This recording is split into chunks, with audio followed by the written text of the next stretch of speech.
Stand by 30 seconds.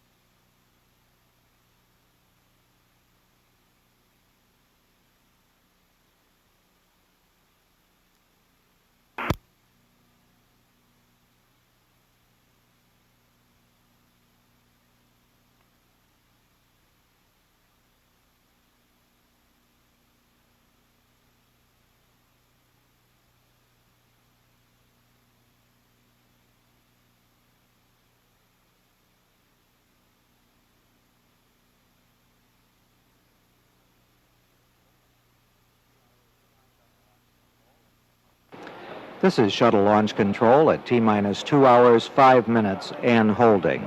At the present time, the closeout crew has arrived in the White Room at the access arm leading to the orbiter. Astronaut Lauren Shriver is the astronaut support pilot who is up there, and along with a suit technician and 2 other mechanical technicians. They're in the process of donning breathing apparatus, preparing to go into the orbiter to assure that the proper mixture of oxygen is present there for normal work. The purpose of the closeout crew is twofold. One, they put the astronauts into their seats and hook them up to the various instrumentation, their biomedical instrumentation, their life support system in the orbiter. They also prepare the door for closing, remove all of the extraneous material from the orbiter and from that door area, and prepare the access arm to be retracted prior to the launch. At the present time, back in the astronaut quarters, the crew is having breakfast at this time. They're having a traditional breakfast of orange juice, steak, eggs, toast, and coffee. They were awakened about 20 minutes ago when it was determined by Launch Director George Page that everything was going smoothly and that we were ready to proceed with the wake-up of the crew. After breakfast, they will be going into the suiting room where the biomedical instrumentation will be attached and that they will put on their pressure suits. At the present time, everything going very smoothly, both at the pad and back at the astronaut quarters. This is Shuttle Launch Control.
above all others. WDBO-FM, Stereo 92. Thank you for listening to Central Florida's most relaxing music on WDBO-FM, Stereo 92. We hope that when your listening needs require more in-depth news and information, you'll listen to our sister station, WDBO-AM, at 58 on your AM dial. Local and area news is covered by Central Florida's most respected news team. World and national news is reported by the ABC Radio Network. You get weather from our chief meteorologist, Dave McLaughlin. Sports with veteran sports director Bill Stamper. Traffic information from Rich Bouchard. And on Wednesdays and Fridays, WDBO's critic at large, Tom Barry, reports on entertainment in the Central Florida area. For news and information, it's WDBO AM 58 on your AM dial. And for Central Florida's most beautiful, relaxing music, it's right here. WDBO FM, Stereo 92. When more beautiful music is produced, you'll hear it first on WDBO FM, Stereo 92.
Stand by 30 seconds.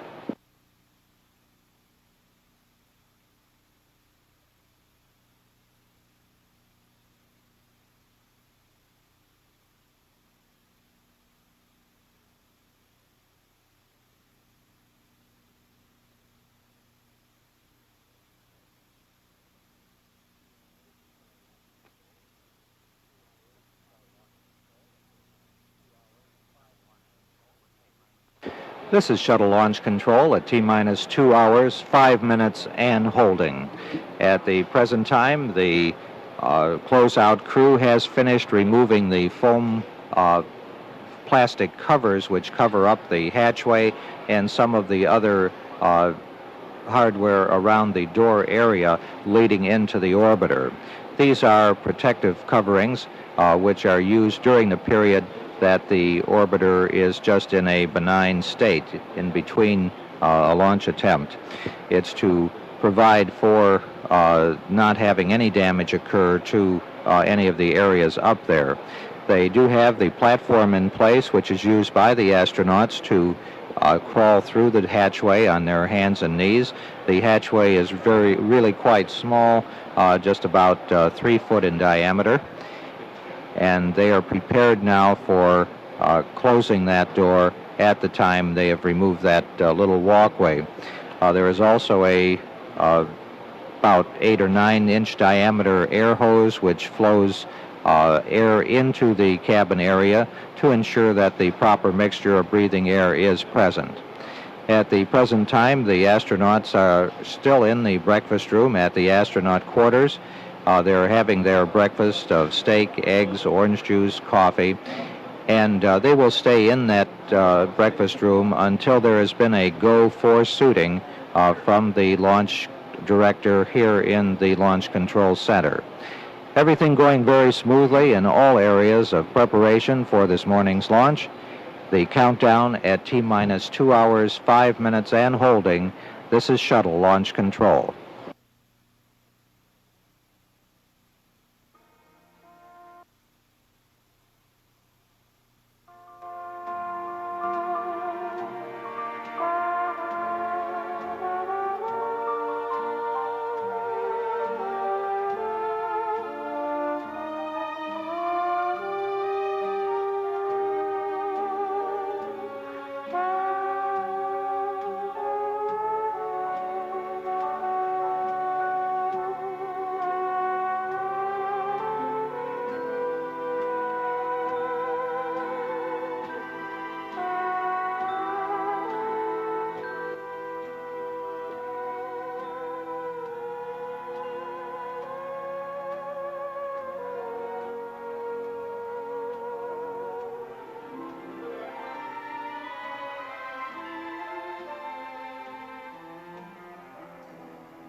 Stand by 30 seconds.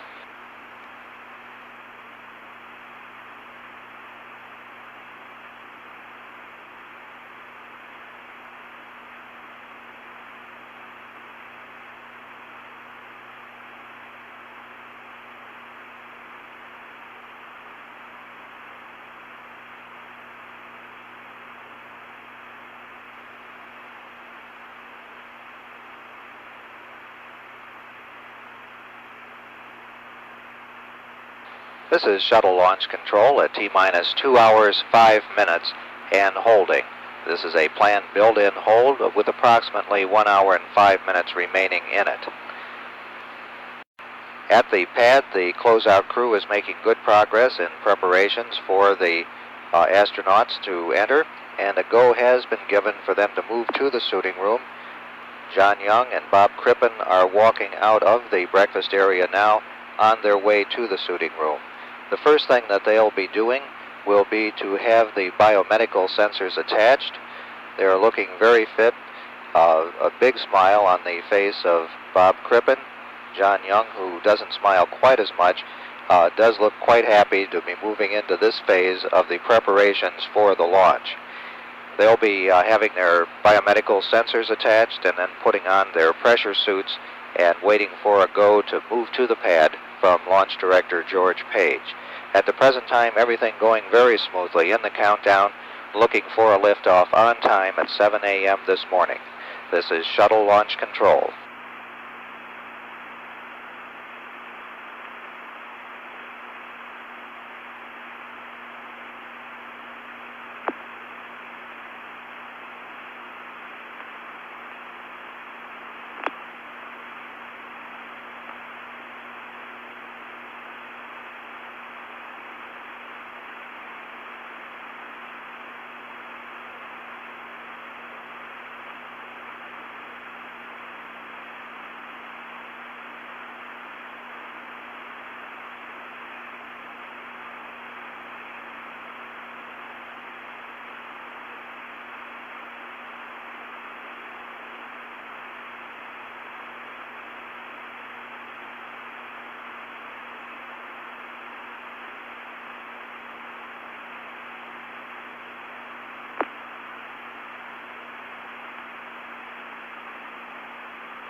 Stand by 30 seconds.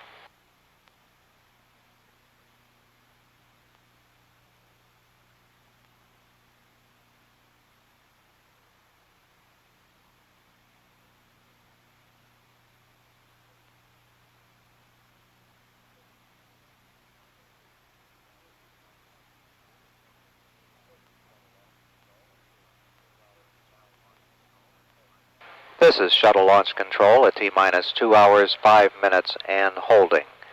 At the present time, everything going very smoothly. Here in the firing room, there are a number of people sitting behind the many consoles in several rows, keeping track of what's happening with the various elements of the launch vehicle during the countdown.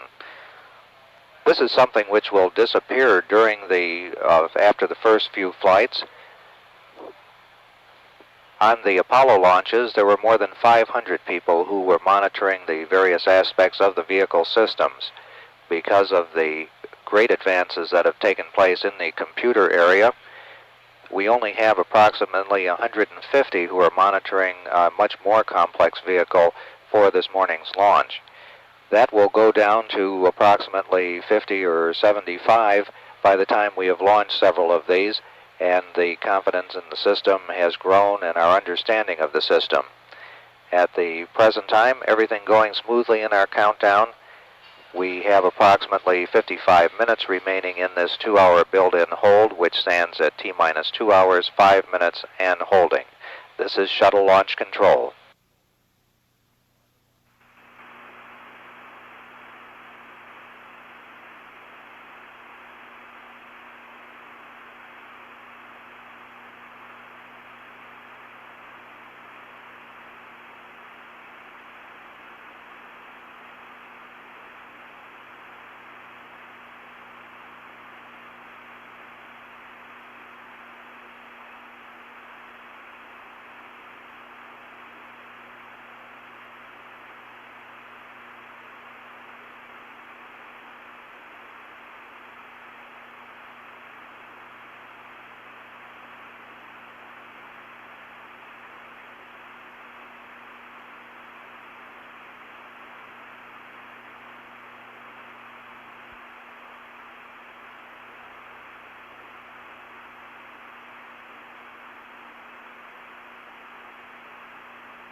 Stand by 30 seconds.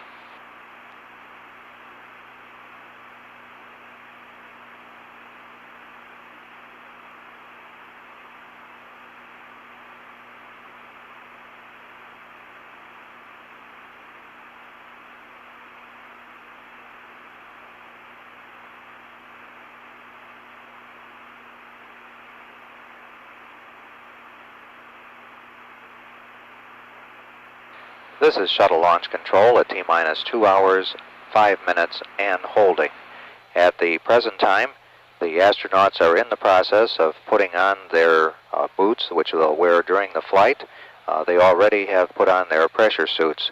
Astronaut John Young is having his boots adjusted at the present time, helping make sure that the pants to his pressure suit are at the right level. One of the technicians is in the process of checking the contents, moving something from John Young to Bob Crippen and putting it in one of the many pockets which are in the pressure suit, which contain the things which they need during the flight. Such things as their checklists and various other papers which are necessary are very handily arranged so that they are right where they need them when they want them. Astronaut Bob Crippen has just checked some of that and is the process of making sure that nothing is getting rumpled up as he pushes it into the pocket in the leg of that suit. Each of the astronauts has the NASA emblem on the right arm and an American flag on their left arms. They're wearing rather traditional looking black flight boots. And John Young again is checking some of those pockets to ensure that he has the right things in the right place. Prior to putting on their pressure suits, the astronauts were instrumented with the many biomedical sensors which they wear so that the doctors can tell what's happening to their heartbeat, their respiration, and their other vital signs during the flight. Also on the pad, even at the height of the problems which we had which delayed the launch on our last attempt on Friday morning, their heartbeats were very, very low, approximately 75 heartbeats per minute. John Young putting on the white gloves and just about to put on his Snoopy hat, which he wears underneath his helmet. Everything going very smoothly in the countdown at the present time. We're at T-minus 2 hours, 5 minutes, and holding. This is Shuttle Launch Control.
Stand by 30 seconds.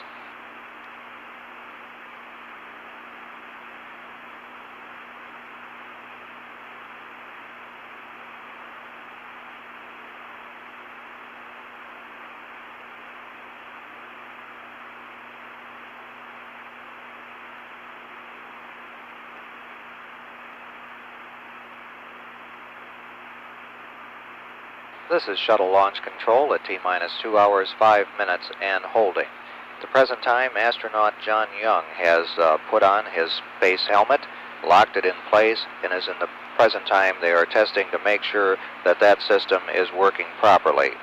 It has sort of a tightening device which at the neck, which is pulled down to ensure that we have absolute integrity. These are the suits which would protect them during the mission.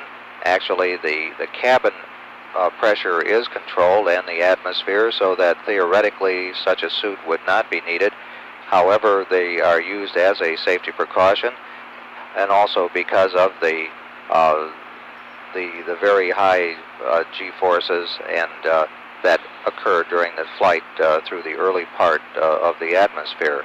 Out on the pad in the meantime, the closeout crew consisting of astronaut Lauren Shriver, a suit technician, and several mechanical technicians are in the process of continuing to prepare for the astronauts' arrival. They will probably be arriving at the pad just about 45-50 minutes from now. Preparations are going very well. Astronaut Lauren Shriver has been conducting switch list checks to ensure that all of the switches inside the cabin are in the proper positions for the ingress of prime crew members John Young and Bob Crippen. Out on the White Room area, everything is in readiness there. That is where the final preparations are made to the space suits, to the pressure suits that are worn by the astronauts, and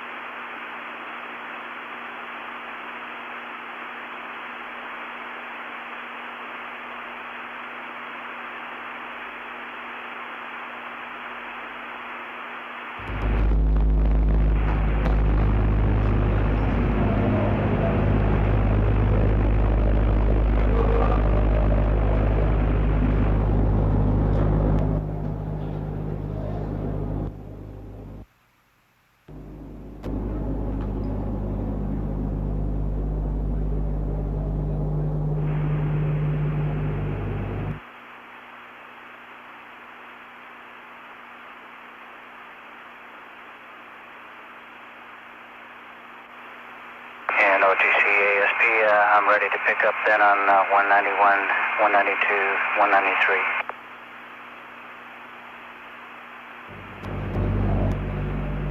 Roger.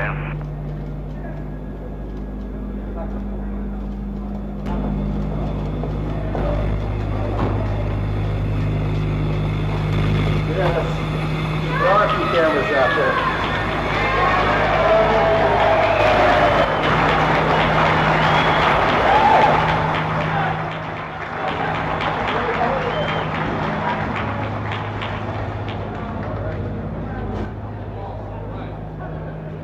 30 seconds.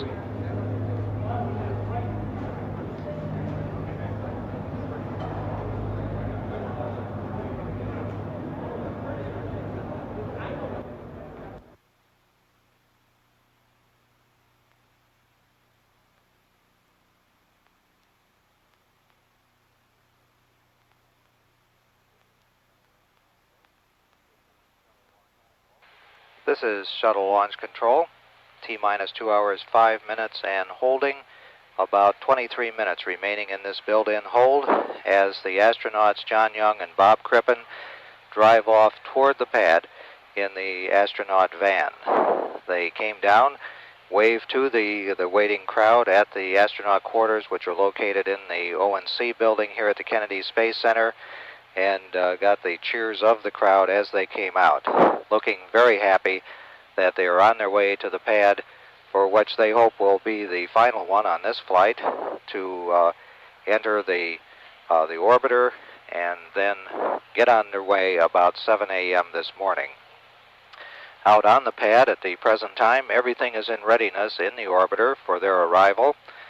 Astronaut Lauren Shriver has been there helping prepare, along with the suit technicians, mechanical technicians that form the closeout crew, which do the preparations necessary for their ingress, and then closing up the hatchway and readying the access arm so it can be swung away at the proper time in the countdown.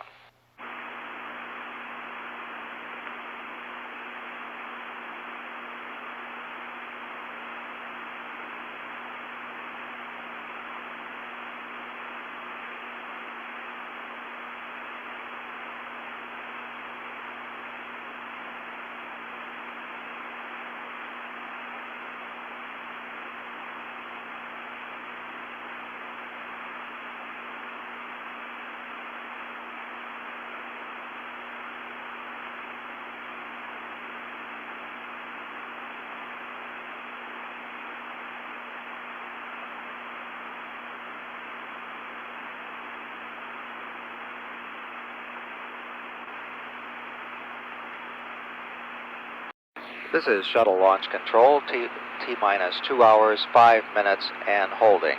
At the present time, the astronauts are in their van on the Kennedy Parkway, proceeding towards the pad. At the same time, Launch Director George Page has just made a check with the weatherman to ensure that the weather is satisfactory for launch. He got back the information that, yes, we are go for launch, and also at our sites at White Sands and at Edwards Air Force Base. The temperature at liftoff is expected to be about 72 degrees, the relative humidity 65%, and the winds will be acceptable coming from the southeast. The relative humidity is one of those important parameters in the weather, primarily because it has to do with the possibility of ice buildup on the tank. The low humidity of 65% is acceptable, and we do not expect to have any problems with frost or ice on the external tank, which is stable at the present time and has been for more than an hour now in the replenish mode. This means that just very small amounts of liquid hydrogen and liquid oxygen are being added to the tank as it sits there at the flight levels.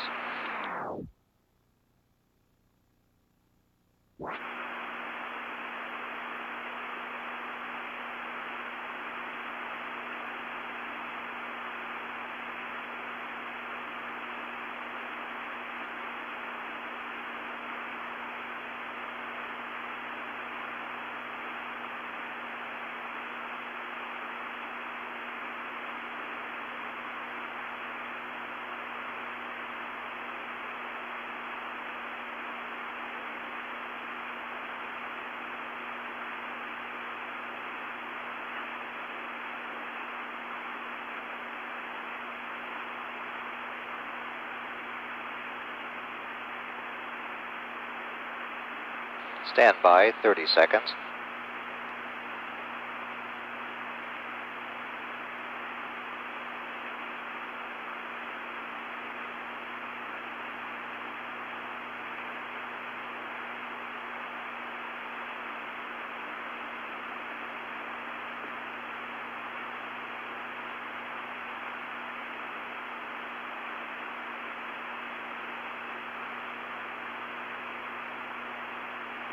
This is Shuttle Launch Control at T-minus 2 hours, 5 minutes, and holding. Just a little over 5 minutes remaining before we come out of this build-in hold. At the present time, the astronauts have arrived on the pad surface. Their truck or astrovan is parking, and they should be getting out of it and moving toward the elevators, which will take them up to the level of the orbiter access arm, the 195-foot level. In the meantime, on the pad, everything is in ready. There has been a go given for ingress of the astronauts into the orbiter. During the time that they were suiting up and leaving the ONC building to come out there, a number of things were also done at the pad in addition to preparing the orbiter to receive them. For instance, the liquid hydrogen dewar for the white room, the very clean area in which they will be prepared for entry into the orbiter. They're just entering into the white room at the present time. Everything in readiness for them to get into the orbiter. Astronaut John Young will be the first in, and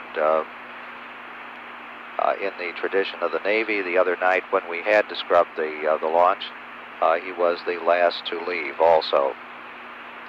The suit technician taking a look at the suits and getting the helmet ready to place on his head. The first thing to go on will be the Snoopy cap, black Snoopy cap that he puts over his ears and is used for comfort inside the helmet. He's now putting his helmet in place over his head, as is pilot Bob Crippen. They will not be completely locked in place and checked until after they are into the orbiter seats.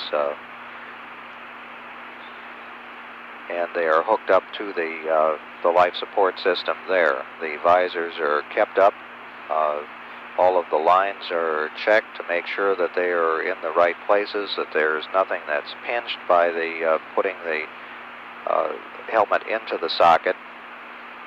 And they're preparing now for their ingress into the orbiter.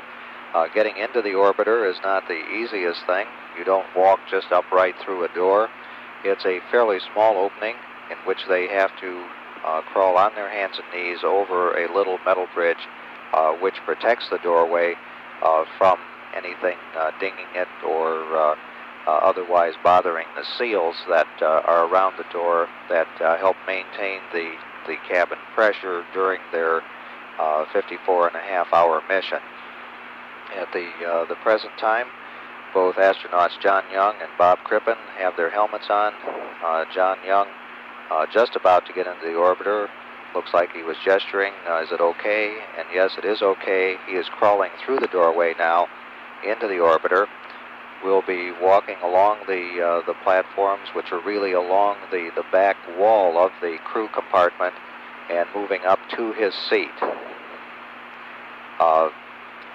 Pilot Bob Crippen gives a little wave to the closeout crew in the White Room, which won't be able to follow him in there. Part of that crew, though, is inside. Astronaut Lauren Shriver, who's one of the support astronauts, helping with the ingress. They are inside of the orbiter now and getting ready to get into their seats. Swinging up into those seats, which of course are lying in a horizontal position rather than a vertical position that seats normally are in, is not the easiest thing to do. They have just a couple of little toe holds and hand holds, and they swing themselves up into there. And the next step will be the connection of their biomedical sensors, their headsets to the comm side of the circuits, and their life support systems to the air side. They use a sort of a normal breathing mixture of air, unlike the pure oxygen that was used during the previous manned spaceflight programs. So astronauts John Young and Bob Crippen are on board, everything going very smoothly as we move toward pickup of the countdown at the T-minus 2 hour and 5 minute point. This is Shuttle Launch Control.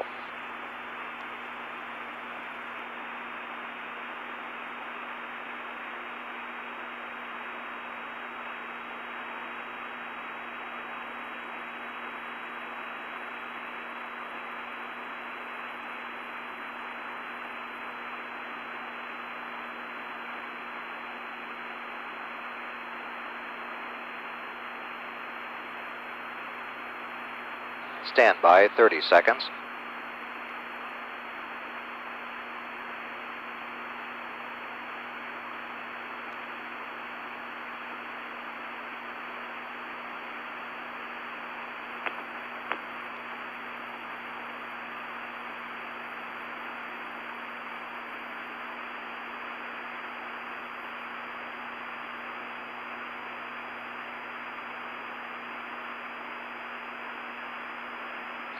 This is Shuttle Launch Control. The clock has started, and we're at T-minus 2 hours, 4 minutes, 40 seconds, and counting.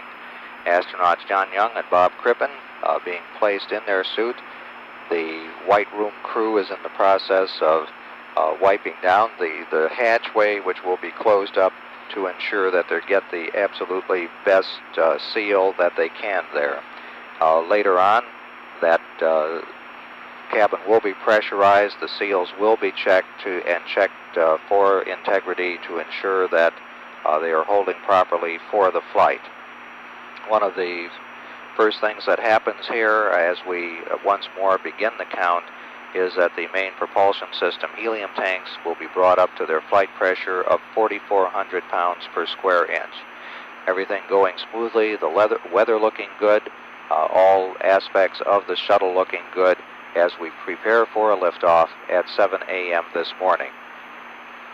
We're the countdown at T-minus 2 hours, 3 minutes, 40 seconds, and counting. This is Shuttle Launch Control.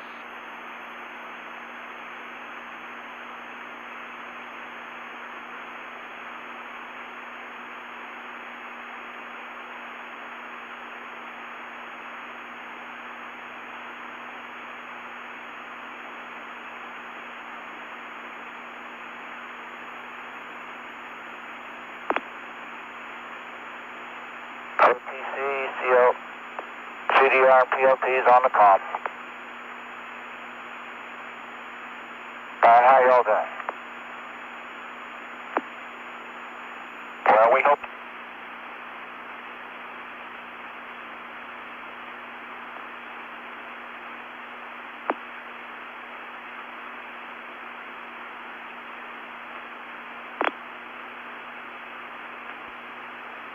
This is Shuttle Launch Control at T-minus 1 hour, 58 minutes and counting. A little bit of chatter occurring as the crew hooks up their comm equipment to the orbiter and begins to talk with the people that they need to do their checks with. Drivers coming on.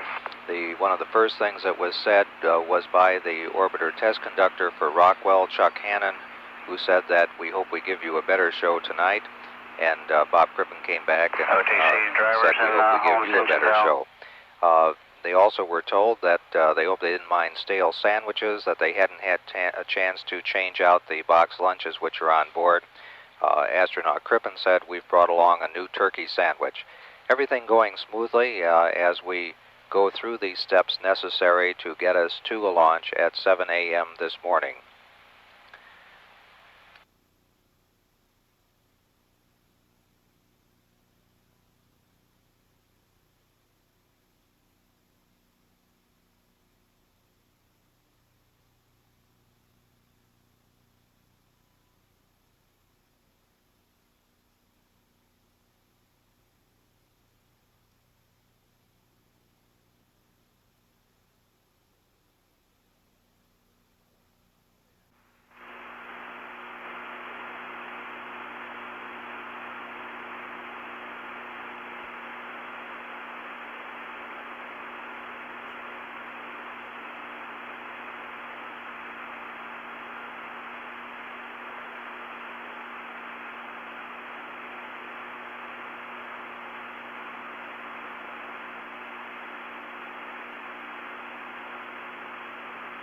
CTLS 212. Go ahead, CTLS. Stand by, 30 seconds.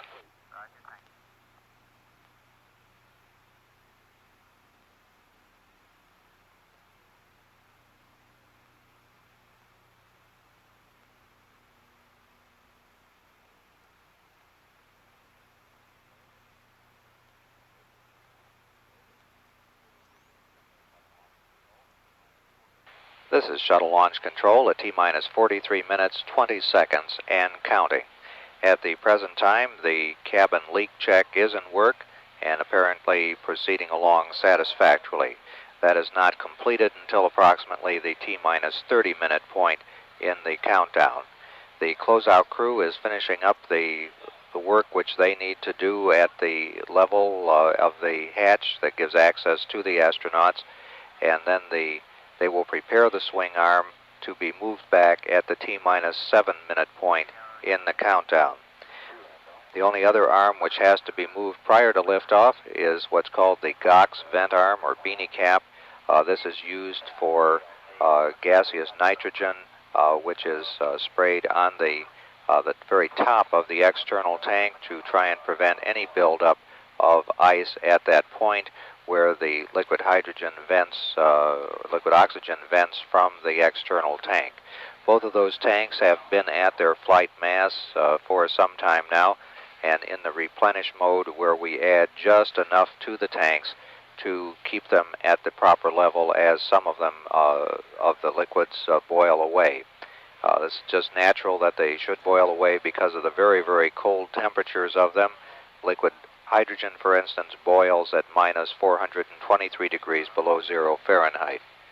At the present time, the closeout crew up in the orbiter access arm is making sure that the thermal protection system is in the proper configuration there. They have to actually screw some plugs into it, which are threaded into the TPS, which is on that hatchway and was put on here in the orbiter processing facility just several months ago. At the present time, everything moving along very smoothly in our countdown. The booster test conductor has asked to calibrate the solid rocket motor pressure transducers.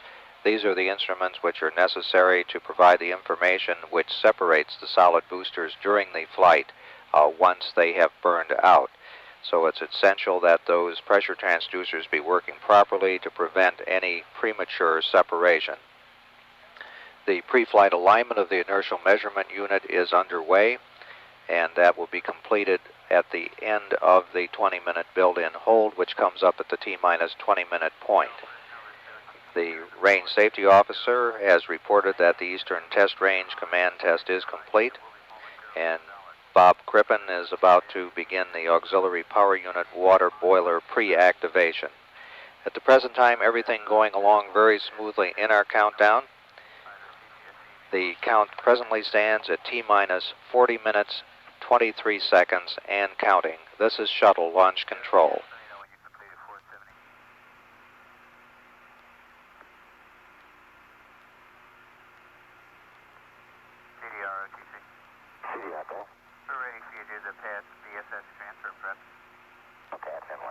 This is Shuttle Launch Control at T-minus 35 minutes and counting.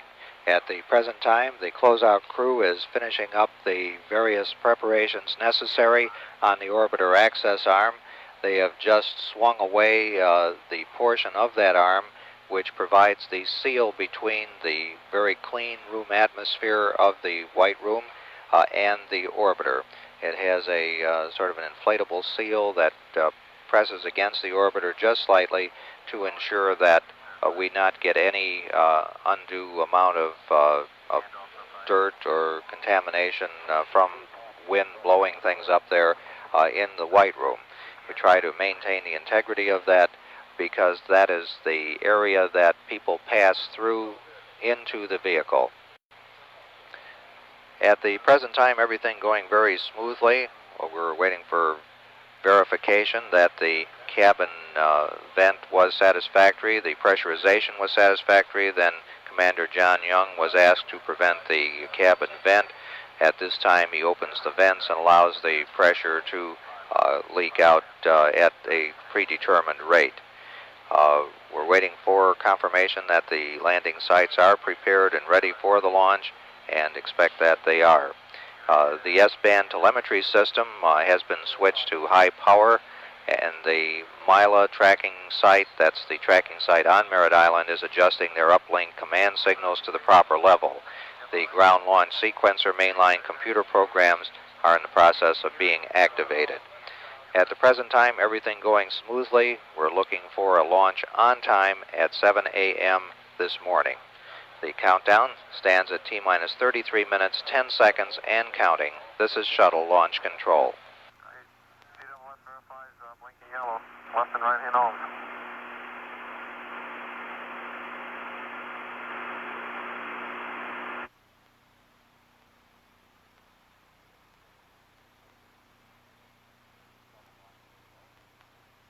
This is Shuttle Launch Control at T-minus 21 minutes, 42 seconds, and counting.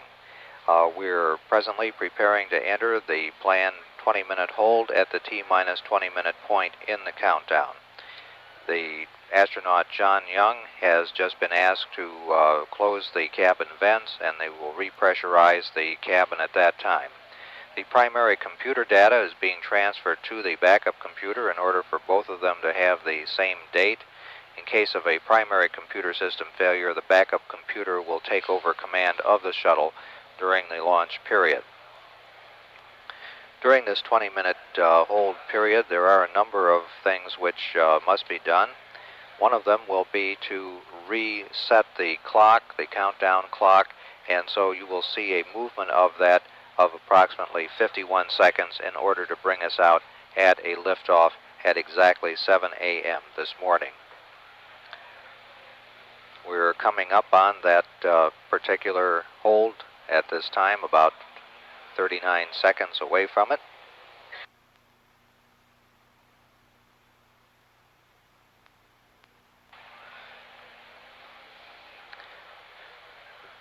The weather aircraft will be active at this time. We have a number of aircraft which will be in the air. They include weather aircraft and also chase planes. The chase planes will not take off until later at the T-minus 9-minute hold period, with the final plane being launched at T-minus 5 minutes with a very, very tight constraint there. Coming up on the hold, T-minus 20 minutes and holding.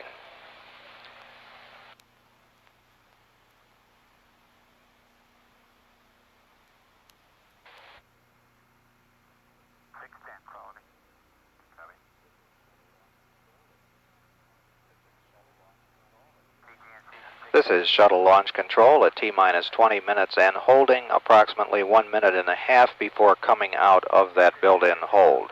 The NASA test conductor has conducted a check of the major managers responsible for tonight's launch and determined that they are ready to support the launch, as are astronauts John Young and Bob Crippen. The orbiter test conductor, the booster test conductor, external tank test conductor, range safety officer, safety, and other engineers. The NASA test conductor has ordered the countdown to resume, and we will be resuming in just about 52 seconds from now. Going down to a liftoff on time at 7 a.m. We have no weather problems here or at the primary landing sites. Everything continuing to go smoothly. We will count down from this point to the T-minus 9 minute point in the countdown. And at that point, we will hold again for 10 minutes. One of the main things that will happen first in that hold will be the movement of the GOX vent arm or beanie cap back from the external tank. Just a few seconds away, about 15 seconds away from picking up the countdown at the T-minus 20 minute point in the count. About 5 seconds.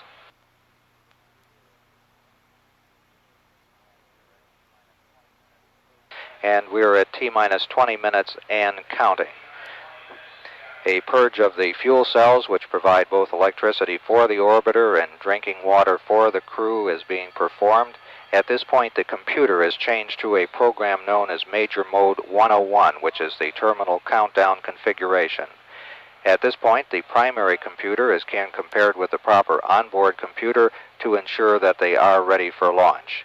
The NASA convoy conductor has verified that the landing convoy at the KSC shuttle landing facility is ready. In case of a return to launch site abort, the landing would be on runway 15. All of the other launch sites also have confirmed that they are ready to go. Just prior to coming out of the hold, we received verification that the pre-flight alignment of the inertial measurement unit had also been completed. And so everything moving along smoothly. The countdown at T-minus 18 minutes, 56 seconds, and counting. This is Shuttle Launch Control. Okay, and we'll go to manual transition of VFS to Ops 1. CDR when you're ready. Okay, BLT, we're putting that in work.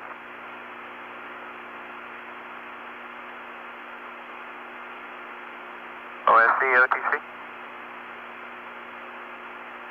COSC? COSC, go ahead. Step 633, turn on your own. TVC active 1 and 2 power. Yes, in order. CDPS, OTC, go ahead. 641. That's affirmative, we have verified that. Okay. OTC, this is CDPS. Go ahead. We verified tracking, all 4 strings. That's good, we're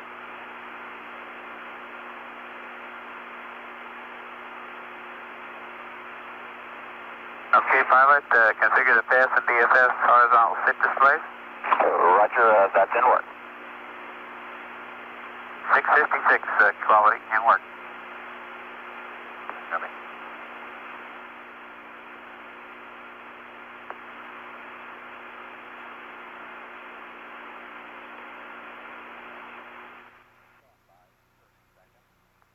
Stand by 30 seconds.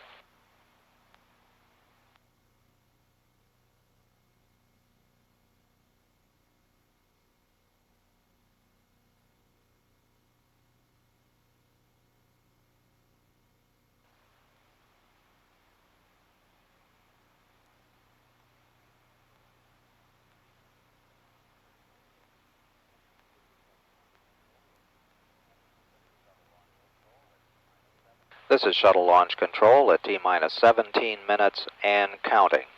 We had a little cheer go up here in the control center at the Kennedy Space Center when it was verified that all 4 of the general purpose computers on board were communicating properly with the backup computer. This was one of the problems. This was the problem which stopped the countdown on Friday morning when we were trying to have our first launch of the Space Shuttle.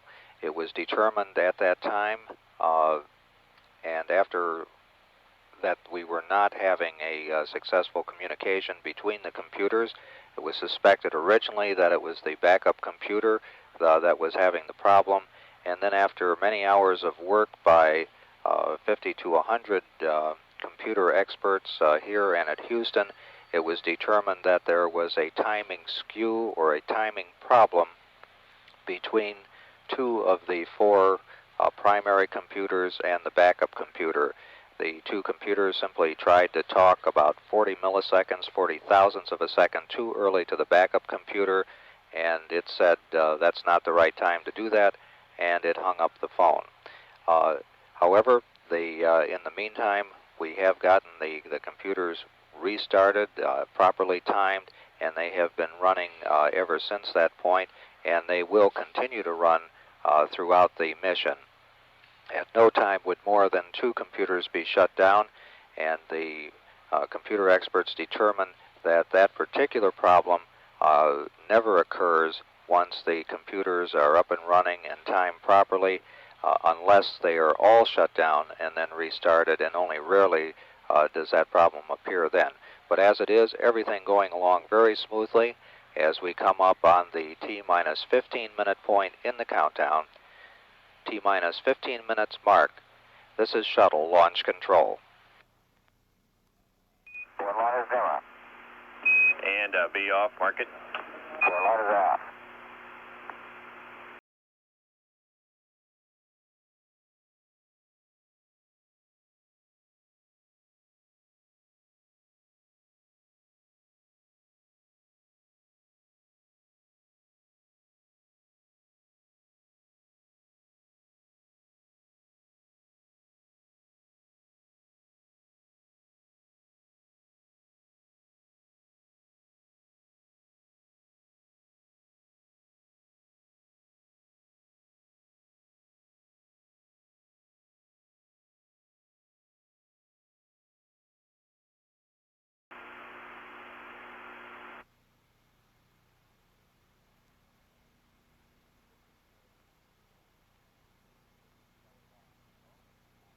This is Shuttle Launch Control at T-minus 11 minutes, 45 seconds, and counting.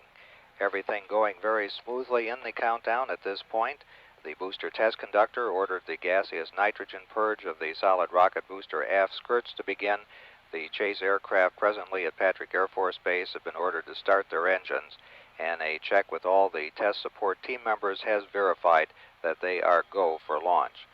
The main propulsion helium subsystem cockpit switches have been configured for launch, and the helium tank isolation valves are open. In just a few seconds, another check of the abort advisory system will be conducted. This is a visual signal that would go to the astronauts if it were necessary for them to abort.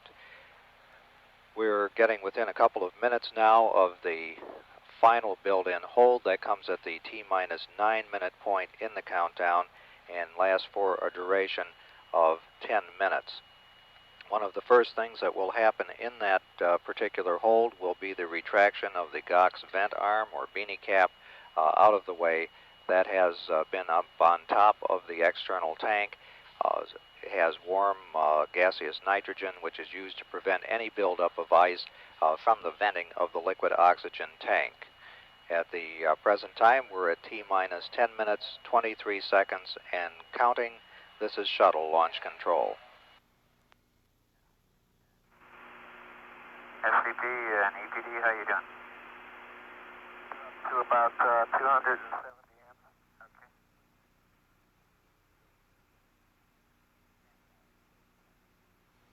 Stand by 30 seconds. 723 quality.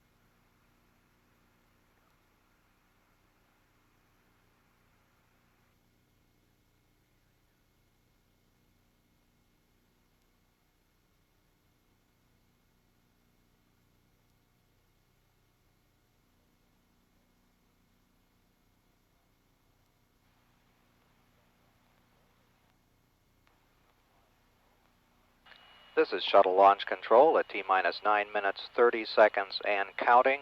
Just a few seconds away now from our final build-in hold at the T-minus 9 minute point in our countdown. Managers are being polled to determine if we are ready to go ahead. We've had confirmation from DoD support that contingency support aircraft and personnel are on station and ready to support the launch. About 5 seconds away now from that final 9 minute build-in hold.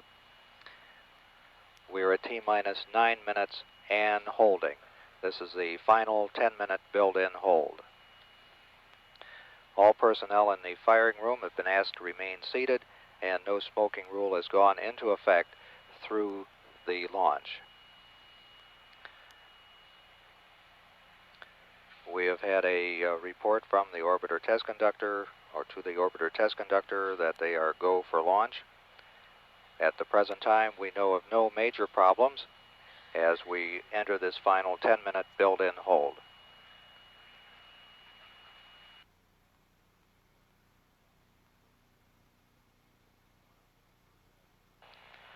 One of the first events which will occur during this hold will be the retraction of the GOX fin arm, and we are waiting for the command to do that at the present time. T-minus 9 minute and holding. This is Shuttle Launch Control.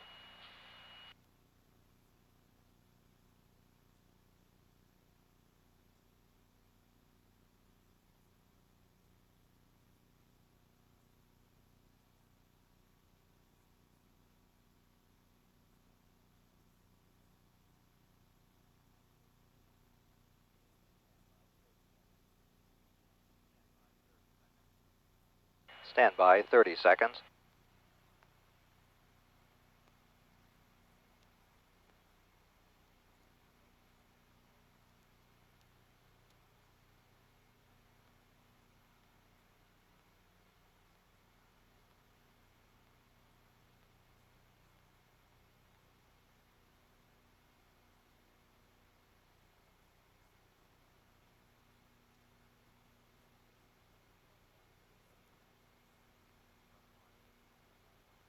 This is Shuttle Launch Control at T-minus 9 minutes and holding. The GOX vent arm or beanie cap has just been retracted and will be moved to the side momentarily. At that point, we'll have several important milestones still remaining in the countdown.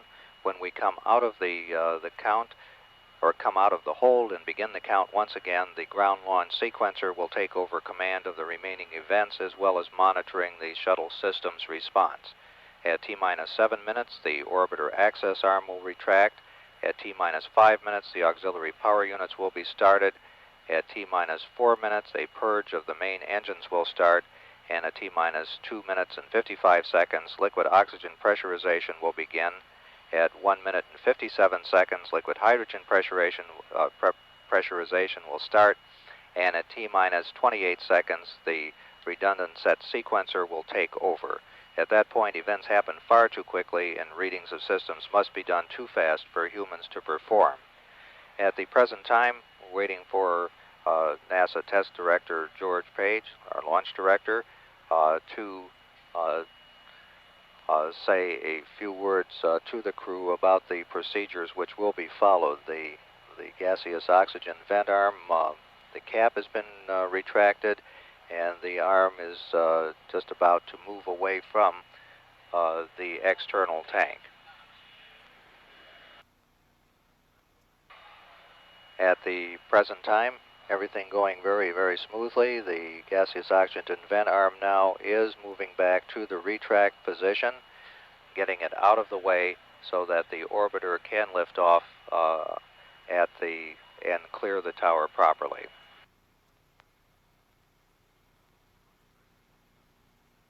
The launch director coming up to speak to the crew.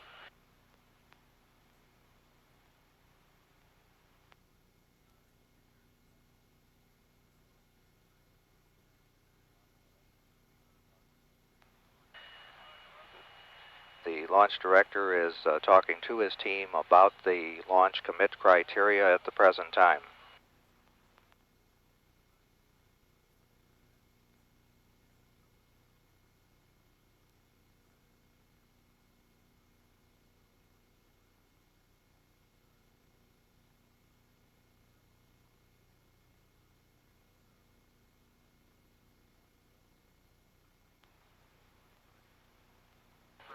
launch director is going through the commit criteria with the launch team, and he is telling them that if they see something that would require that we cut off, that is the thing to do, that we're not going to be taking any chances. Everybody will be talking on the same channel, on what's our channel 212.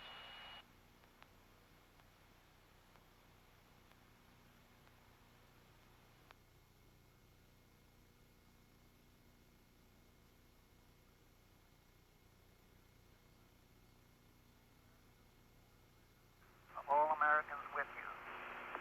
You go in the hand of God and draw on the courage of life. Our countryman and poet, William Cullen Bryant, once said, America is where mankind throws off its last fetters. With your exploits, we loosen one more. Who, he said, shall place a limit to the giant's strength or curb his swiftness in the forward race? Through you today, we all feel as giants once again. Once again, we feel the surge of pride that comes from knowing we are the first and we are the best, and we are so because we are free. For all Americans, Nancy and I thank you and the thousands of others who have worked to make this day possible. As you hurtle from Earth in a craft unlike any other ever constructed, you will do so in a feat of American technology and American will. May God bless you, and may God bring you safely home to us again. That's the end of the message. And John, we can't do more from the launch team than say we sure wish you an awful lot of luck. We're with you 1,000%, and we're awful proud to have been a part of it. Good luck, Jeff. Crippen and I are mighty proud to work with you fellas. You're absolutely professional. The best there is. And that's a mighty fine speech, and we sure appreciate it. Okay, this is NTD on 212. I'd like the verification. That was Shuttle Launch Control. Our launch director, George Page, reading a message from President Reagan to the Columbia crew, which began, you go forward this morning in a daring enterprise, and you take the hopes and prayers of all Americans with you. Launch Director George Page added his best wishes. He said, we wish you an awful lot of luck, and that we are with you 1,000% on the trip. We are just about to come out of this T-minus 9-minute hold in just about 2 minutes from now. We are having a check of the managers who are monitoring this morning's launch, and all of them who have been polled so far said that they are ready to go. We'll be ready to pick up in just about a minute and a half from now. This is Shuttle Launch Control.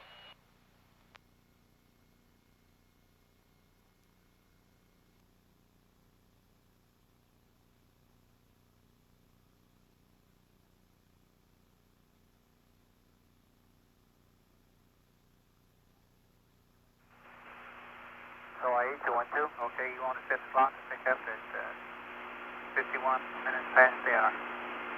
Affirmative, we're set, we're ready to go. Okay, we also have a go from LRD. NTD, BTC. Go ahead. Verify that the CFI power is on. Okay. What step is that, Bill? That was the D that we brought over from... I understand. Okay, previous lithium on at 12. Understand.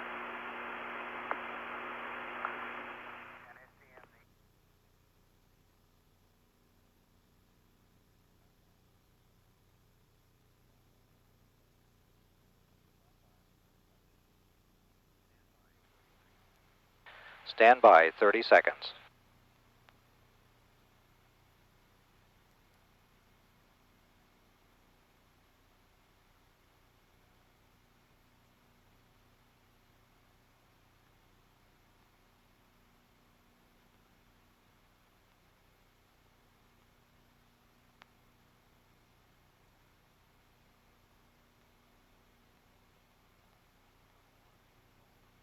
This is Shuttle Launch Control at T-minus 9 minutes and holding. We are approximately 26 seconds away from picking up the countdown at the T-minus 9-minute point. 9 minutes remaining between now and 7 a.m. when we expect to have a liftoff of America's first space shuttle. The launch team has been briefed on the way in which a halt can be called to the countdown.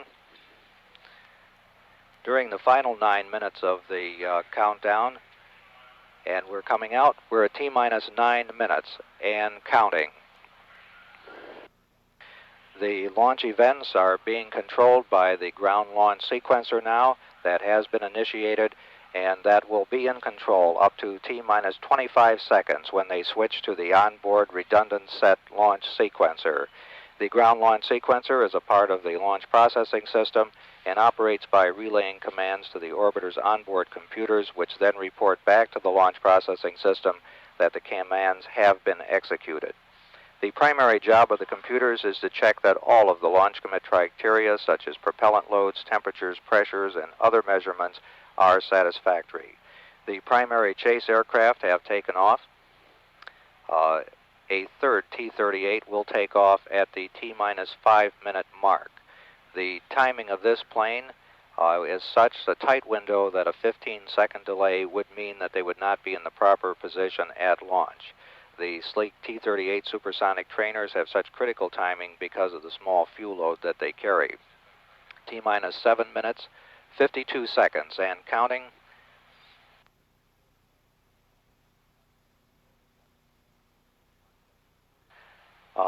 Approximately 40 seconds away from movement of the orbiter access arm. This is the final arm, which was to be moved out of the way to provide for the orbiter to clear the tower properly. This may be a very interesting launch to watch from the standpoint that the orbiter is able to translate slightly horizontally as it begins to lift off, and it also does a roll maneuver which will place it, the orbiter sort of on its back as it goes towards the proper inclination to the equator. T-minus 7 minutes, 7 seconds, and counting. T-minus 7 minutes and counting, and we have retraction of the orbiter access arm, beginning to move back first away from the orbiter and then to swing away. This was the walkway attached to the service structure and used by the crew to walk to the orbiter. The crew has been advised to lower their helmet visors. Very slow movement by the orbiter access arm. T-minus 6 minutes, 29 seconds, and counting. The crew is beginning the APU pre-start. The start begins at the 5 minute point in the countdown. T-minus 6 minutes, 15 seconds, and counting. The APUs are turbine devices fueled by hydrazine, which provides hydraulic power to change the angle of the engines and the flight surfaces on the orbiter. T-minus 5 minutes, 59 seconds, and counting. Pilot Bob Crippen had begun that APU pre-start, which started about 48 seconds from now. The development flight instrumentation, which measures the stresses on the orbiter during flight, have been turned on, and recorders store information for playback after landing. T-minus 5 minutes, 30 seconds, mark and counting. Pilot Bob Crippen has signified the auxiliary power units are ready to be started. T-minus 5 minutes, 15 seconds, and counting.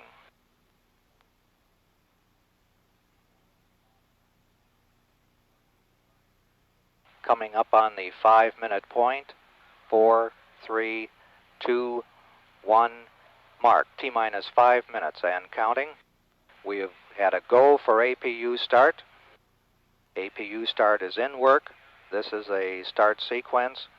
The final chase plane is taken off from Patrick Air Force Base. T-minus 4 minutes, 42 seconds, and counting.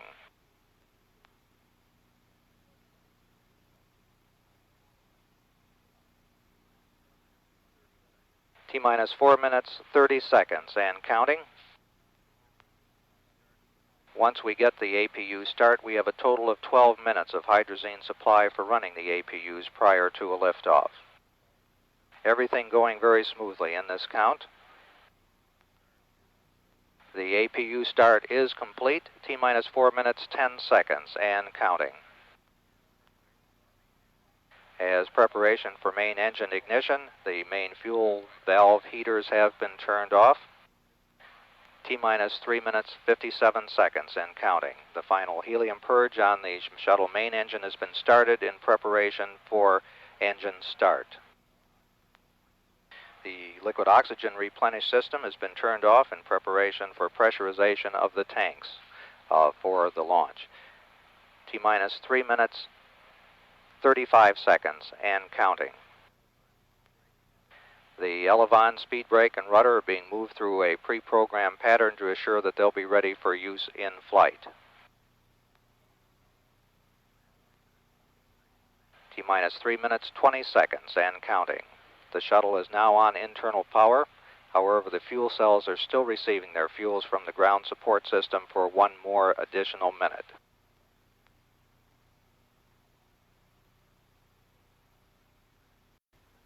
Coming up on T-minus 3 minutes, T-minus 3 minutes, and counting.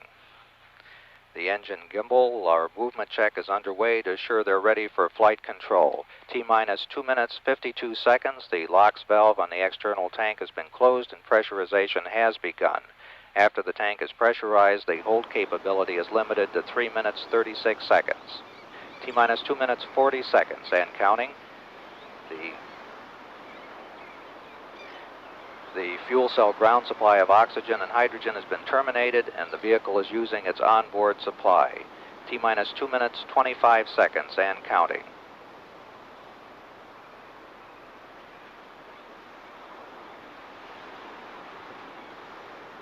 T-minus 2 minutes, 15 seconds. The pressure in the LOX tank is at flight pressure. Coming up on just 2 minutes away from launch. T-minus 2 minutes mark and counting. The liquid hydrogen vent valve has been closed and flight pressurization is underway. T-minus 1 minute, 50 seconds, and counting.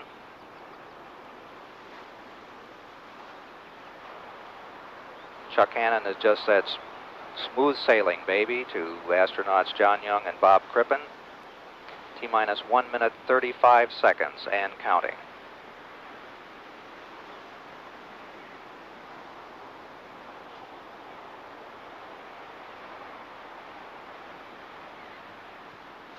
T-minus 1 minute, 20 seconds, and counting. We can see the purges of the main engines as we prepare for ignition. T-minus 1 minute, 10 seconds, and counting. Liquid hydrogen tank is at flight pressure. T-minus 1 minute, mark and counting. The firing system for the sound suppression water will be armed just a couple seconds from now. It has been armed. T-minus 45 seconds and counting. T-minus 40 seconds and counting. The development flight instrumentation recorders are on. T-minus 35 seconds. We're just a few seconds away from switching to the redundant sense sequencer. T-minus 27 seconds. We have gone for redundant set sequencer start. T-minus 20 seconds and counting. T-minus 15, 14, 13, T-minus 10, 9, 8, 7, 6, 5, 4. We've gone for main engine start. We have main engine start.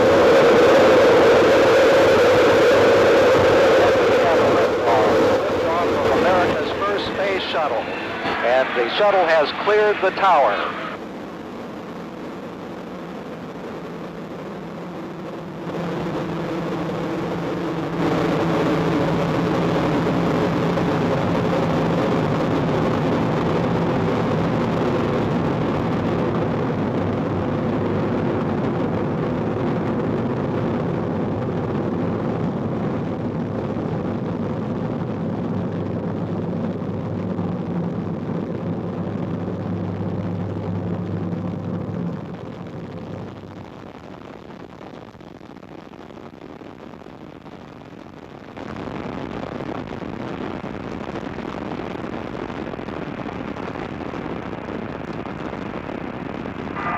Runway 4, Max Q-bar EA.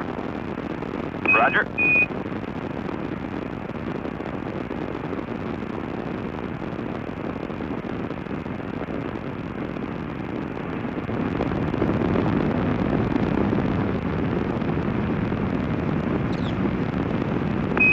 Columbia, Houston, you're go at throttle up. Roger, go throttle up.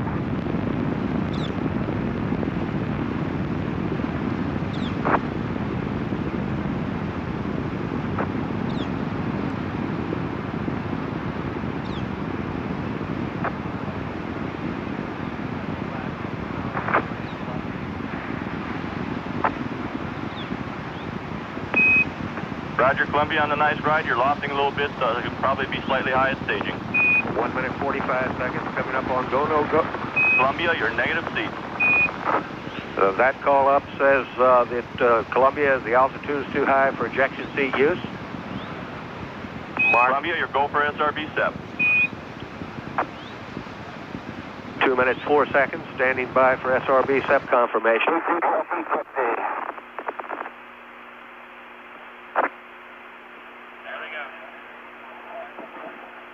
Roger on the SEP, Columbia. Mark, 2 minutes 20 seconds, confirm solid rocket booster SEP. Takeoff initiate. Mark, 2 minutes 30 seconds, on-board guidance is converging as programmed. Columbia is now steering for its precise window in space for main engine cutoff. Mark, 2 minutes 40 seconds. Columbia now 39 nautical miles in altitude, 42 nautical miles downrange. Mark, 2 minutes 50 seconds. Columbia, you're looking a little hot. All your calls will be a little early. Okay. Columbia now has 2-engine rotor capability. Good here. Mark, 3 minutes. Young and Crippen really moving out now. Velocity now reading 6,200 feet per second.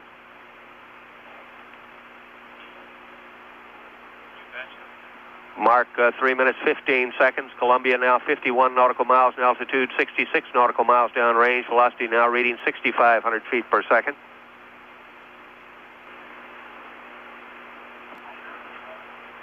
Mark, 3 minutes 30 seconds. Columbia now 55 nautical miles in altitude, 78 nautical miles downrange. Mark, 3 minutes 40 seconds, standing by for a return status check and mission control by Flight Director Neil Hutchinson. Columbia given a green to continue.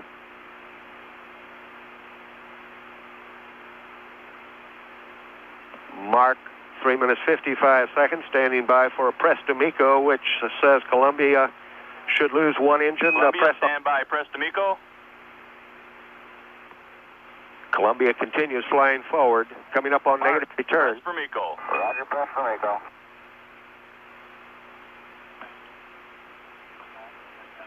Mark, 4 minutes 8. Columbia, stand by for negative return. Mark, negative return.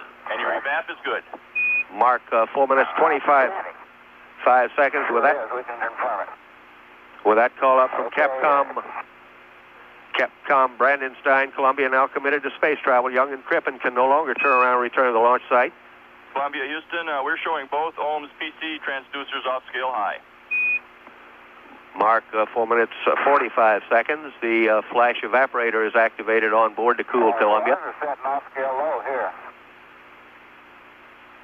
Roger, stand by. We'll keep an eye on it. Mark, 4 minutes 56 seconds. Columbia is lofting early in the second stage, is now being taken out of the trajectory as programmed.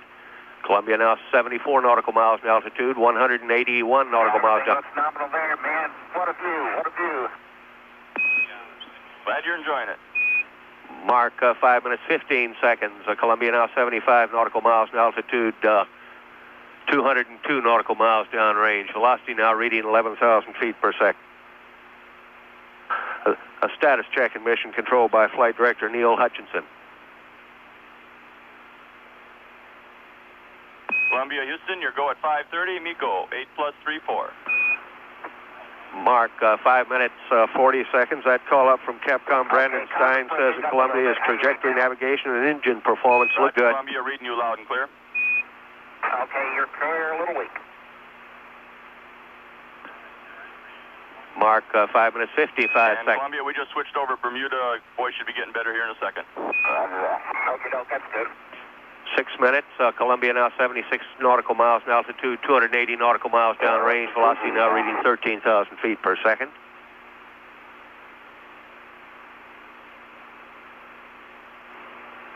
Columbia, Houston, could we have the cryo heaters, please? And Columbia, your single engine rota. Roger. Mark 6 minutes 25 seconds. That call up from Capcom Brandenstein says that if 2-engine failure occurred, Columbia is capable of an emergency landing at Rotor Naval Air Station, Spain. Mark 6 minutes 40 seconds. Columbia pitching over now, diving to increase velocity, decrease altitude, giving Columbia her most favorable attitude. Columbia now 72 nautical miles in altitude, 373 nautical miles downrange. Velocity now reading 16,400 feet per second.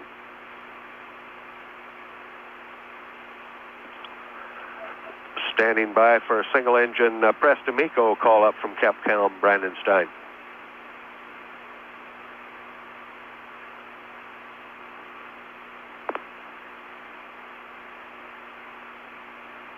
Columbia, your single engine, press D'Amico. Mark 7 minutes 20 seconds. That report says that Young and Crippen can achieve orbital insertion even if 2 engines go out. Mark 7 minutes 30 seconds. Columbia 67 nautical miles in altitude, 485 nautical miles downrange. G-force is building for Young and Crippen now up to 3 Gs. Mark 7 minutes 45 seconds.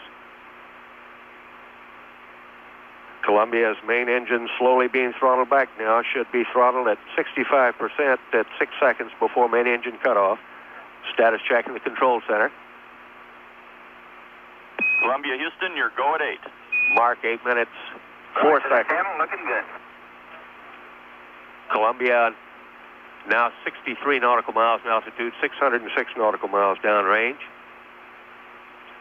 Mark 8 minutes 15 seconds. Columbia now 63 nautical miles in altitude, 650 nautical miles downrange. Standing by now for main engine cutoff.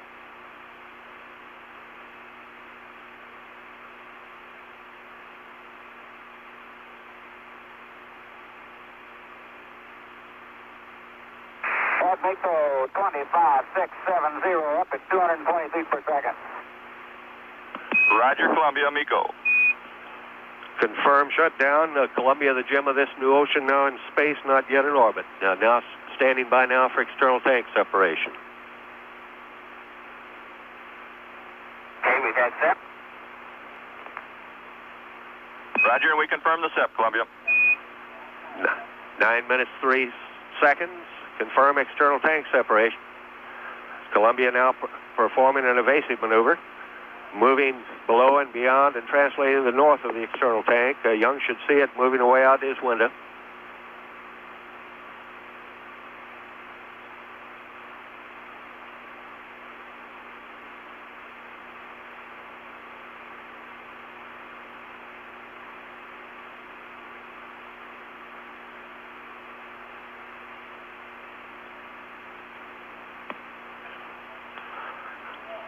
Nine minutes 40 seconds. Go, no go status check and mission control for the first ohms burn. Given a go. Columbia, Houston, your go for nominal ohms 1 and for APU shutdown on time. Roger that. Mark 9 minutes 55 seconds. Columbia now maneuvering to its ohms 1 burn attitude. Using the two 6,000-pound thrust engine, the ohms 1 will be posigrade, moving Columbia forward and higher on her flight path, placing Columbia in orbit.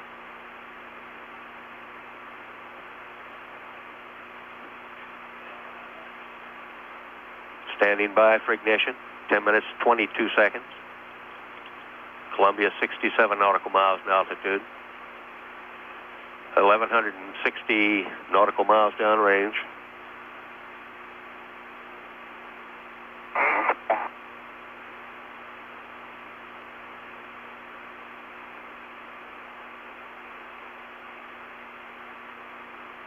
Okay, we got 102 on the left and 101 on the right, PC.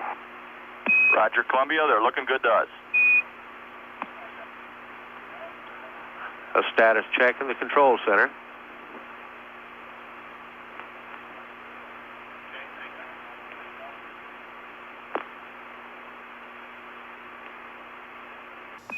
Columbia, Houston, we have 40 seconds to LOS. Configure LOS. You're looking good burning over the hill. We'll see you at Madrid. Okay, we got a second to go. We're in a 97 by 42 right now. Roger.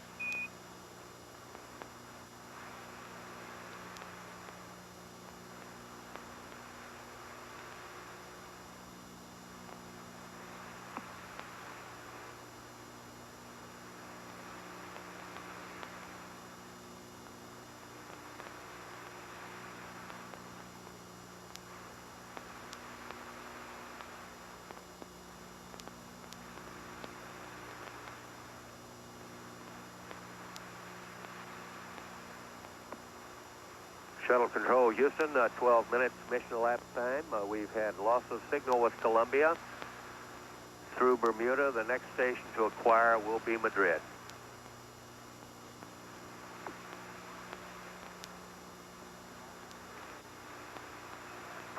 Still receiving data, however, in the control center.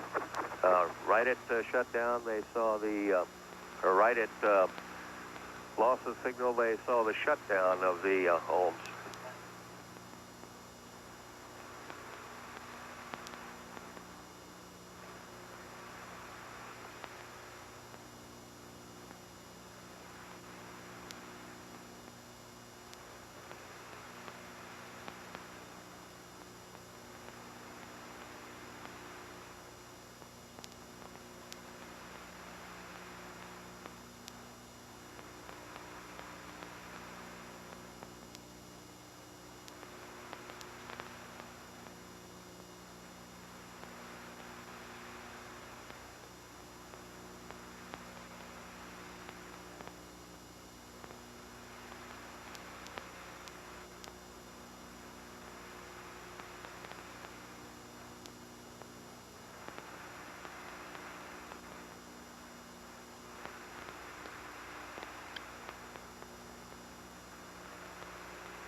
Madrid Comtech, Houston, air to ground 1.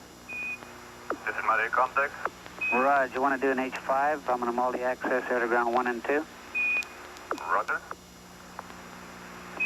This is Houston Comtech, testing 1, 2, 3, 4, 5, test out. Roger, both seeing and modulation are go. Air ground 1, air ground 2. Roger, configure for the pass. Welcome.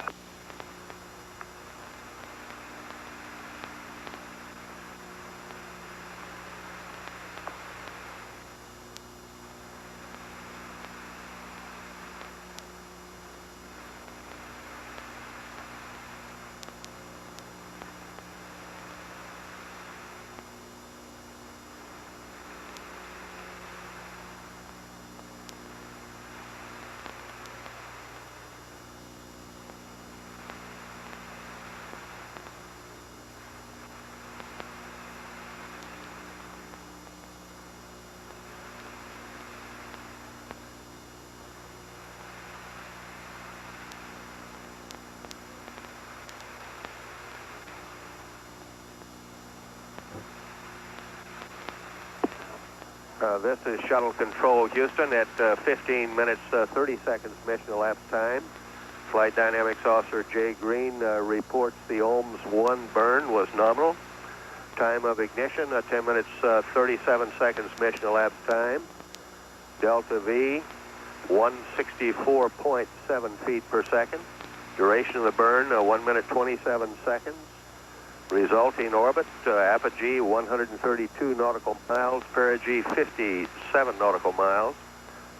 So Columbia is now in orbit, not yet her desirable orbit. At the start of OMS 1, Columbia was about 400 feet below, 150 feet in front, and 350 feet north of the external tank. Also, Columbia weighed 4.5 million pounds at launch. She now weighs about 214,000 pounds. At 16 minutes mission elapsed time, this is Shuttle Control Houston.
This is Shuttle Control Houston at 18 minutes mission elapsed time.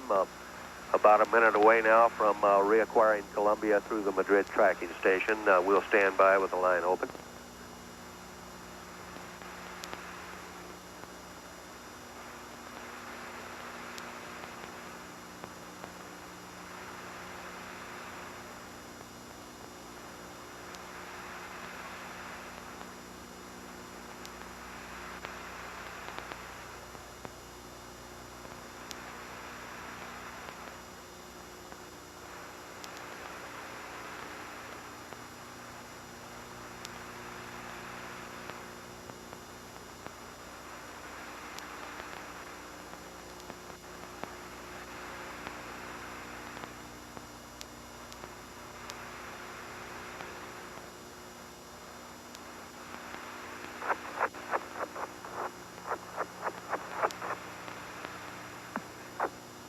Now receiving data through Madrid. Columbia, Houston, talking to you through Madrid. Configure AOS. We have you for 4.5 minutes. Okay, we're looking good. The burn stuff looks normal. The OMS 1 burn was normal, and on time the residual was about half. Okay, Daniel, and APU's all secured nominally. We're down through ET umbilical door closing. They all closed up and latched, looking good. Roger. Also, the truly for me, he and I had to inspect. I could not see Gibraltar. I was too darn busy, and plus there's lots of clouds up there. Roger.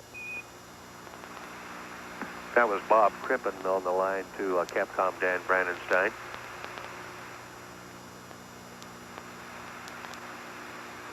Main engines are stowed now, as programmed.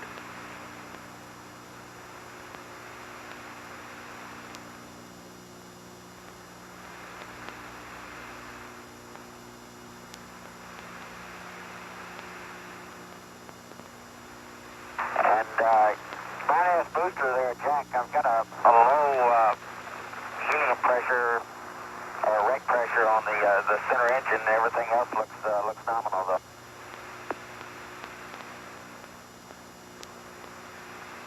Roger, Columbia. We're watching it. Looks good to us. They're just bleeding down. Roger that.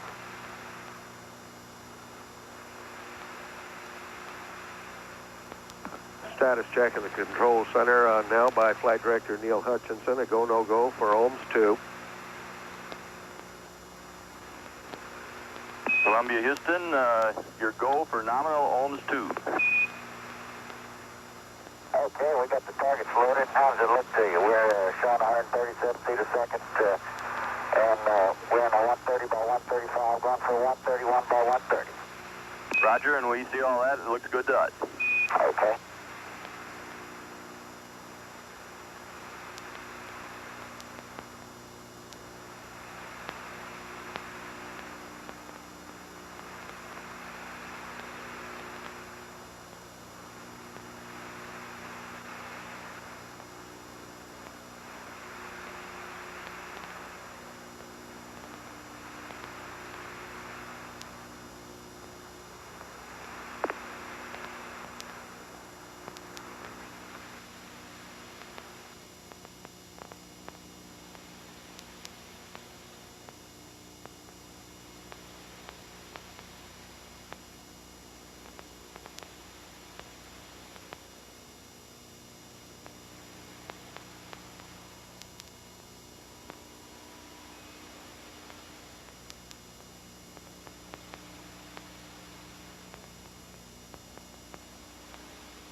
Shuttle Control, Houston, 23 minutes mission elapsed time.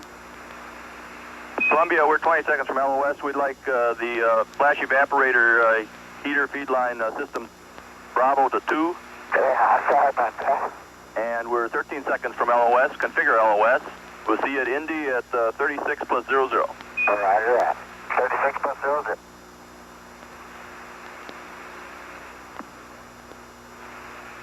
This is Shuttle Control, Houston. I would forget that. 23 minutes mission elapsed time. We're have had a loss of signal through Madrid with Columbia. The next station to acquire will be the Indian Ocean Station in approximately 12 minutes.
T-minus 15, 14, 13,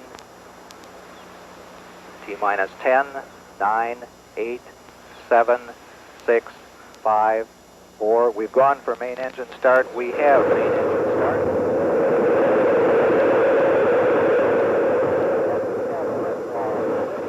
America's first space shuttle. And the shuttle has cleared the tower.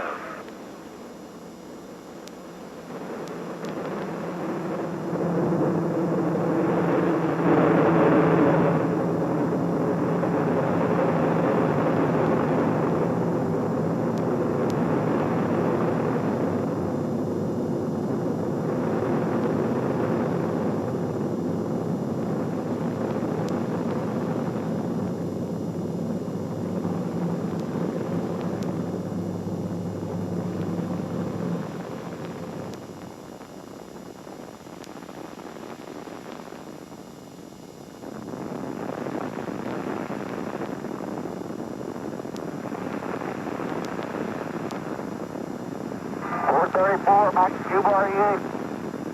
Roger.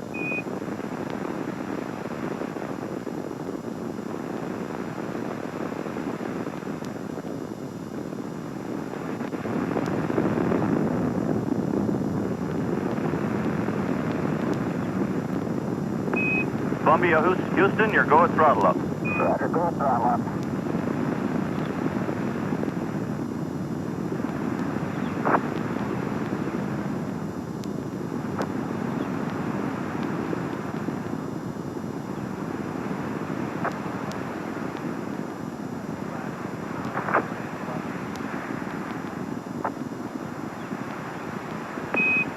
Roger, Columbia, on the nice ride. You're lofting a little bit, so you'll probably be slightly high at staging. 1 minute 45 seconds coming up on go, no go. Columbia, you're negative C. That call up says that Columbia, the altitude is too high for ejection seat use. Columbia, your go for SRB step. 2 minutes 4 seconds. Standing by for SRB SEP confirmation.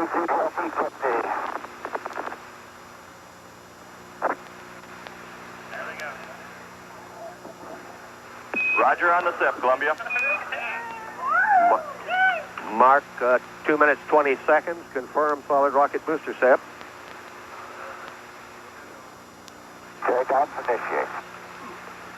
Mark, 2 minutes 30 seconds. On-board guidance is converging as programmed. Columbia is now steering for its precise window in space for main engine cutoff. Mark, 2 minutes 40 seconds. Columbia now 39 nautical miles in altitude, 42 nautical miles downrange. Mark, 2 minutes 50 seconds. Columbia, you're looking a little hot. All your calls will be a little early. Okay. Columbia now has 2-engine rotor capability. Mark, 3 minutes. Young and Crippen really moving out now. Velocity now reading 6,200 feet per second.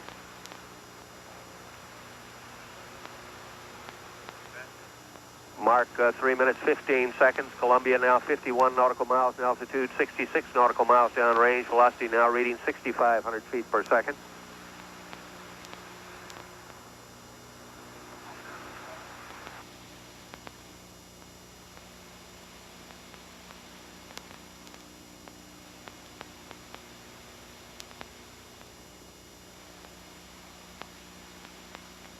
Indian Ocean Tracking Station.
Sunnyvale, Comtech, Houston, Comtech, air to ground 1.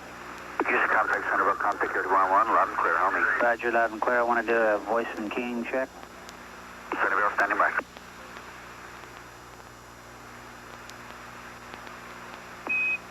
This is Houston, Comtech, air to ground 1 and 2, testing 1, 2, 3, 4, 5, test out.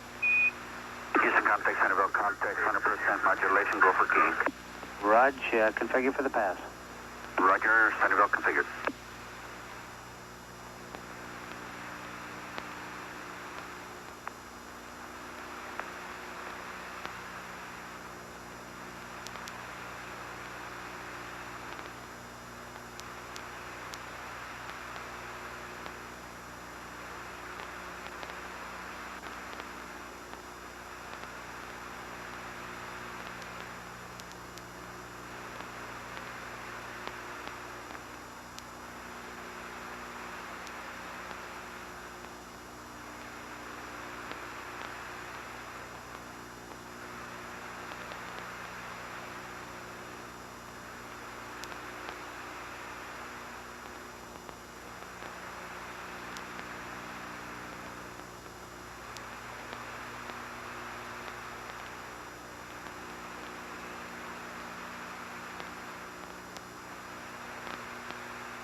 This is Shuttle Control Houston at 35 minutes mission elapsed time. We're less than a minute away now from reacquiring Columbia through Indian Ocean Station. Flight Dynamics Officer Jay Green reports for OMS 2 that the time of ignition should be at 44 minutes mission elapsed time. The Delta V 136.5 feet per second. The burn duration 1 minute 17 seconds.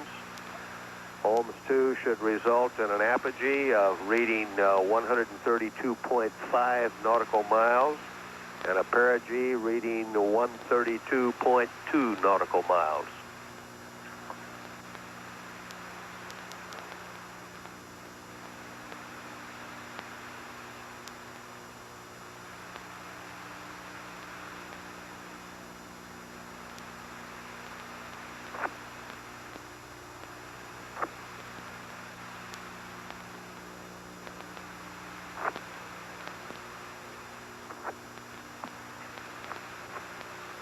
We have acquisition of signal now with Indian Ocean. 36 minutes mission elapsed time.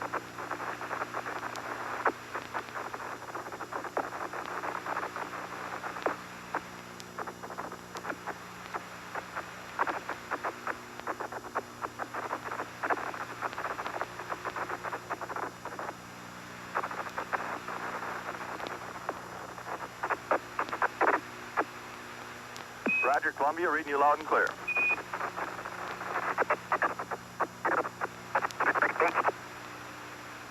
Roger, and I have your OMS pad for your OMS 2 burn when you're ready to copy.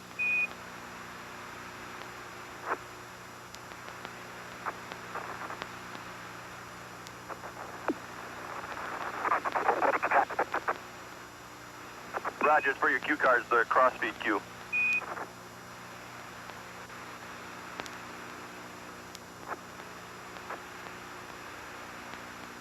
Roger, for your OMS 2 cross-feed cue, it's 42% on the left and 48% on the right.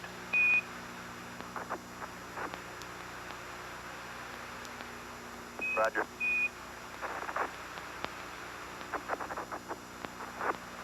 Hey. But they don't really see some stuff going out of the ones going up firings. That's Bob. Roger. That's Bob Crippen talking to Capcom Dan Brandenstein. And Cripp, I forgot to remind you to configure AOS.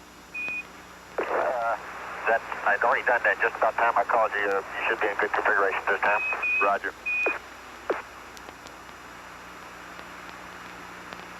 And Columbia, we don't have any S-band yet. We're talking UHF. Okay, we read you loud and clear. UHF certainly sounds good. Yeah, it sure does. Well, the view hasn't changed any. It's really something else. I tell you, John had been telling me about him for 3 years, but ain't no way you can describe it. It's hard to get my head in the cockpit here and do my procedures. I can imagine. We got a little particulate chunk floating around the cabin every now and then, and when we get a chance, we're going to get the vacuum cleaner and spiff some of that up. Roger, we copy that. Not very much, just a couple of pieces here and there.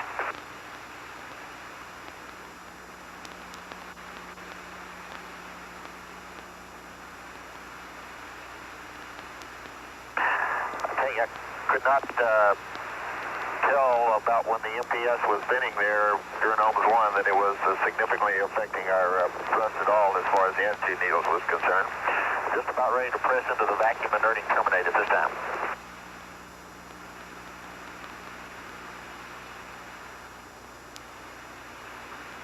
And Columbia, we saw the vacuum inerting going on in Madrid and looked real good. We believe it's all been dumped.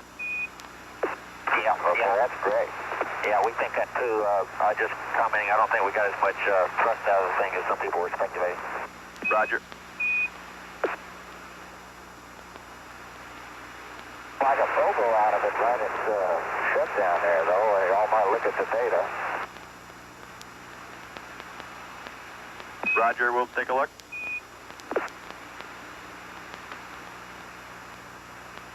I don't mean to pogo out of the engine. When they're bouncing around in here, you might look at some of the data. Roger, we broke up a little bit on that. We didn't copy what was bouncing around. A vehicle. Roger. It might have been doing the valve closing on the valve. Pre-valve closing, maybe, I don't know.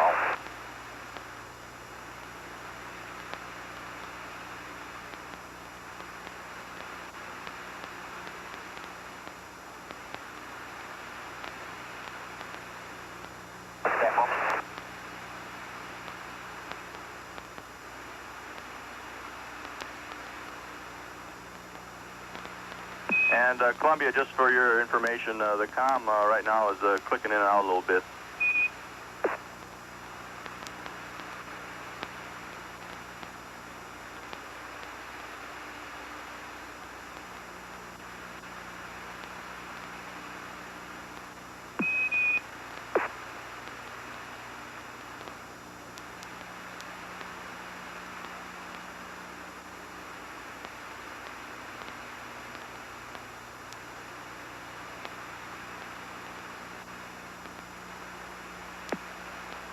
This is Shuttle Control Houston, 41 minutes mission elapsed time.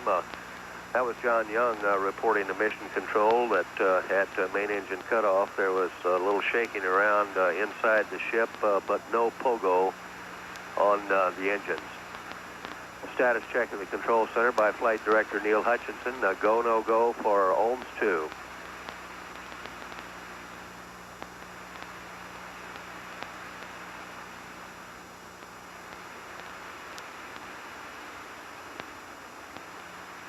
And Columbia, Houston, we got good S-band now and everything's looking good.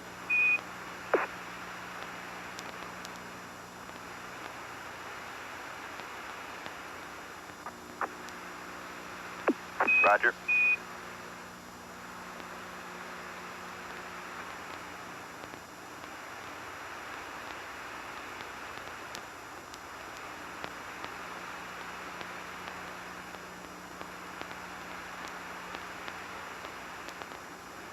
Roger, we copy.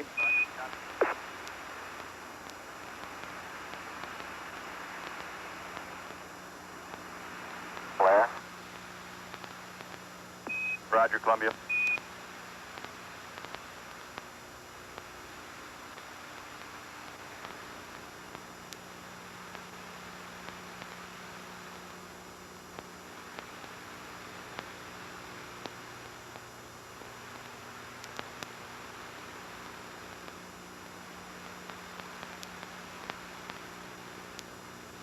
And Columbia, Houston, we're 30 seconds from LOS. Configure LOS. We'll see you at Yargady at 52 plus 00.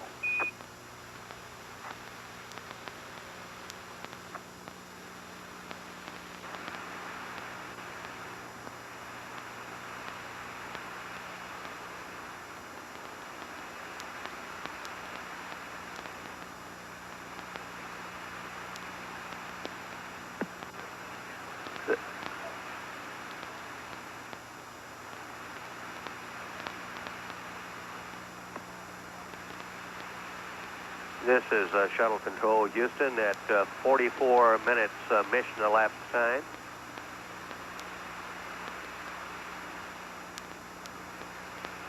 We have loss of signal now with Columbia, the next station to acquire, and about 8 minutes will be Yargady. This is Shuttle Control Houston.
This is Shuttle Control Houston at 46 minutes mission elapsed time. We have a report that the external tank came down within 10 miles of a predicted location in the Indian Ocean. At 46 minutes mission elapsed time, this is Shuttle Control Houston.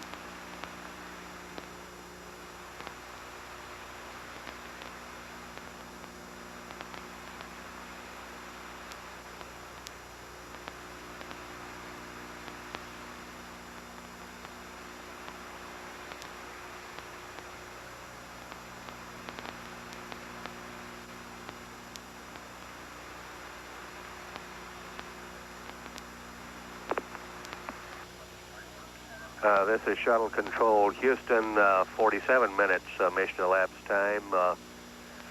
One clarification on our external tank report, that is a projected landing or impact point.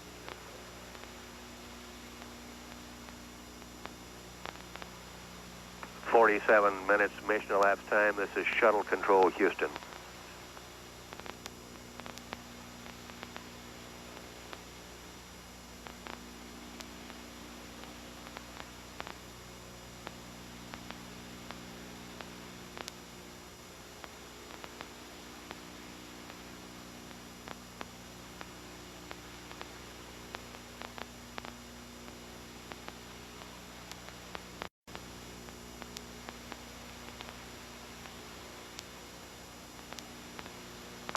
This is Shuttle Control Houston, 48 minutes mission elapsed time. We have a report that the solid rocket booster chutes worked okay. Both solid rocket boosters in the water floating normally.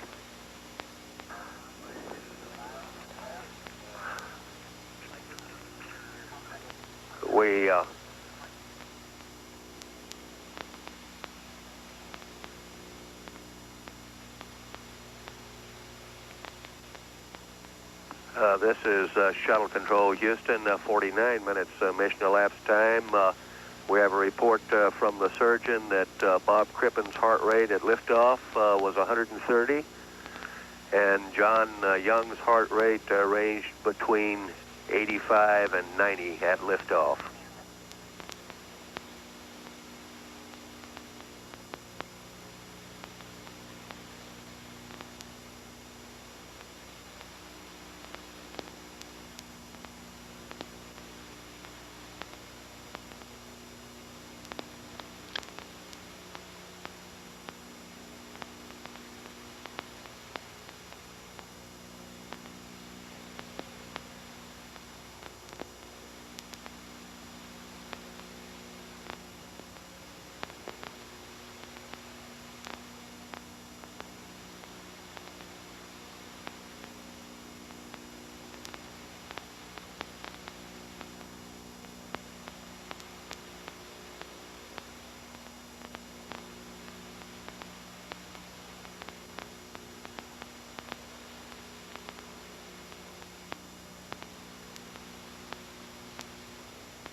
This is Shuttle Control Houston at 51 minutes mission elapsed time.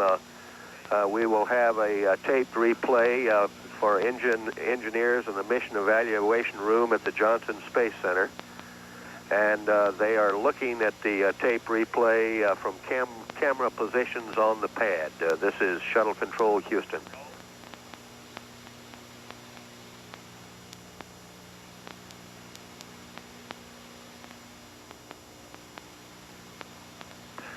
This is Shuttle Control, Houston, at reacquiring Columbia through Yargity tracking.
This is Shuttle Control, Houston. 55 minutes mission elapsed time. Unsuccessful so far in reaching astronauts Young and Crippen through the Yargity Pass. It appears to be an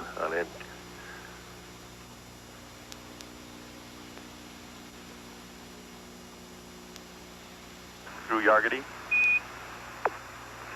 They're now going to wait until they get a different aspect angle on the antenna to try and call the crew again.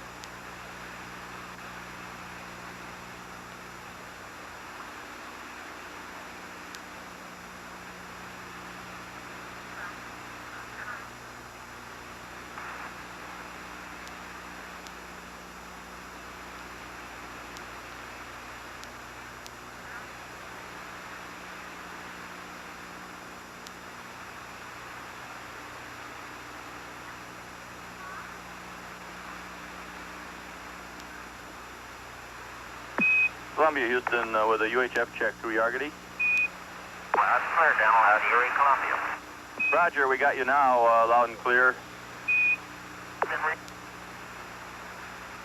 That reply... Hey, Columbia, you just broke up again. We have you for about 2.5 more minutes. That reply from Bob Crippen on this third or fourth call.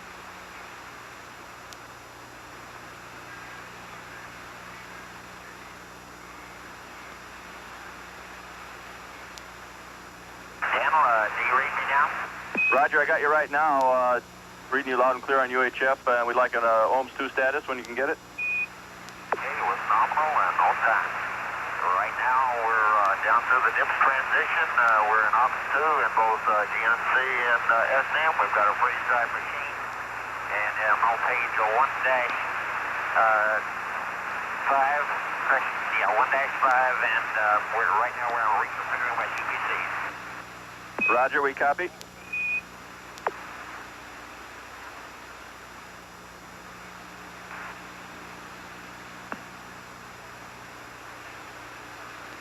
That report that the onboard computer is being reconfigured for Ops 2, the on-orbit program.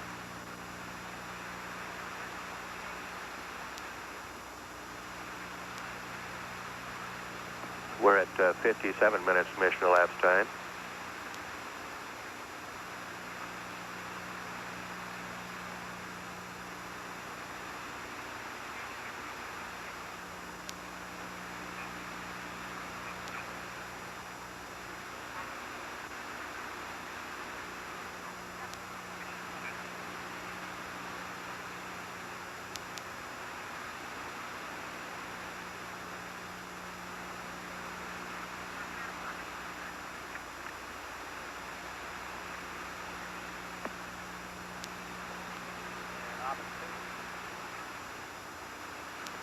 This is Shuttle Control Houston, less than a minute away now from loss of signal through Yargandy. That report also that the ohms 2 burn came off as programmed.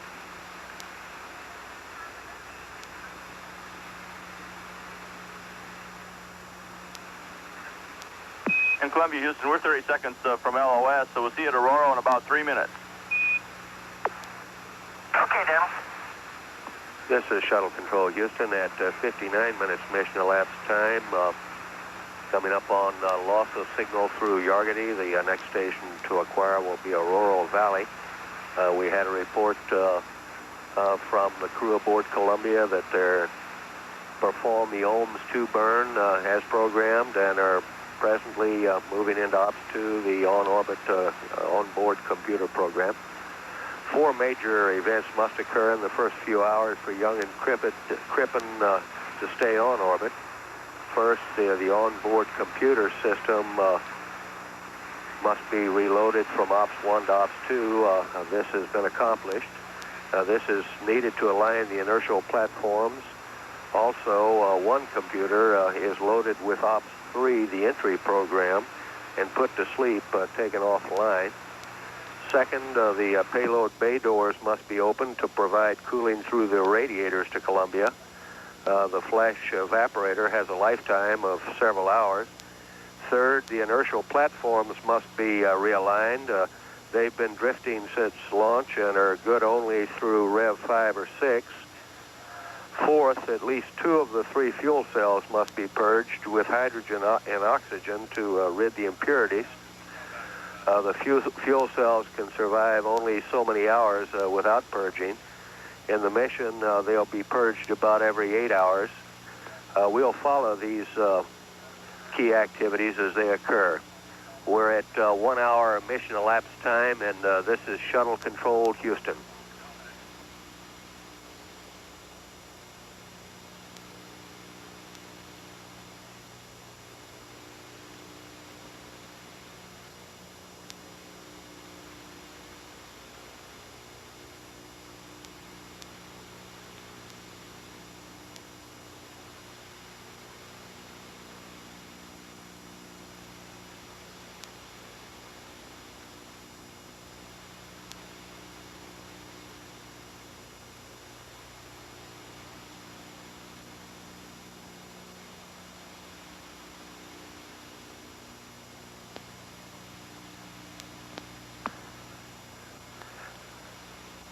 This is Shuttle Control Houston at 1 hour, 1 minute mission elapsed time, less than 30 seconds away now from reacquiring Columbia through Aurora Valley.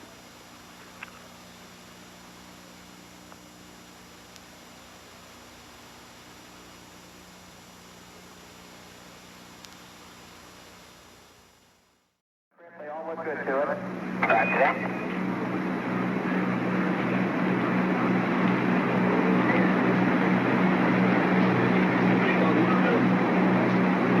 We now have a live television picture from the long-range optics at Crippen. You're coming right down the track. The tracking data, nav data, and pre-plan trajectory are all one line on our plot board here. Runway control.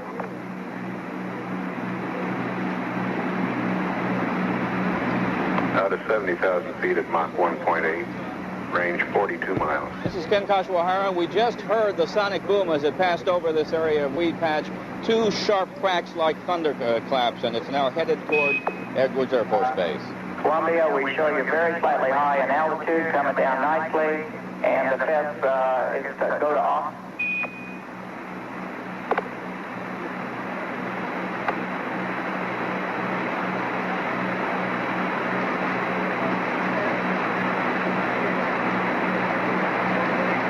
Mach 1.3 at 58,000 feet.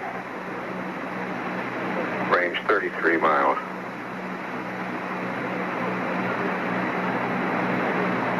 Out of 56K, looking good.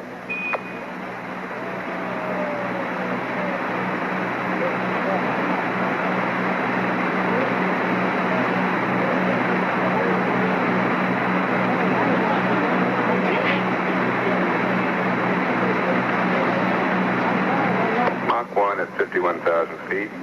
Range 28 miles. Columbia, you're going subsonic now, out of 50K, looking good. Roger that.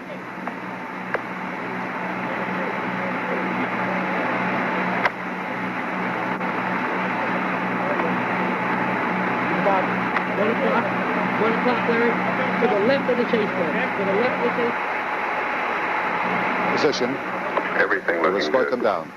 And everything is looking good. Columbia, you're There's the approaching boom. act now, right on the money. We just got the boom here.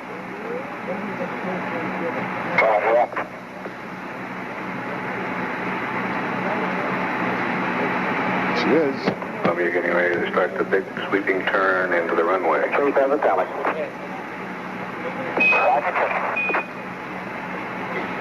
And Crippen, altimeter 3009er.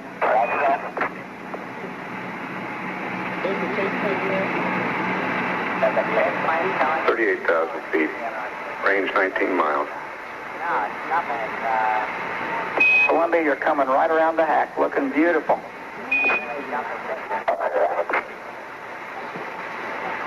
First on aboard 30,000. Control very smooth.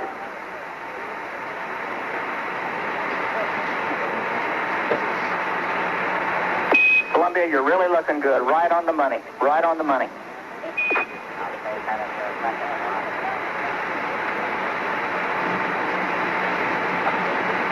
And we're seeing 1.3 Gs coming around the hack. And turning on to final, your winds on the surface are calm. 25,000 feet.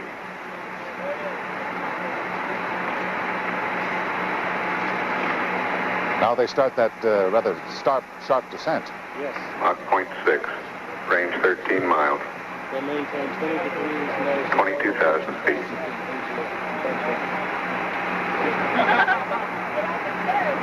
Control looking very smooth. Speed brake at 40. We have a television picture now. You're right on the glide slope, Columbia.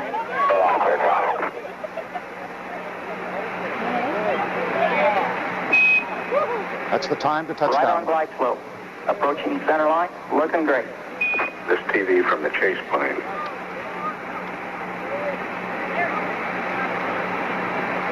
$16,000 feet. Mark 15. Airspeed 271 knots.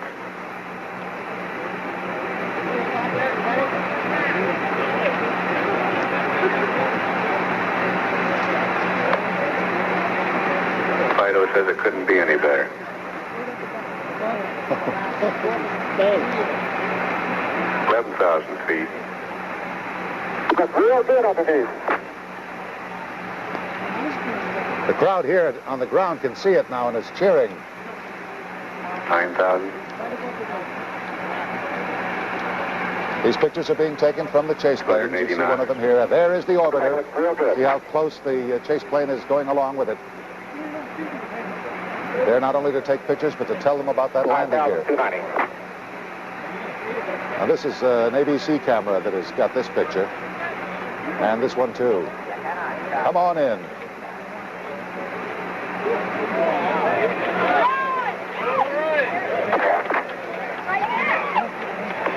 Feet there.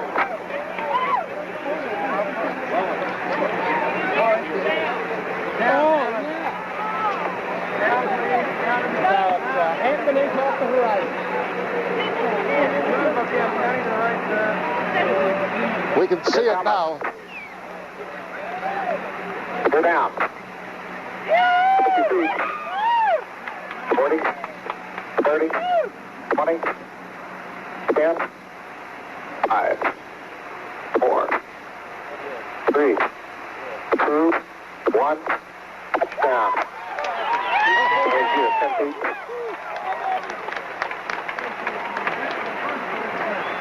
5, 4, 3, touchdown. Look about, Skipper.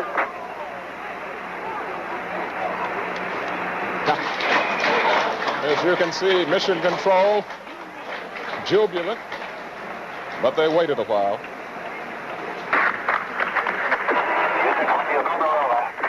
Welcome home, Columbia. Beautiful, beautiful.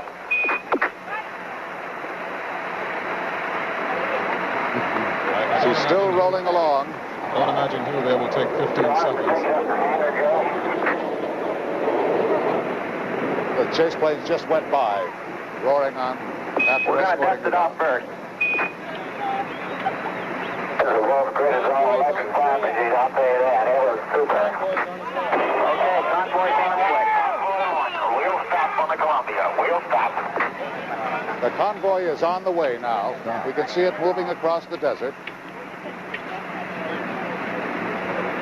The convoy of vehicles on the ground to make sure that everything is safe for the astronauts to egress, to get out. Control Houston, the unofficial touchdown time. Thank you. 2 days, 6 hours, 20 minutes, 52 seconds. 2 days, 6 hours, 20 minutes, 52 seconds. And Columbia, Houston, we're estimating at least 26 more minutes on the ammonia. You're looking real good. Okay. You can lead into it, or you can ask me to roll it, whatever way. Okay. And as Columbia's main gear touched the lake bed, the flight director's instructions were prepare for acceleration. Well, the tiles obviously worked all right. Helicopters are beginning to swarm down around it now. They're going to be in there for about 40 to 45 minutes before they actually come out. Some of the vehicles that will move up include a white room.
Read the serial number on that.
5.1 off. 10 off. 6. Now lay down. On the wheel. That's nice. That's got enough to Okay, go. verify that there. Close is on and stick. Look at this one back up there.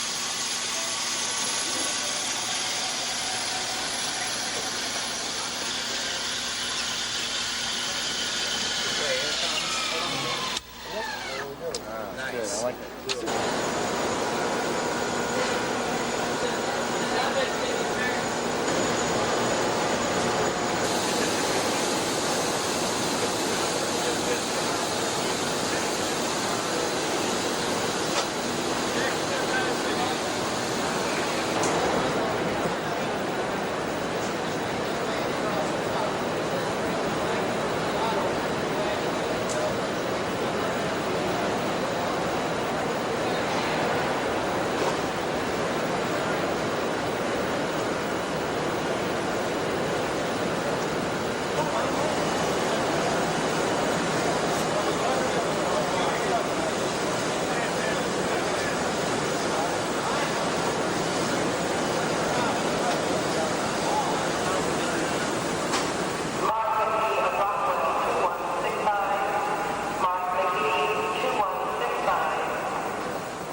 about a quarter to a half down, about a half. All here.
gotta get the paperwork on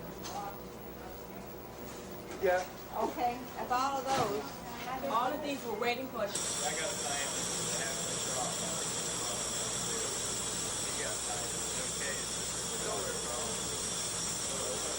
We have had a go for the flight crew to go into the suiting room and suit up for their trip out to the pad and into orbit for 5 days. The crew is on its way out now, accompanied by the security people. They're waiting for the people who come out to see them off. John Young, the commander on the first shuttle flight, taking a ride with them out to the pad. The trip out to the pad takes approximately 10 minutes by the Astrovan, and then they'll take another few minutes to get out and go up the elevator to the 190-foot level, which gives them access to the orbiter.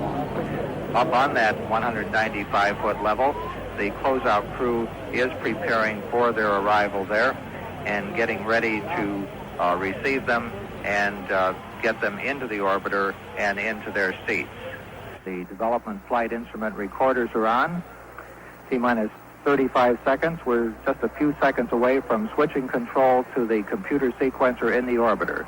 T-minus 31 seconds, and we have held at the T-minus 31 second point. Launch Director George Page has just recommended that we go into our scrub turnaround procedure. The clock has stopped at the T-minus 31 second point, and a determination will be made as to why that occurred.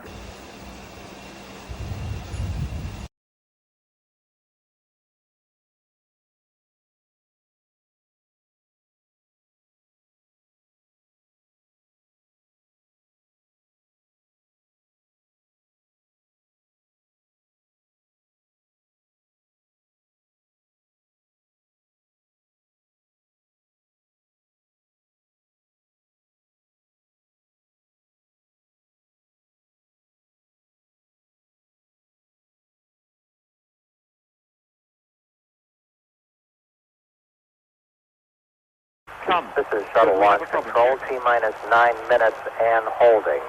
Launch Director George Page asked for a slight delay in picking up the countdown at this point while he checks a couple of things which he heard during the countdown. He has just checked with the range safety officer to determine that a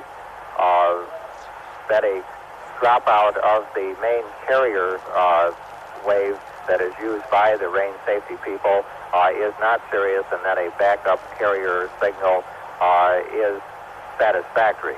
He is also checking on several other things, and we will get back to you as soon as a determination has been made to pick up the countdown.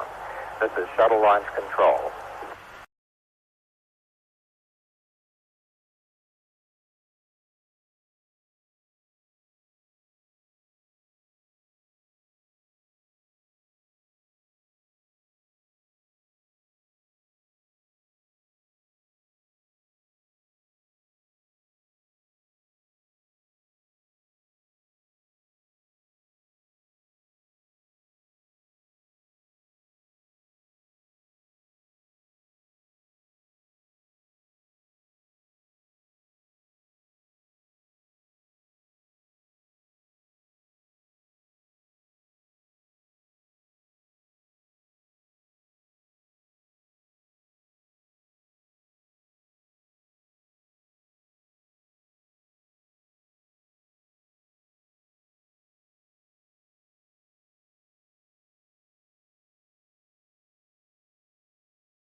Thank you, George, and we concur with everything you said. We'll get it off right.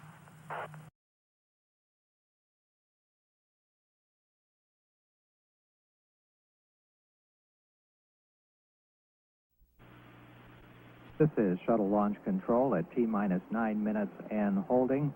Launch Director George Page has checked on a number of problems which had come up during the countdown, to determine that there are no constraints at the present time. He has spoken to the launch crew and says, let's take our time. It's been a hard one. Watch all your data, but we're going to do it right. He has spoken to the crew, and he's to Joe Engel and to Dick Truly, and said, we're going to give you a good one. We're in the process now of the test conductor going over the hold criteria with the launch team to let them know what points holds can be called and what the proper procedure is to call that hold. Launch Director George Page has told the launch team to take their time and do it right. We're standing by now to get word of the point at which we will be picking up at the T-minus 9 minutes point. This is Shuttle Launch Control.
Just ordered that the clock will be picked up at 1 minute after 10 Eastern Standard Time this morning. We have just had a check of the various major managers for this morning's launch. Norm Carlson has conducted that check, and all of the managers have said they are ready to pick up at the proper time. The launch director, George Page, has just asked Deke Slayton, the OFT launch manager, if he is go, and Deke Slayton has said he is go for launch. We're about 2 minutes away from picking up the countdown at the T-minus 9 minute point, which would result in a launch at 10:10 a.m. this morning. This is Shuttle Launch Control.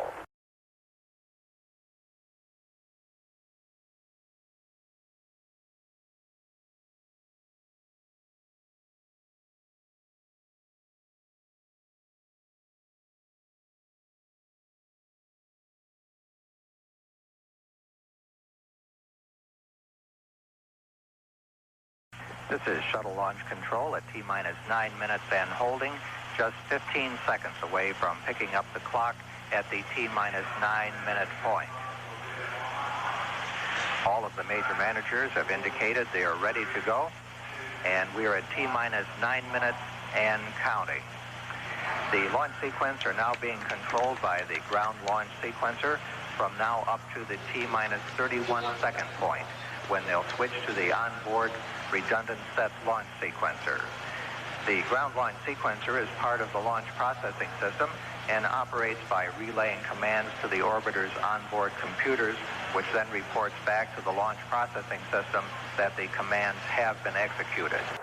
The primary job of the computers is to check that all of the launch commit criteria are being met, such as propellant loads, temperatures, pressures, and other measurements. The chase aircraft have been launched from Patrick Air Force Base to take part in the activities of this morning's launch. T-minus 8 minutes, 10 seconds, and counting.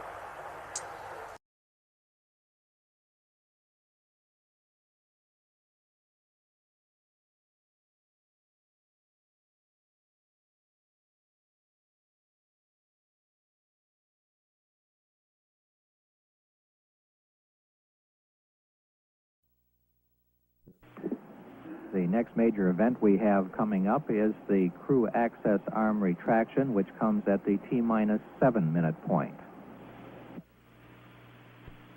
T-minus 7 minutes, 30 seconds, and counting. Everything going smoothly in these last few minutes of the countdown, leading toward a liftoff at 10:10 a.m. Eastern Standard Time this morning.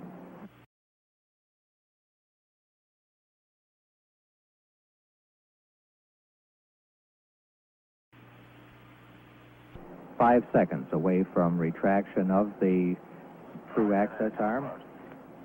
T-minus 7 minutes, and there goes retraction of the crew access arm. This is the walkway attached to the service structure and used by the crew to walk across to the orbiter.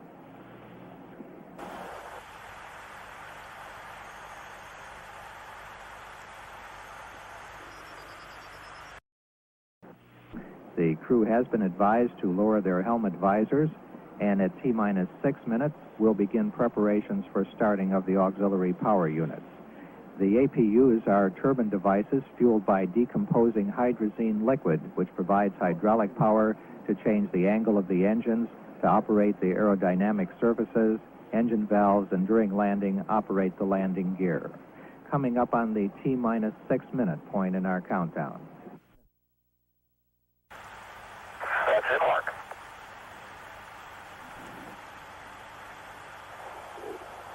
T-minus 6 minutes and counting. The pilot, Dick Truly, has begun the APU pre-start activity. APU pre-start is complete. And it is complete. The development flight instrumentation, which measures stresses on the orbiter during flight, have been turned on. Recorder stopped for playback after landing. T-minus 5 minutes, 40 seconds, and counting.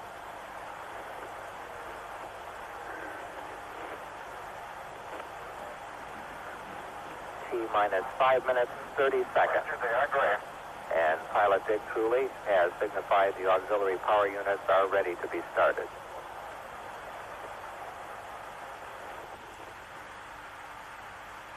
T-minus 5 minutes, 15 seconds, and counting.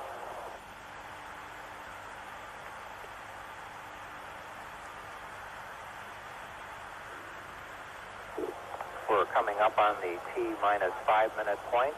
2, 1, T-minus 5 minutes. We have a goal for APU start, and the start sequence has begun.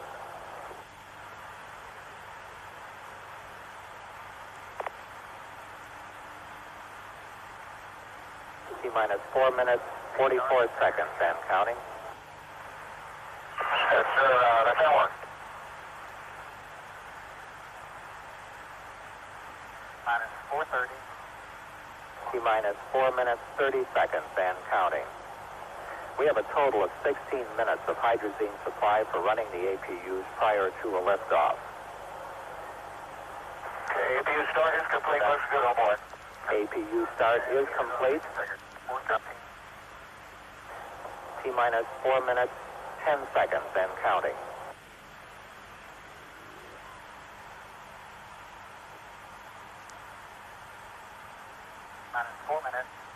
T-minus 4 minutes. We have begun nitrogen purge of the main engines on the orbiter. T-minus 3 minutes, 50 seconds, and counting. T-minus 3 minutes, 45 seconds. The elevon, speed brake, and rudder are being moved through a pre-programmed pattern to assure that they'll be ready to be used in flight. Little exhaust from the APUs coming out the tail of the orbiter, indicating that all is well. T-minus 3 minutes, 28 seconds, and counting. The shuttle is now on internal power. However, the fuel cells are still receiving their fuel from the ground support system through the tail service mast for 1 more minute. T-minus 3 minutes, 15 seconds. The profile checks of the aero surfaces have been completed and checked. T-minus 3 minutes, 5 seconds. The engine gimbal or movement check is underway to assure that they're ready for flight control. T-minus 2 minutes, 55 seconds and counting. The LOX valve on the external tank has been closed and pressurization begun. After the tank is pressurized, the hold capability is limited. T-minus 2 minutes, 40 seconds. We have cleared the caution and warning memory. The gaseous oxygen vent arm is being retracted. T-minus 2 minutes, 30 seconds and counting. The fuel cell ground supply of oxygen and hydrogen has been terminated, and the vehicle is on its onboard supply. T-minus 2 minutes, 15 seconds. The main engines have been gimbaled to their start position, and the pressure on the liquid oxygen tank is at flight pressure. Coming up on the 2-minute point. T-minus 2 minutes and counting. The liquid hydrogen vent valve has been closed and flight pressurization underway. T-minus 1 minute, 50 seconds and counting. Copy. The gaseous oxygen vent arm is almost fully retracted. T-minus 1 minute, 40 seconds and counting.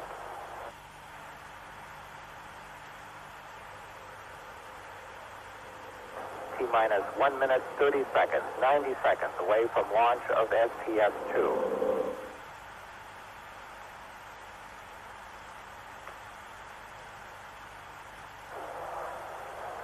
T-minus 1 minute, 15 seconds and counting. The liquid hydrogen tank is at flight pressure.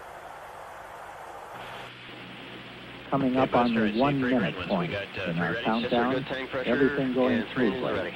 Okay. T-minus 1 minute and counting.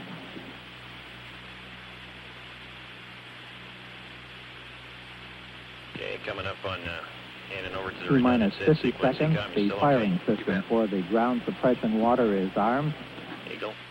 Eagle, you doing okay? Looking good, flight. GNC? Looks good, flight. Rob. T-minus 40 seconds. Development flight instrument recorders are on.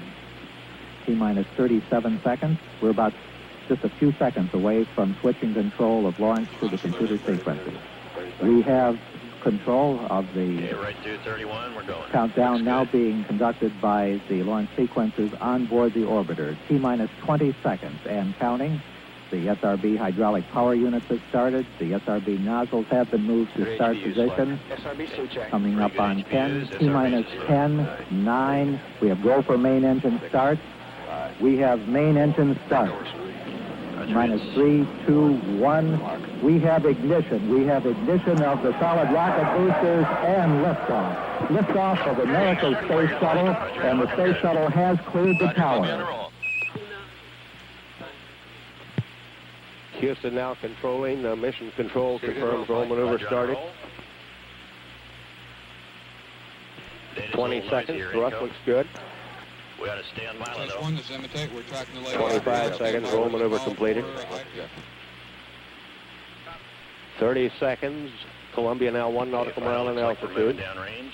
Good shape. 35 seconds. Status check and mission control by Flight Director Neil Hutchinson. Given a go at 40 seconds. We're go. Go at 40, Capcom. Columbia, Houston, you're go at 40. Looking good. Roger, go at 40. And master arm, and it's the... You may get a klaxon flight, ignore it. 48 seconds. Throttling engine down for execute. Roger, ignore the master alarm, Columbia. Okay. Coming up on period of maximum aerodynamic pressure on the vehicle. Okay, throttles are down. Throttle down. Looks good. Mark 1 minute. Columbia now 5 nautical miles in altitude, 3 nautical miles downrange. Velocity now reading 2,300 feet per second. Okay, 3 engines up. 1 minute, 8 seconds. Pass through max Q. Columbia still looking good. Throttling engines back to 100%. STS-1, we expect to call in about 45 seconds from safety standby. Mark 1 minute, 20 seconds. Columbia now 9 nautical miles in altitude, 6 nautical miles downrange. Velocity now reading 3,000 feet per second.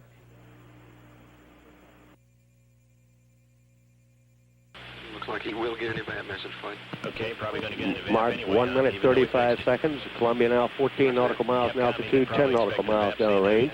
Houston, you can expect an evap, C&W.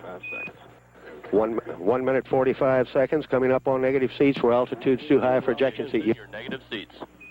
Roger, negative seats. Mark, 1 minute 55 seconds. Columbia now 21 nautical miles in altitude, 18 nautical miles downrange. Velocity now reading 5,000 feet per second. Roger. Standing by now for solid rocket booster separation confirmation. Roger, copy. PC less than 50. Roger. Confirm good solid rocket booster separation. Smooth as glass, Houston. 103 converged.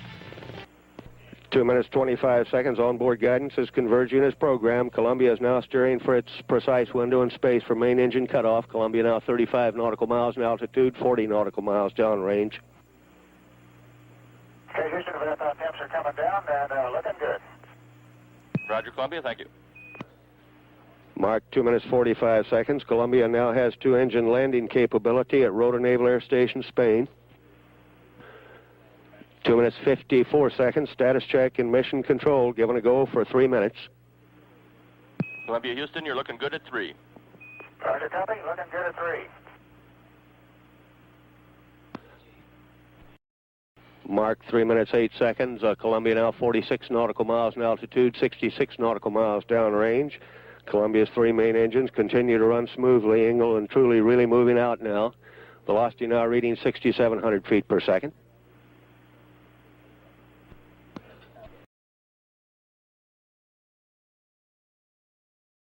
Mark, 3 minutes 30 seconds. Columbia now 52 nautical miles in altitude, 85 nautical miles downrange. Velocity now reading 7,000 feet per second.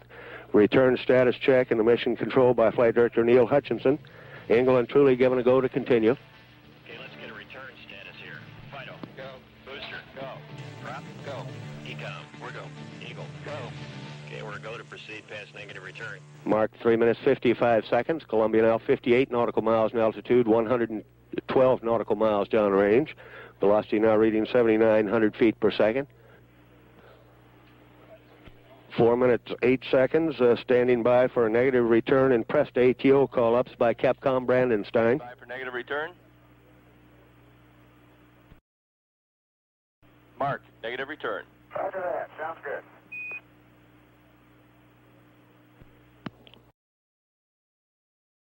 With that call-up, Ingle and Truly now committed to space travel. They can no longer turn around and return to the launch site. 4 minutes 35 seconds. Columbia now 60... Columbia, Houston, you're pressed ATO. Pressed ATO. Looking good here. 4 minutes 44 seconds. For the first time, Columbia has forward abort to orbit capability on 2 engines by throttling engines up to 107%.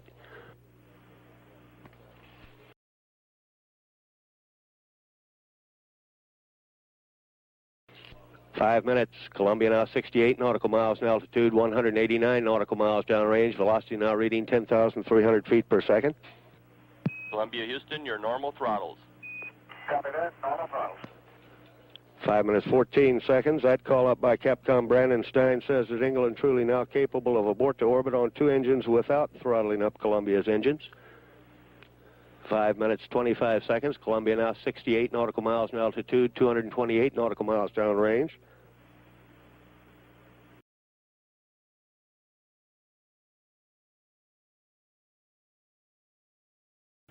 Mark, 5 minutes 40 seconds. Standing by for press to MECO.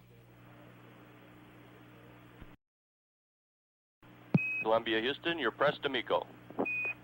Roger, press to MECO. 5 minutes. This is really smooth. 5 minutes 55 seconds. The press to MECO call from Capcom Brandenstein says, should Columbia lose but 1 engine, press on, keep flying forward. Columbia's engines have enough energy to achieve normal attitude. Single engine rotor and everything's looking good. Okay, Dan, single engine rotor and looking good here. Mark, 6 minutes 18 seconds. That report from Capcom Brandenstein indicates if a 2-engine failure occurred, Columbia is capable of an emergency landing at Rotor Naval Air Station, Spain. Mark 6 minutes 30 seconds. Columbia now 68 nautical miles in altitude, 346 nautical miles downrange. Velocity now reading 14,900 feet per second.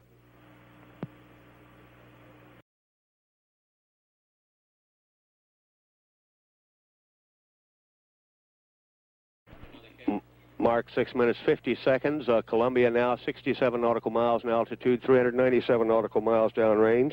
Columbia pitching over now, diving to increase velocity, decrease altitude, giving Columbia her most favorable attitude. 7 minutes 5 seconds.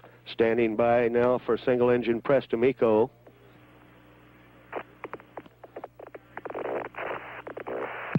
Columbia Houston, your single engine, press to MECO. Roger that. Single engine press. Looking good, Dan. 7 minutes 20 seconds. That report says that England truly can achieve normal engine cutoff targets even if 2 engines go out. Mark 7 minutes 30 seconds. Columbia now 64 nautical miles in altitude, 511 nautical miles downrange. Velocity now reading 20,000 feet per second. 7 minutes 43 seconds. G-forces building for England truly now, coming up to 3 Gs. Columbia now 63 nautical miles in altitude, 562 nautical miles downrange. MECO holding 3-4. Yes, sir. Booster, go. Go at 8, Capcom. Mark 8 minutes. Columbia Houston, your go at 8. Columbia's main engine's slowly being throttled back now. Should be throttled at 65% at 6 seconds before main engine cutoff. Columbia now 63 nautical miles in altitude, 645 nautical miles downrange. Velocity now reading 24,000 feet per second.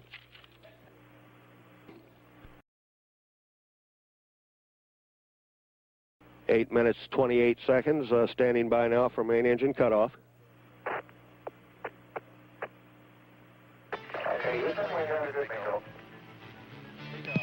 Roger, we copy, Columbia. Confirmed shutdown. Columbia now returned to space, not yet returned to orbit. Standing by now for external tank separation. Columbia Houston, you can ignore the IMU bites. Roger, Houston, and we've had ET7. Roger on the 7. 8 minutes 58 seconds. Confirm external tank separation. ET7 and the rates are good. Columbia now, We copy. Columbia now performing an evasive maneuver, moving below and beyond the external tank. 9 minutes 15 seconds. Go, no go, status check, emission control for the first ohms burn. Roger, ohms 1 status. Booster. Roger, Columbia, we're looking at them. Go. ECOM. Go. GNC. Go. Capcom, we're go for nominal ohms 1. Go for APU off. The main beam. Roger, we see that. It looks good to us. Thank you. And then now that we have done that, do you still want to continue with that sampling of the water? That's a negative, Columbia. Okay.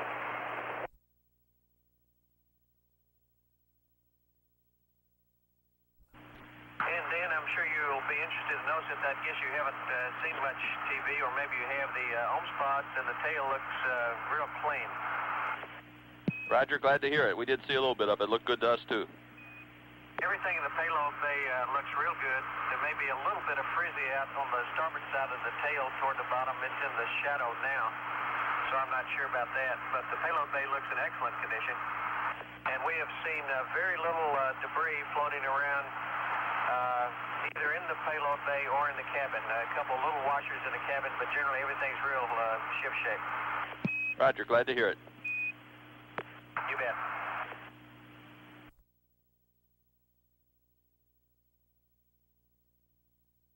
And Dan, I know we haven't had time to talk about it, but every second that we've had just...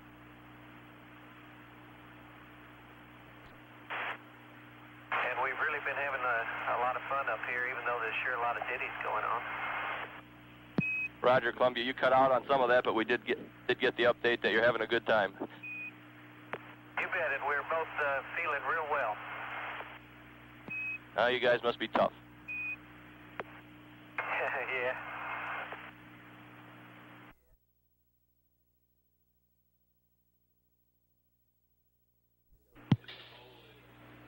Shuttle Control, Houston, now receiving data through Hawaii. Oh, Columbia, this is Houston. We're talking to you through Hawaii. 6 hours mission elapsed time. Okay, Dan, read you loud and clear.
Eddie Houston, Columbia, how do you read?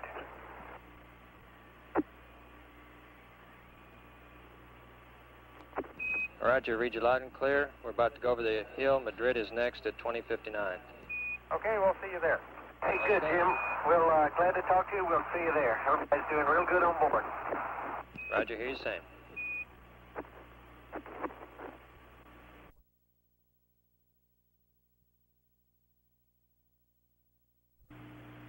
Okay, Sally, we've got the arm secured right now. We're just getting ready to activate the survey. We've got the power on, and we're getting ready to turn it on. Okay, sounds good. You sound mighty good, too. And, Sally, I'll be glad to let you know where we are in the checklist on RMS testing. Okay, go ahead. Okay, the arm is out for the first time. She's been deployed, working great. We have done all the way through page 1-12, and we're sitting, waiting for the Surrey data take to be over to get back into it and do the THC phasing orbiter unloaded on page 1-13. Your suggestion about the latch worked fine. I used direct mode and diddled with it a couple of times and ended up with all three grades.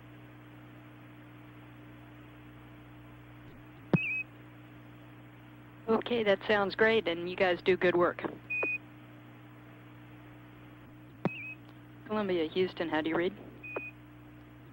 Houston PLT, read you loud and clear. Okay, you're loud and clear now, too. And we copied your RMS comments, and it sounds great. Okay. We have a picture coming in now. And while we've got a Surrey data take going, we'd like you to take the primary B FES controller off and then back on. Okay, Sally. Thank you. I didn't even see that it had come out there.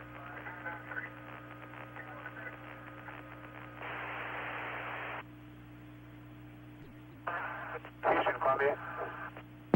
Go ahead. Roger, are you getting TV down there? We had a great picture of the flag from camera Delta, and now we've got a test pattern. Oh. Okay.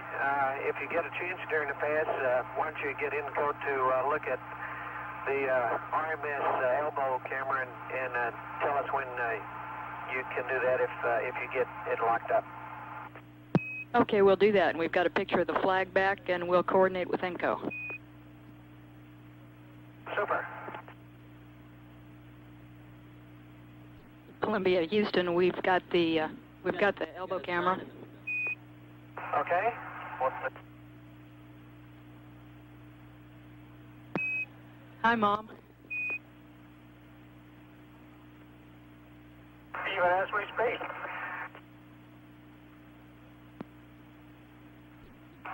And Sally, you can tell Inco he can use any of the cameras now that he likes. We'll not be using them again until after the Surrey pass.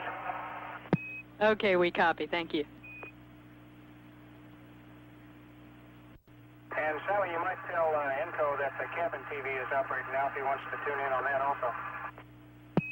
Okay, we'll tell him. Columbia, Houston, well, you've got a minute. We'd like to cycle the cabin fans, and the way we'd like to do that is have you turn cabin fan A on, let us verify that it's on, and then we'll give you a go to cycle B off. Okay, sure enough. Looks like it's a little cloudy out here, Sally. It's a good thing the Surrey sees through that. And Columbia, we would like to get the cabin fans changed as soon as possible. You bet. He is on, Sally. And we can hear it crank up on board. Okay, stand by.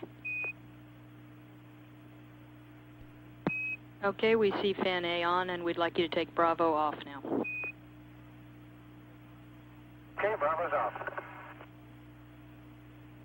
Okay, and be advised that we're looking at a great picture from, looks like, camera delta of the arm and the Earth. Good show. Hey, very good.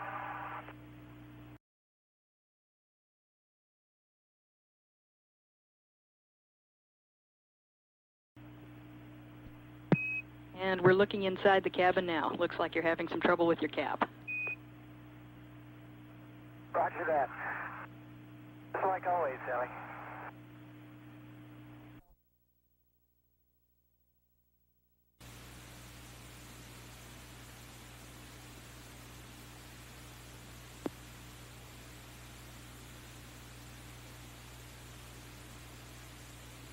You smiling?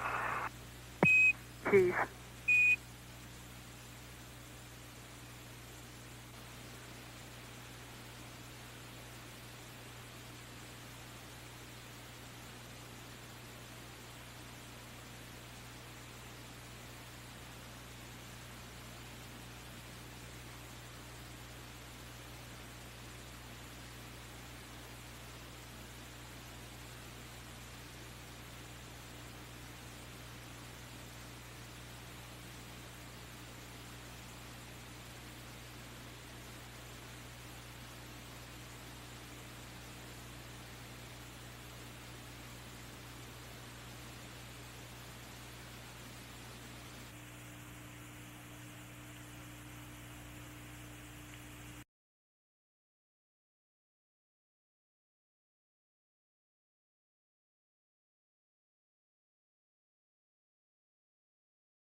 We're ready to...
At Edwards Air Force Base. Could you pick me up and take me out? I haven't been to California since last August. We'll be proud to, sir. Well, okay, thank California. Thank you very much. Let me just say, I'm sure you know how proud everyone down here is, and how this whole nation, I'm sure the world, but certainly America, has got its eyes and its heart on you. Well, thank you very much, Mr. President. We're awfully honored that we've got the opportunity to take part in this, and I'm sure that we're very glad that you're getting a chance to meet all the people there in Houston that are making it happen. Well, I've enjoyed meeting them. I told them when I came in, this was a rare experience for an old horse cavalry officer. Mr. President, we certainly do appreciate your taking the trouble to show all the people working on the space shuttle how much you care, and it makes us mighty proud. Well, I care, and again, God bless you both, and all of us here are watching with great pride. Thank you very much, sir. Thank you, sir, very much. Thank you. Sure.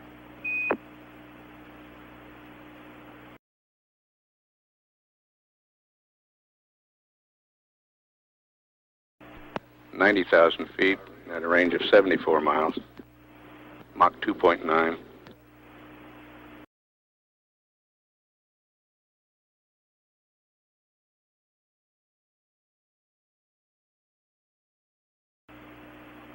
Houston, Columbia air data looks good on board. Roger, we're looking at it.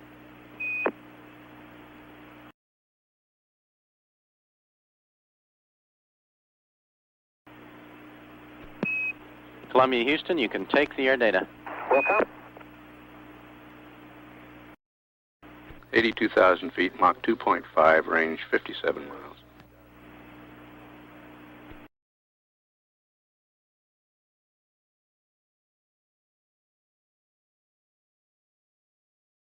And Houston, PTI 5, Mark. Roger.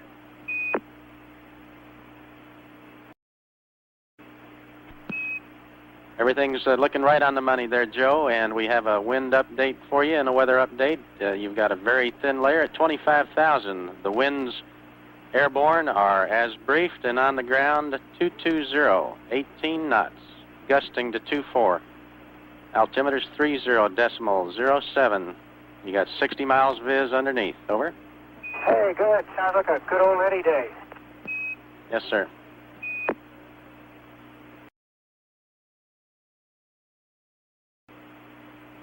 Out of 68,000. 39 miles range, Mach 1.5. Okay, PTI 6, Mark.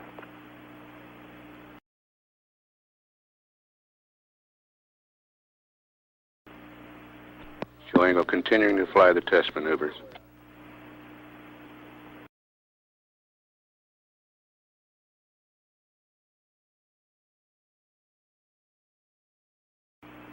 $60,000 feet. Columbia, Houston, at your convenience, transfer the state vector from the pass to the BFS. You're almost unreadable, Rick. Say again, please.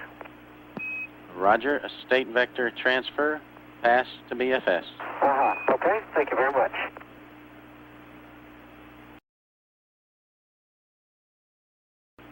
PTI 7, Mark.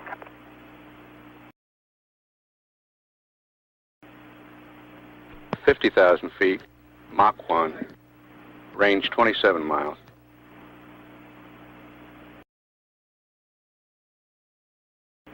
PTI 8, Mark. Roger, you're tracking right down the line.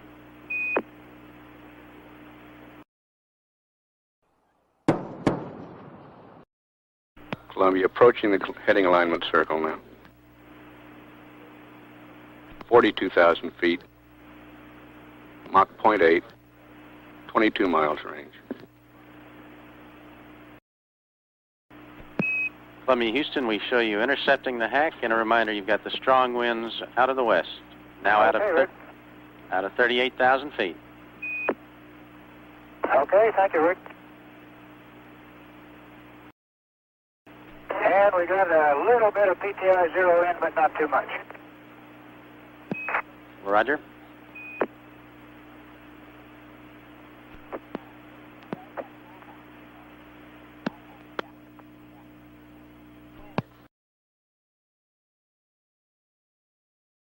We'll be making a wide sweeping turn now to get lined up with the runway.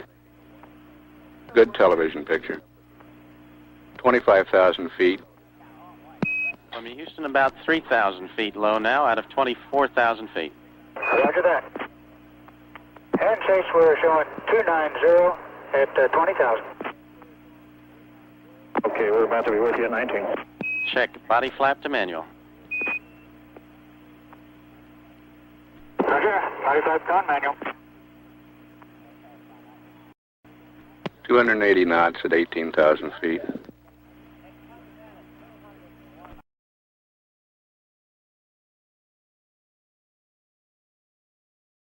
Okay, speed brake sweep starting now. Roger, still just slightly low on the energy, looking okay.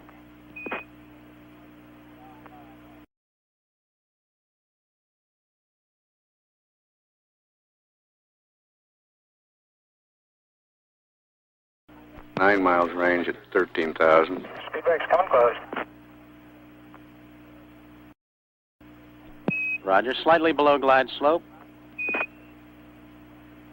You're below the glide slope. You have a go for auto land. Okay, Rick. Thank you, sir.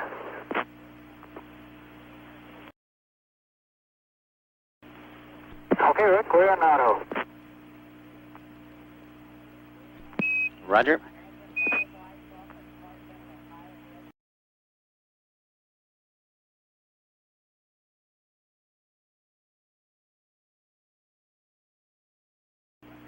$9,230. Check speed brake auto. Okay, speed brake, body flap, auto, everything's off. Thank you.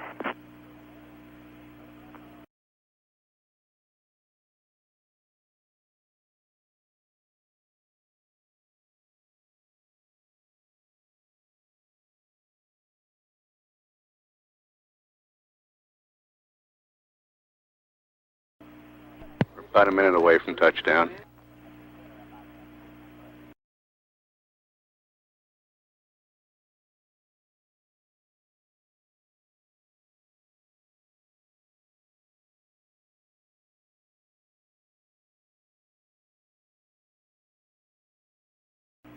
$220.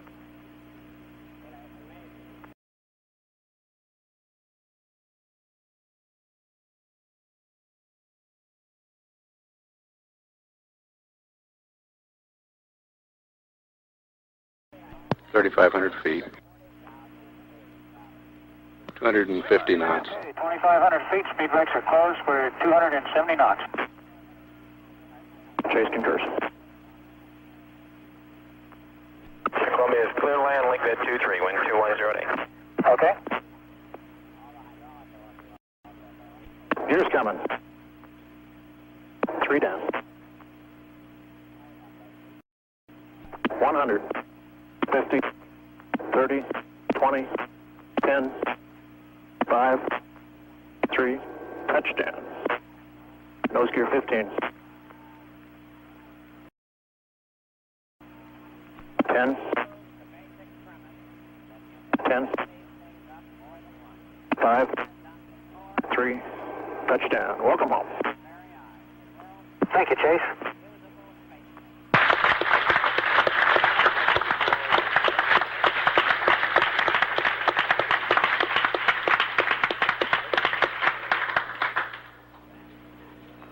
This is Shuttle Control. The unofficial touchdown time and mission elapsed time is 2 days, 6 hours, 13 minutes, 10 seconds.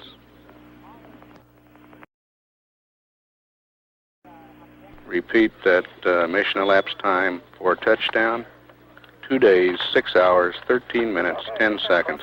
Roll to a stop and we're getting into the post landing.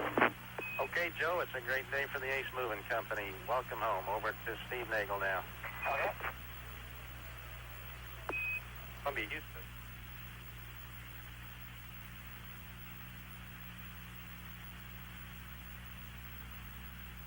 Astronaut Steve Nagel has relieved astronaut Rick Houck at the Capcom console and will handle the power down procedures till crew egress.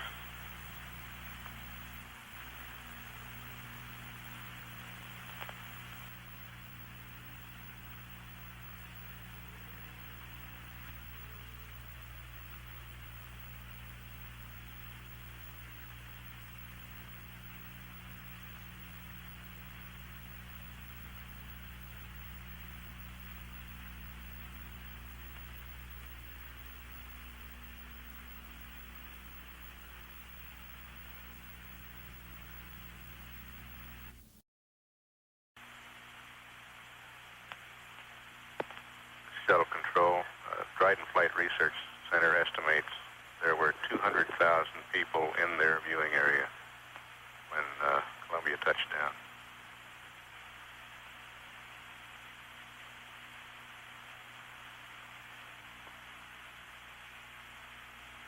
Columbia. Roger. Off. OFF. Okay, payload aft P coming off. Thank you.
OTC, CFCP, go ahead.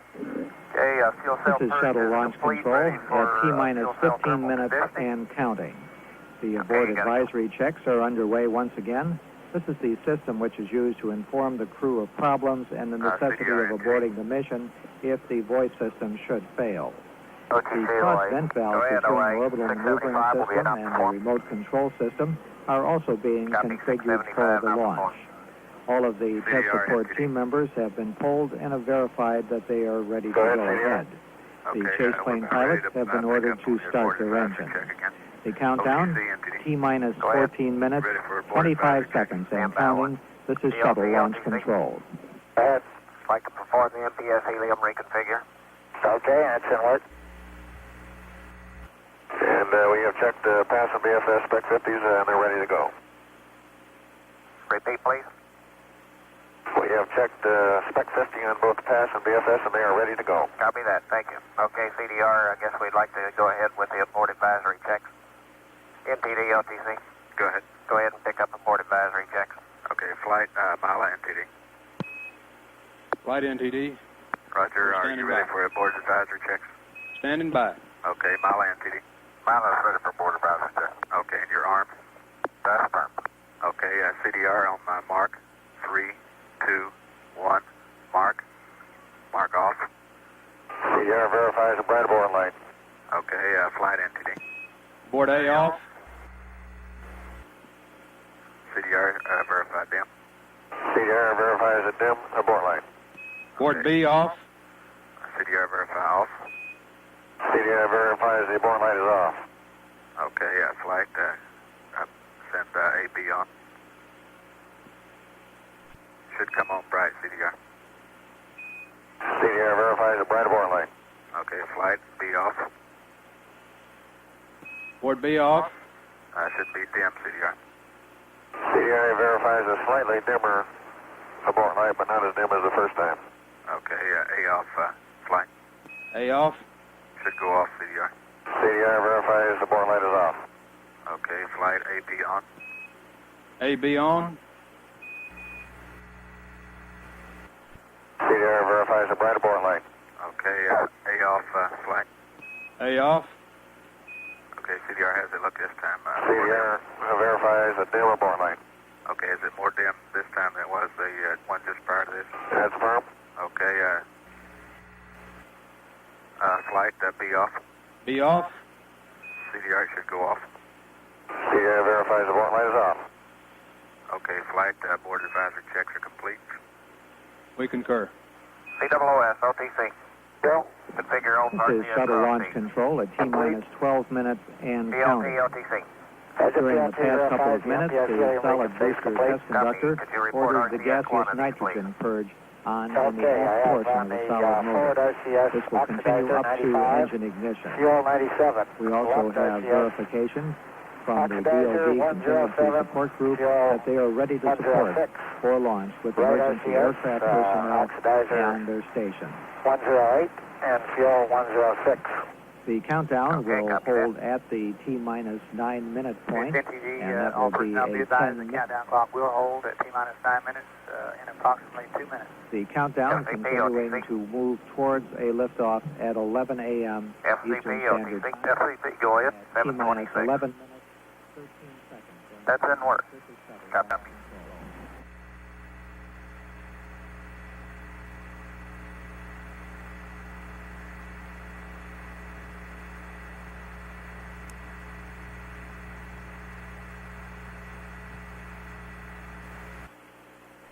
OTC, DPS. Go DPS. Step 735 is complete. T-minus 20-minute dump and no miscomparison. Copy.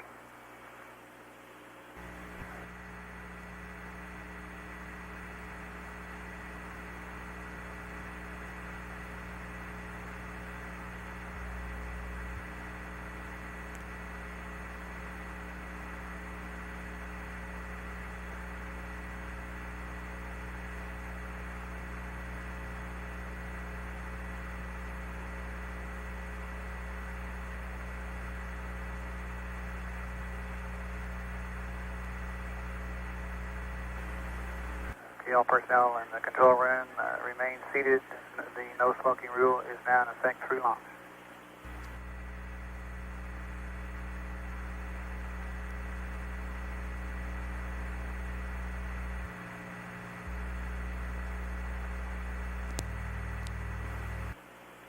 OTC, CFCP. Go ahead, FCP. Thermal conditioning complete. What step's that? 726. Copy.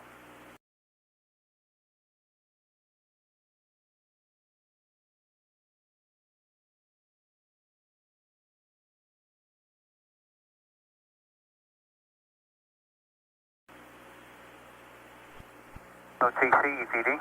Go APD. Fuel cells are loaded. Copy. Okay, I have a caution at this point. If we receive a cutoff request, there shall be no additional vehicle command set by This is LTS Shuttle other Launch than the Control, GLS just a saving few for a seconds away minimum of from 60 going seconds. into our final build-in hold at the T-minus 9 minutes point. T-minus 9 minutes and holding. This is a final 10-minute build-in hold. During this period, the flight crew will once again do a cabin pressure test. The comparison of the primary computer with the onboard computer has been completed and is satisfactory.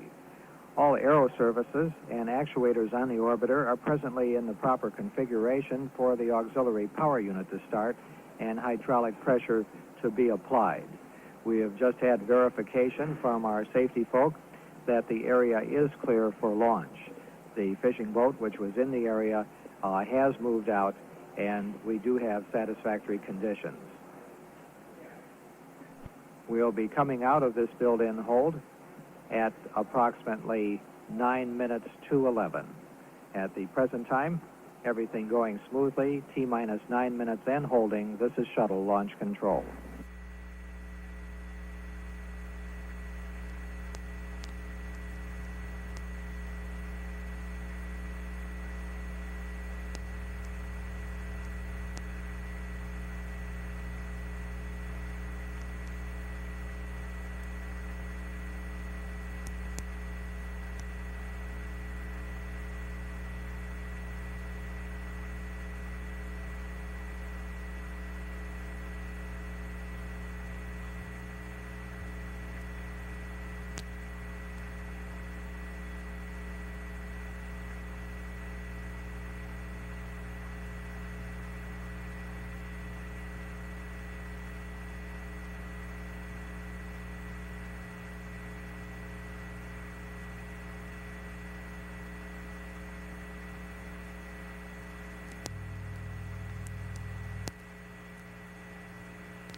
This is Shuttle Launch Control at T-minus 9 minutes and holding.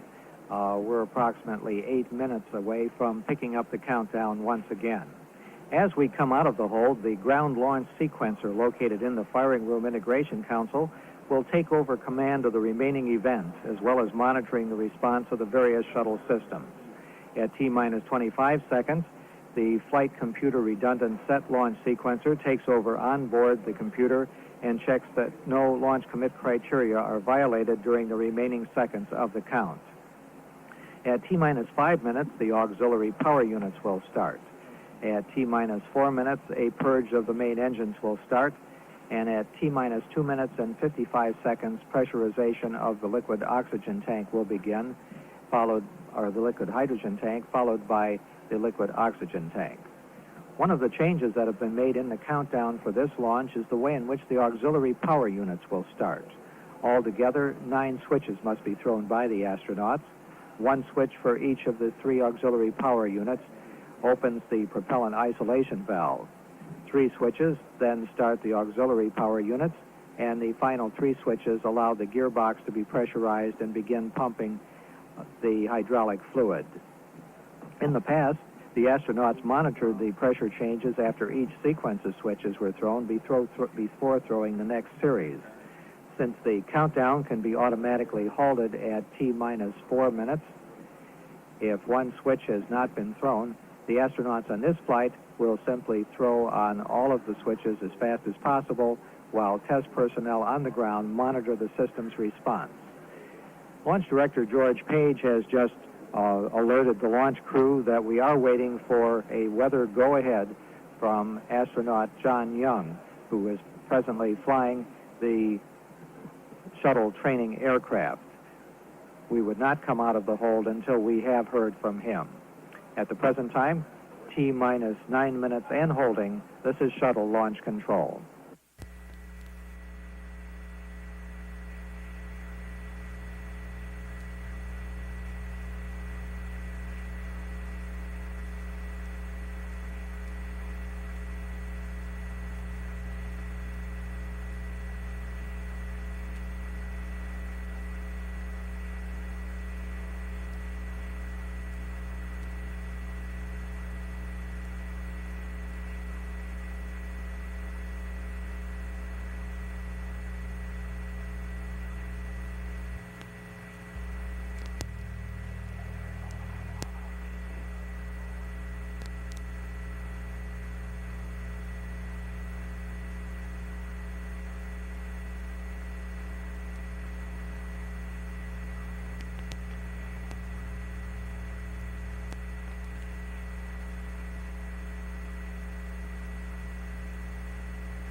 This is Shuttle Launch Control at T-minus 9 minutes and holding.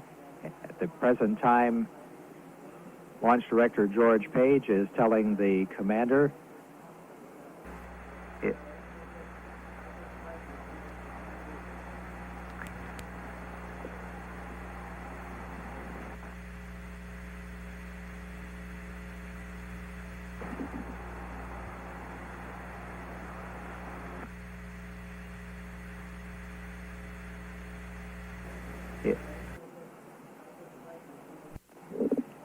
This is Shuttle Launch Control, T-minus 9 minutes.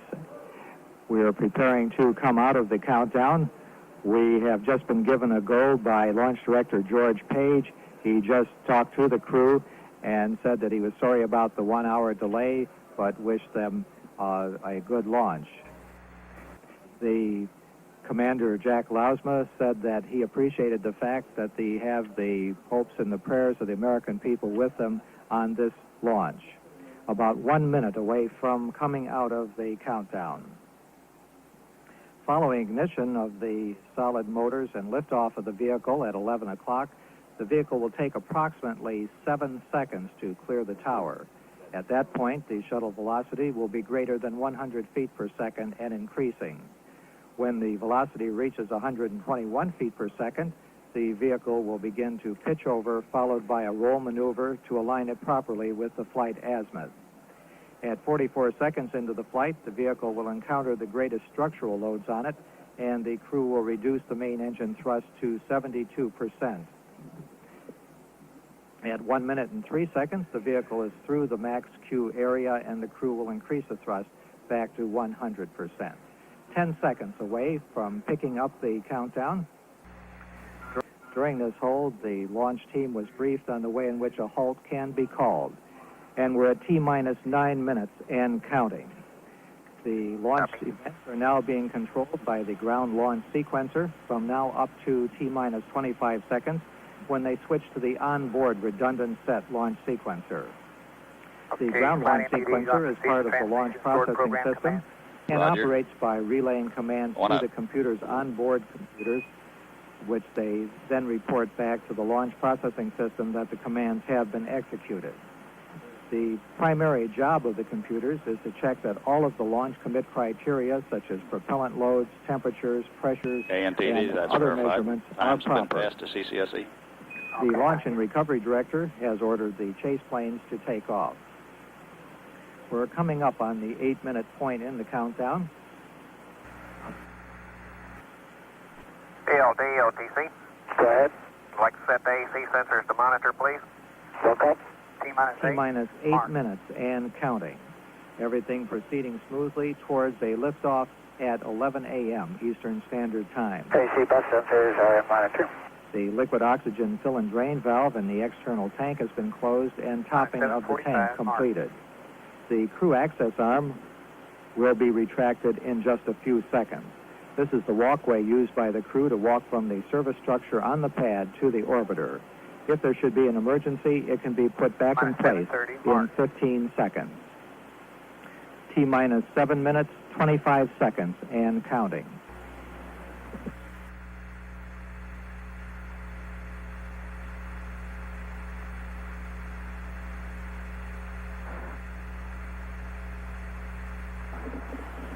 T-minus 7 minutes, 10 seconds and counting. Coming up on just a few seconds away from crew access arm. Roger. The crew has been advised to lower their helmet visors, and the crew access arm is retracting. T-minus 6 minutes, 50 seconds and counting. The crew has verified that their seats are in launch position. At the 6-minute point, the crew will perform the auxiliary power unit pre-starts, which converts the position in a number of minus 6 minutes and 30 seconds. Proper position. PLD, OTC. Mark. Go ahead. You can go ahead and perform APU pre-start. To start flowing from the tanks.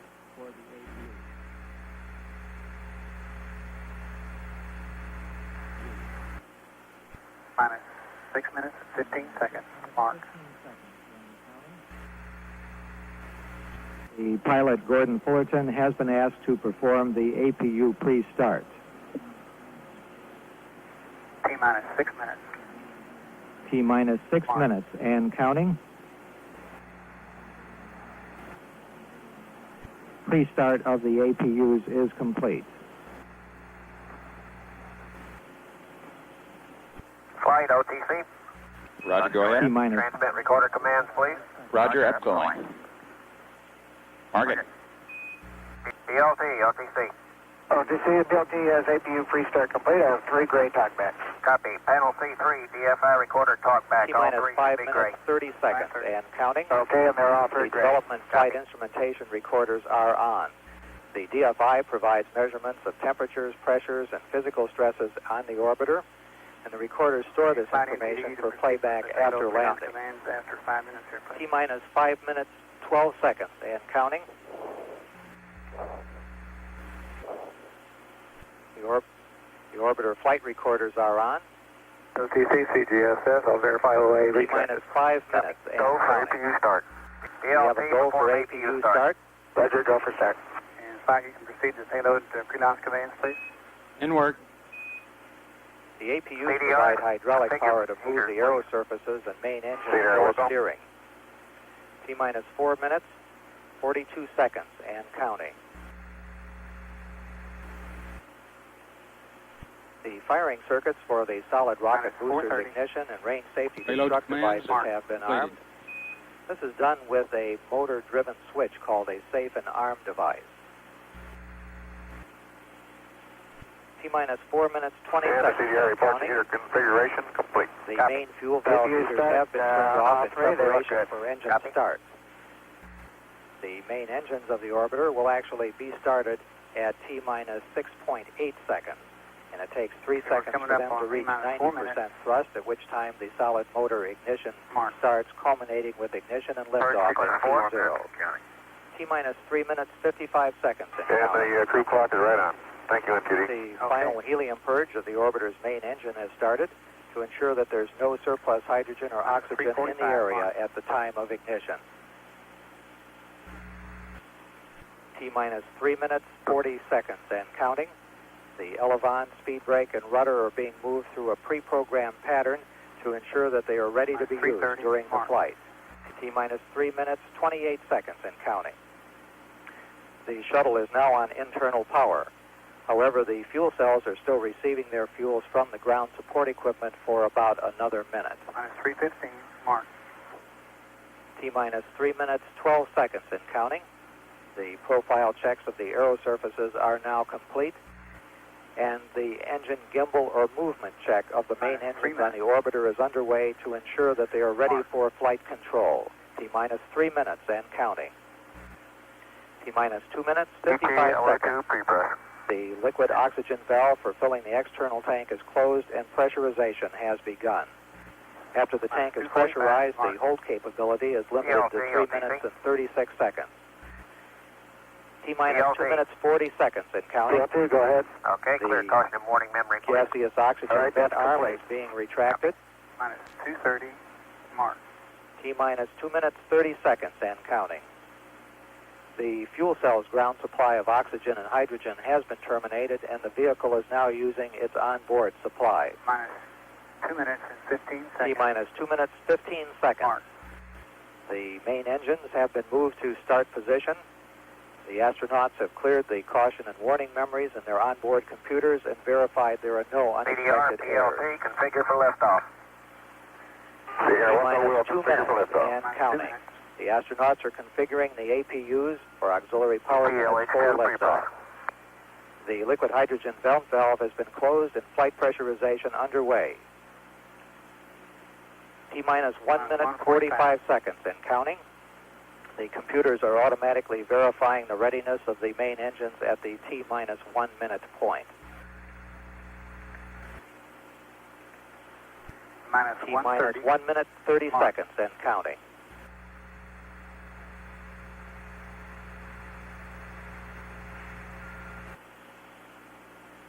T-minus 1 minute, 20 seconds and counting. Minus 1:15. T-minus 1 minute, 15 seconds. The liquid hydrogen tank is at flight pressure. Coming up on the 1 minute point in our countdown, 1 minute prior to the liftoff of the third space shuttle mission. T-minus 1 minute and counting. The firing system for the sound suppression water system on the pad is armed. T-minus 50 seconds and counting.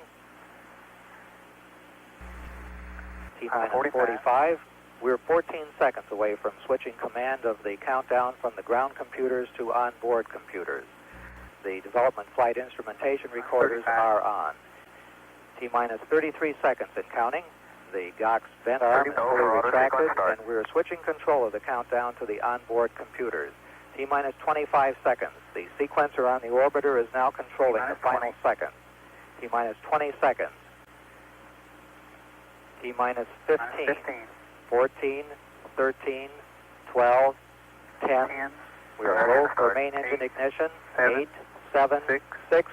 We have main engine ignition. 3, 2, 1, 0. Lift off. We do have a lift off. SRB ignition. Power clear. Roll it over, Houston.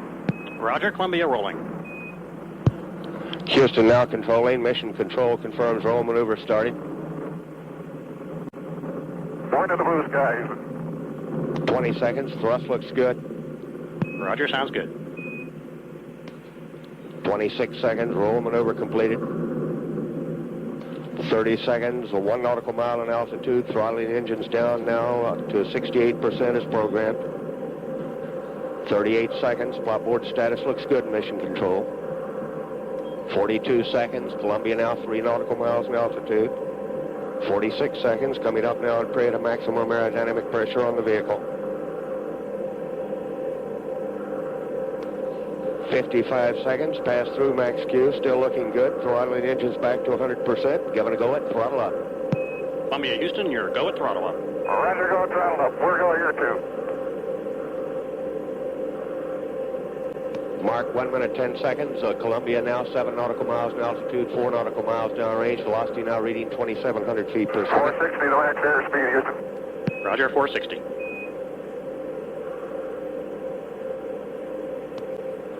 Mark 1 minute 25 seconds. Columbia now 11 nautical miles in altitude, 8 nautical miles downrange. Okay, we got a free on loop light, Houston. Roger, we're looking. That was Jack Lousma reporting a free on loop light. 1 minute 40 seconds. Coming up on negative seats where altitude is too high for ejection seat use. Columbia, Houston, negative seats. Negative seats. Mark 1 minute 55 seconds. Columbia now 21 nautical miles in altitude, 19 nautical miles downrange. CC 50, Houston. 2 minutes 2 seconds. CC Standing 50. by for solid rocket booster separation confirmation.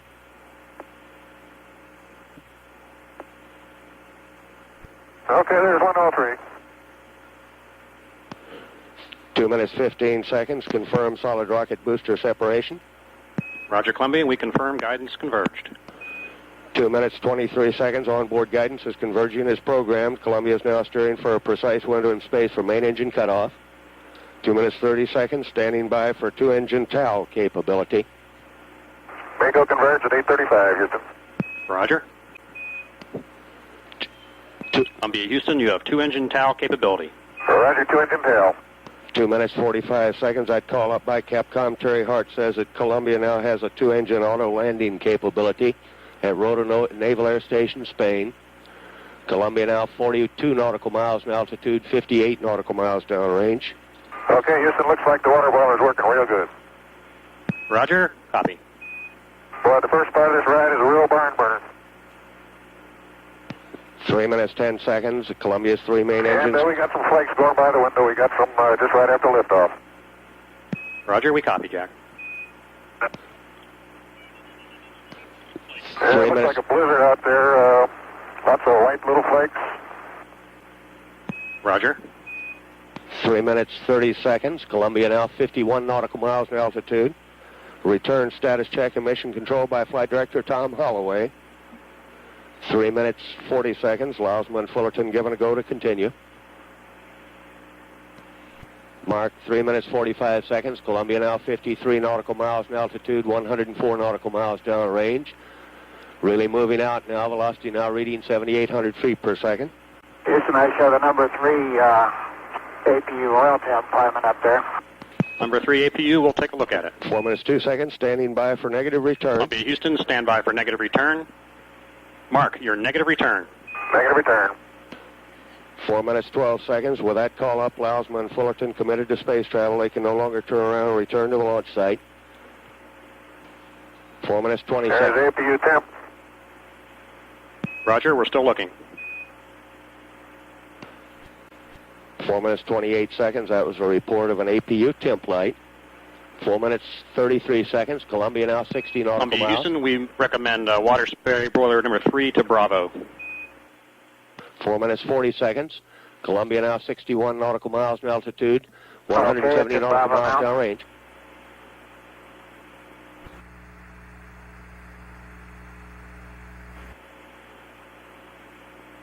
Four minutes 55 seconds. Columbia now 62 nautical miles in altitude, 5 minutes 2 seconds. Standing by for Preston Miko. Columbia Houston, stand by for Preston Miko.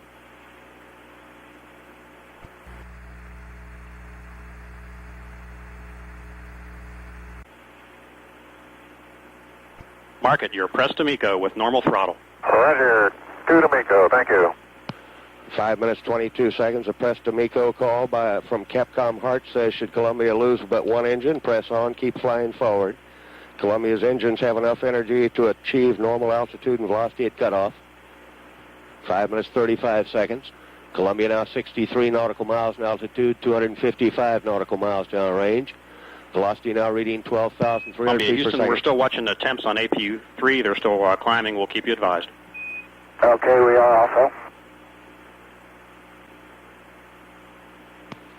Mark 5 minutes 55 seconds. Standing by for single engine tail capability. Columbia Houston, you have single engine tail capability. Roger, single engine tail. 6 minutes 5 seconds. That report from Capcom Hart indicates if a 2-engine failure occurred, Lousma and Fullerton are capable of an emergency landing at Rota Naval Air Station, Spain. 6 minutes 20 seconds. Columbia now 63 nautical miles in altitude, 340 nautical miles downrange. Velocity now reading 14,800 feet per second. Roger, we copy. That was Commander Jack Lousma reporting another message on APU-3. 6 minutes 45 seconds. Columbia now 62 nautical miles in altitude, 398 nautical miles downrange. Columbia Houston, no action required at this time, but be advised we're thinking of shutting down APU-3 after single engine Preston Miko. Okay, right. Carry. Mark 7 minutes. Columbia pitching over now, diving to decrease or increase velocity, decrease altitude, giving Columbia her most favorable latitude. 7 minutes 10 seconds. Standing by now for horizon in the upper part of our window now, boy. It's really a beauty, Terry. Roger, sounds good, Jack. Standing by now for single engine Preston Miko, call up by Capcom Terry Hart. 7 minutes 25 seconds. Columbia now 60 nautical miles in altitude, 505 nautical miles downrange. Columbia Houston, single engine Preston Miko. Single engine press. 7 minutes 38 seconds. That report says that Lousma... Columbia Houston, we recommend you secure APU-3. Over. Okay, shut down APU-3. That was Capcom Terry Hart telling the crew to shut down APU-3. The single engine Preston Miko call says that the crew can achieve normal engine cutoff targets even if 2 engines go out. 8 minutes 4 seconds. Columbia now 59 nautical miles in altitude, 630 nautical miles downrange. G-forces building for Lousma and Fullerton coming up to 3 Gs. 8 minutes 18 seconds. Columbia's 3 main engines slowly being throttled back now. Should be throttled at 68% at 6 seconds before main engine cutoff.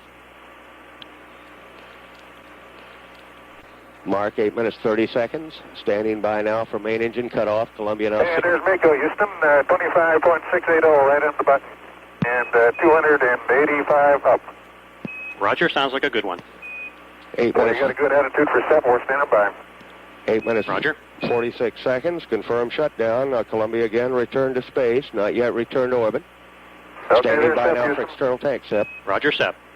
Confirm external tank separation. 9 minutes 2 seconds. Columbia now performing an evasive maneuver, moving below and beyond the external tank.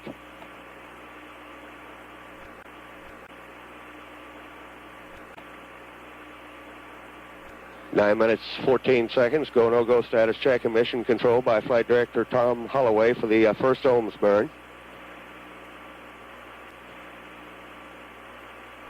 Okay, Houston, this says we're go for now ohms 1 here. You concur? Columbia Houston, we concur. Your go for nominal ohms 1. APU shutdown on time. Roger. 9 minutes 38 seconds. Given a go for Ohms 1, and the APU shut down on time.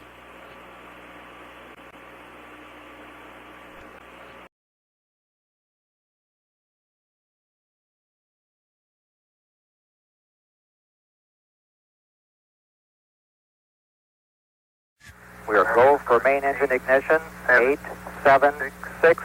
We have main engine ignition.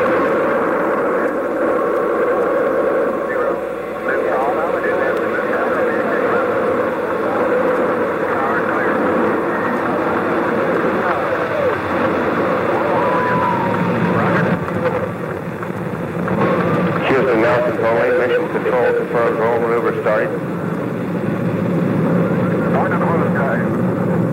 20 seconds. Thrust looks good.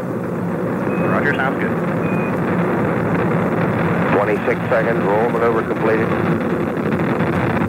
30 seconds. 1 nautical mile in altitude. Throttling engines down now up to 68% as programmed.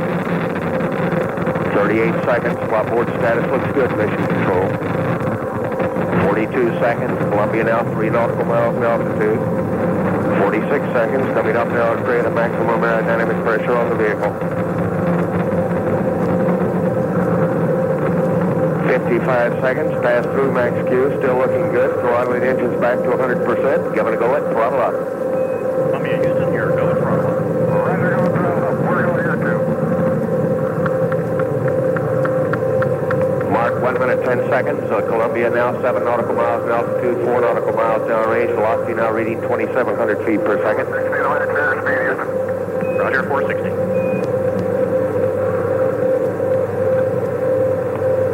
Mark 1 minute 25 seconds. Columbia now 11 nautical miles in altitude, 8 nautical miles downrange. We got a free on loop line, Houston. Roger, we're looking. That was Jack Lousmer reporting a Freon loop light. 1 minute 40 seconds. Coming up on negative seats where altitude is too high for ejection seat use. Columbia, Houston, negative seats. Negative seats. Mark 1 minute 55 seconds. Columbia now 21 nautical miles in altitude, 19 nautical miles downrange. PC 50, Houston. 2 minutes 2 seconds. Standing by for solid rocket booster separation confirmation.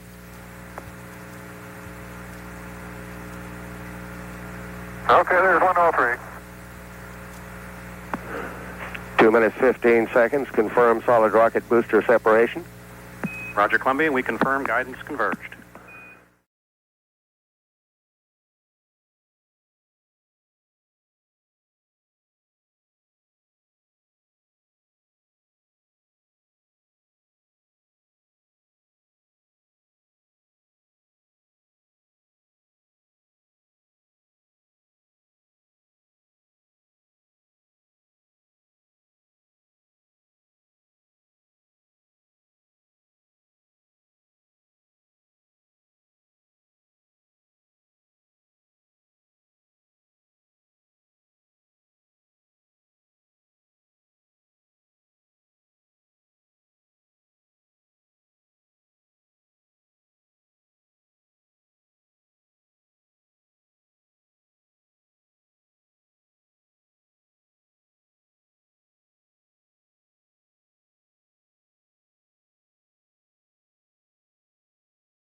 Columbia, Houston. We hate to interrupt your sightseeing, but we'd like to talk to you about 2 or 3 things here in the last 5 minutes of this pass here through Bermuda.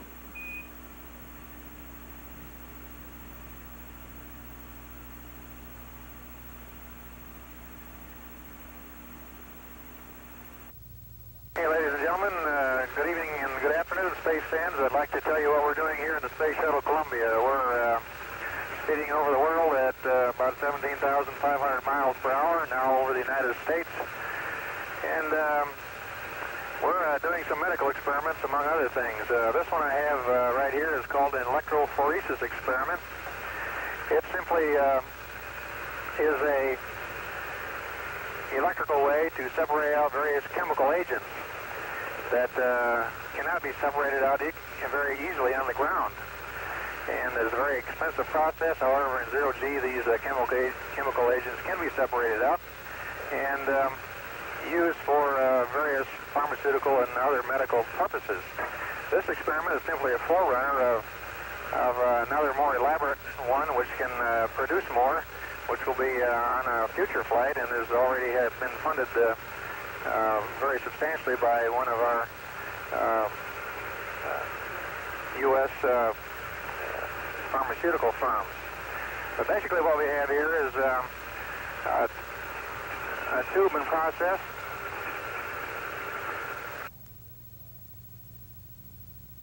It's inside of this container.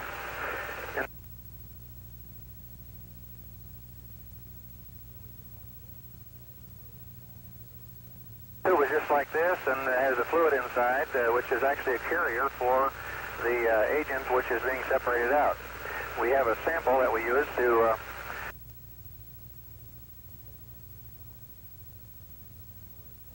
place right in this slot in here, and the sample is contained in a freezer.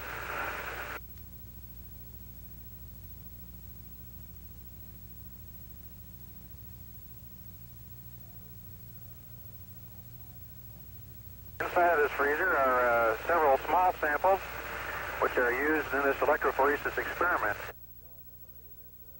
The experiment is going to show us, I believe, that we can manufacture very large quantities at a much lower cost and thereby be able to combat some of the diseases more effectively on the ground than we are able to do at this present time. So we're glad to have you with us today, and we hope that you will keep following the flight of the Columbia as we go on for the next week. Here comes the studio TV technician down to put in a brief appearance here. Sally? Is that the vampire that goes with the red blood cells? Something like that. Jack, that was a super summary and a great description, said like a true scientist. And we're getting real good pictures of you operating the EEDT. Okay, now I have to put the top back on this. It's actually migrated 42 centimeters now, and it's only been 30 minutes. And so you can see this is very effective. And in 10 minutes more, I will take a look at it again just to see how well it's doing. But it obviously is working very well. This is a very good piece of equipment. If you look right around the base of the vertical fin, you'll be able to see the particles start to appear just as the sun comes up and either illuminates the particles or starts to heat them up so they fly off, or both. I'm not sure which. Here comes a spray of them now. You see on both sides of the tail there. It's like the 4th of July.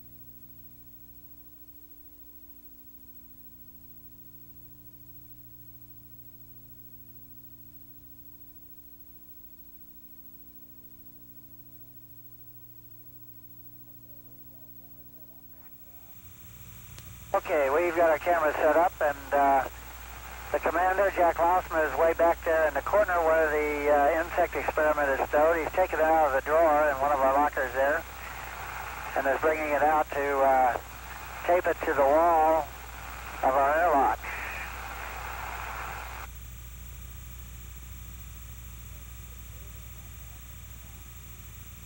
As you can see, there's lots of action in the box.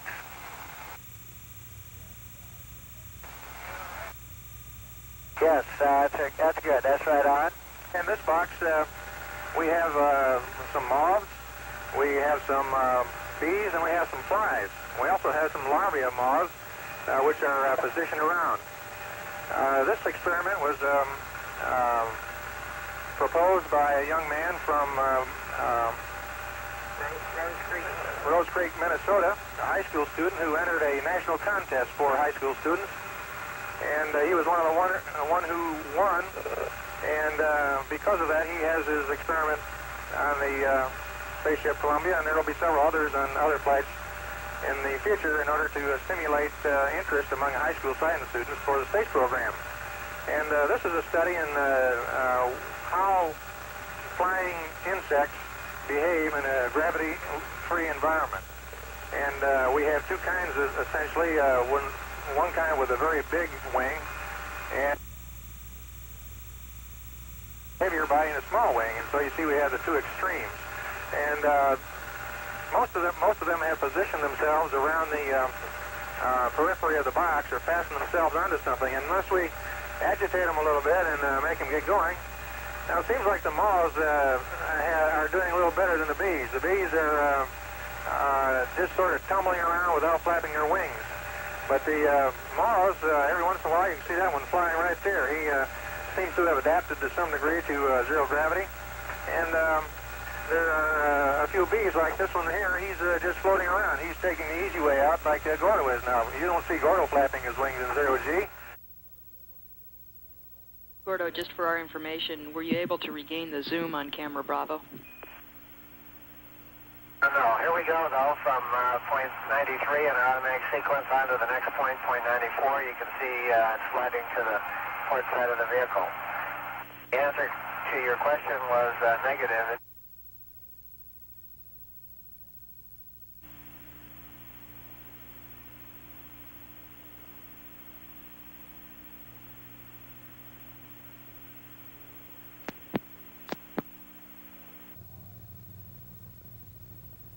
Down there, how are you?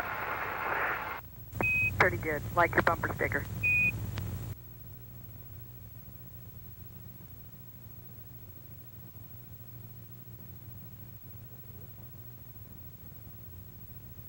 Do you see this one?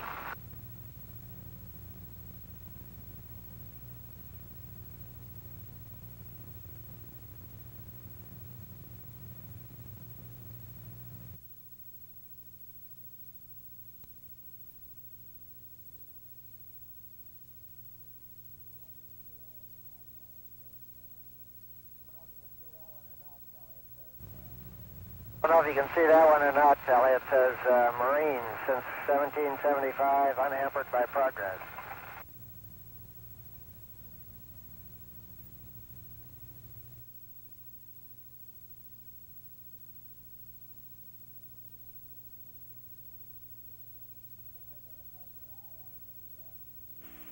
Keeping a closer eye on the PDP high voltage. So far it's hanging in there. Roger. And Gordo, we can see your equal time bumper sticker by the mission timer. Gotcha.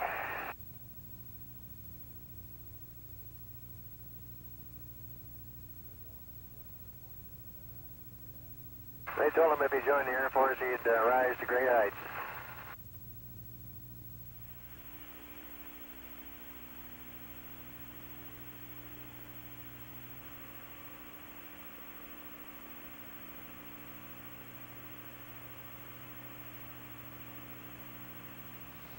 Okay, now what Gordo's going to do is bring the plasma diagnostic package down near the electron generator. The electron generator, if we have some particles nearby, ought to ionize some of those particles and cause a beam that we could see if it were in the darkness. But it ought to be able to detect that beam if he is able to locate it, because it's related to the magnetic field. And we know about where the magnetic field is, and I have some instruments that I can watch to see if he gets it.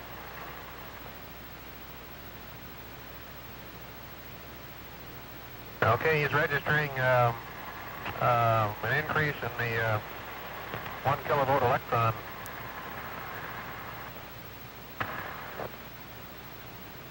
Okay, Gordo, it's increasing now. We put the manipulator arm through the loaded operations, that is, with an attached payload for the first time in its ever, and exercised all the very complex sequences that the manipulator arm has built into it. Some of those involve manually positioning the arm, others with the software doing it automatically, and our job merely to monitor for safety considerations. We operated the arm night and day, so when the sun went down, we turned on lights in the payload bay and found that they were adequate to see it visually as well as operate our television system. Periodically it would show up in the overhead window as you see it pictured here, and then it would be moved to the forward part of the spacecraft up over the nose to make some measurements, and it was spectacular to watch it come real close and silently but smoothly move to its next point in the sequence, and this gives you the full appreciation of the total spectacle of the background. Yeah, we had a hygiene area in which we could wash up, shave, brush our teeth, and so forth, and we had soap and running water, so it was very easy to keep yourself clean. And here's a picture of Gordo establishing himself in that area. And why don't you move the coat there, Gordo, and get it out of the way? Thank you. And of course, one of the things Gordo had to do was brush his hair every morning.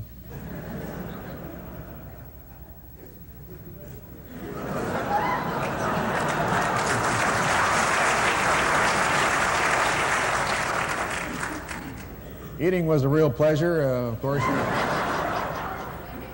It's impossible to knock your milk off the table up there, kiddos. There's no way to get in trouble with Mom. You just leave things float around, and when you want them, you just grab them out of thin air, and you can eat standing on your head or however you please.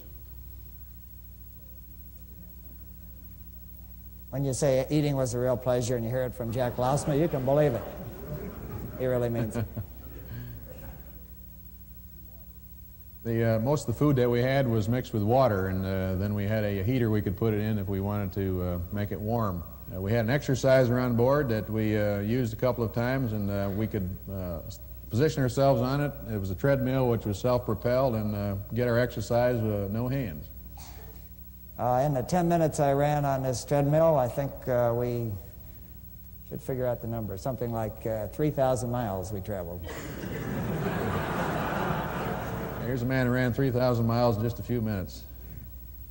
We took the whole exercise thing very seriously. As you'll see, this was not the only thing we did to keep in shape. Of course, you have to create work for yourself up in space. Your body does less work up there than it does when you're just lying in bed sleeping against the force of gravity. So we had to devise a number of exercise routines.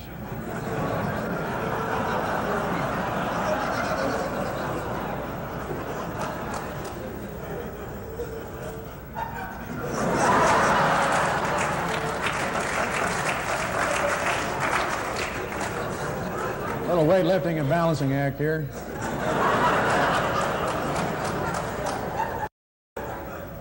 Now, not many of you can do this right here.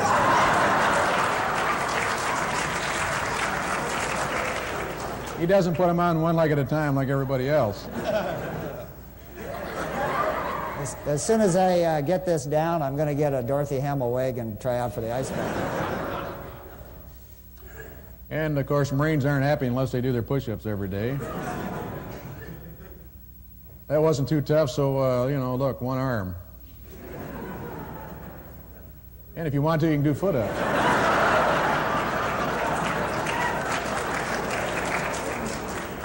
Now, if you really got frustrated, you could do this.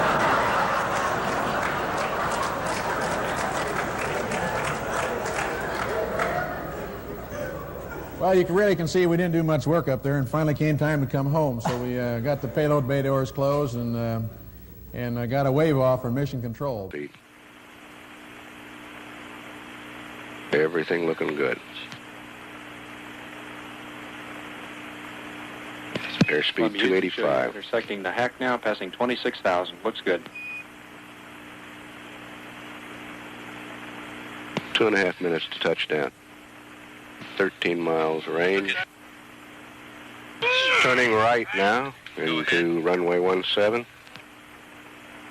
at 20,000 feet. Airspeed 295. Range 10 miles.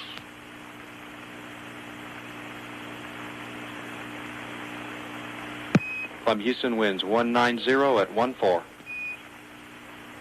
Wind, where you go?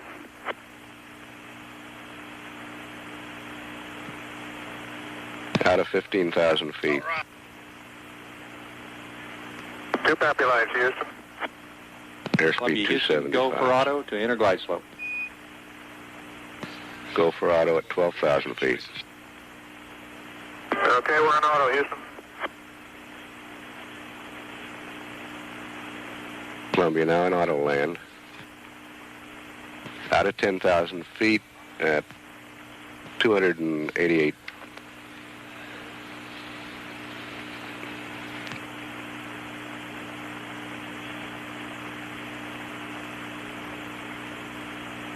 Body flaps and trail. Flash out, flashing. Roger.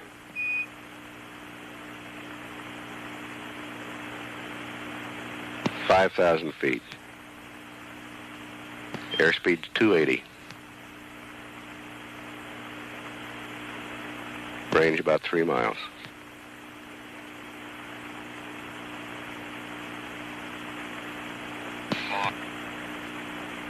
Pre-flare, Houston. Roger. 1,000 feet. Airspeed 292. Still in auto. 50 feet, gear coming. Comes the gear. Gear down, 20. 10, 5, 4, touchdown. Nose gears, 10. Nose gears, 5, 4, 3, 3. Touchdown. Bienvenidos, amigos.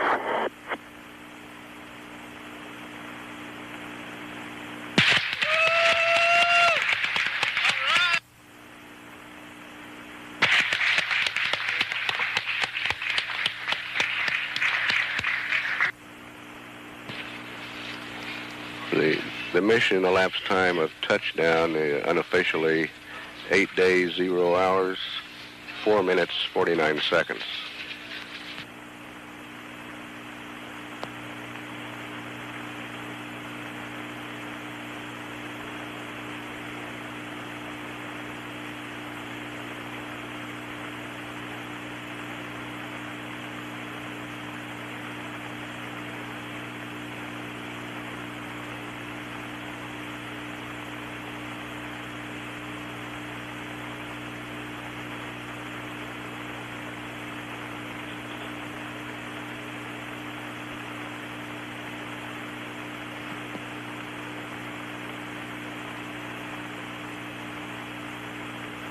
Okay, wheels are stopped, Houston.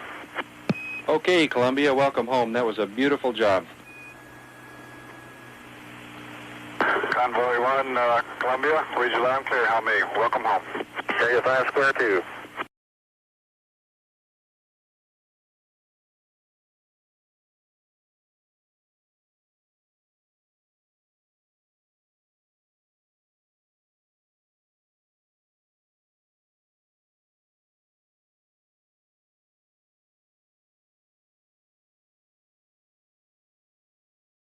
The support astronaut, Steve Hawley, has been preparing the orbiter for their arrival and reported that everything is in readiness.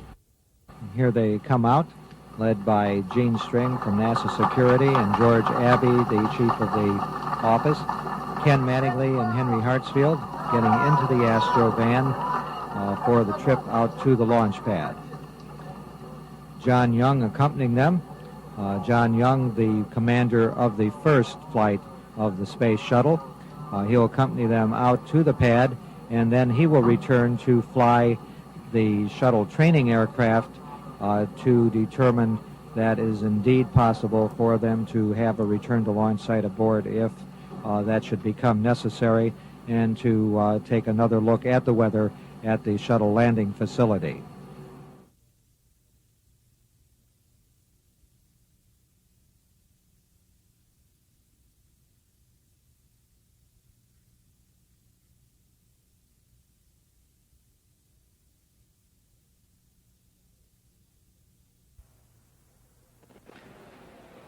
This is Shuttle Launch Control at T-minus 2 hours, 22 minutes, and counting.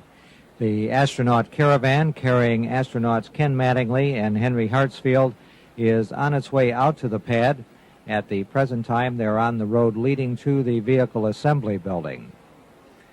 When they reach the pad and go up into the White Room prior to entering the orbiter, they're going to be greeted by a sign which was put up by the closeout crew for Auburn University War Eagles, containing those words, plus a number of patches that are representative of the university.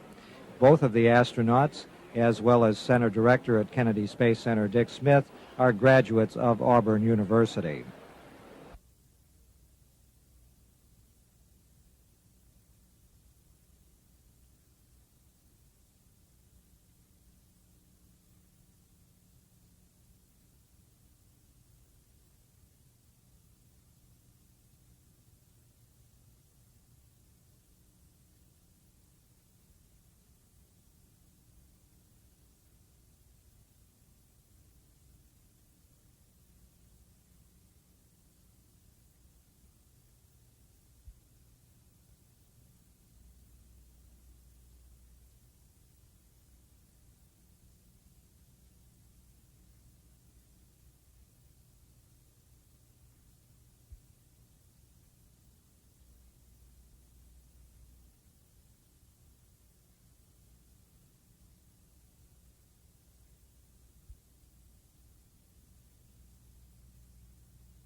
In the crew compartment, the crew members, Ken Mattingly and Hank Hartsfield, are in the process of going through their switch list to position the switches and doing comm checks to ensure that everything is ready for their mission. In just a short time from now, the technicians will begin the closing of the hatch on the orbiter. Once the hatch is closed and locked in place, special plugs of orbiter insulating materials will be screwed into place. The countdown clock continuing at T-minus 48 minutes, 40 seconds and counting. This is Shuttle Launch Control. You want to go? Self-test complete. 30 seconds. Okay, they're coming across the swing arm now. ISL OTC. ISL go. Okay, on launch commit criteria, you go. We're go. DPS OTC.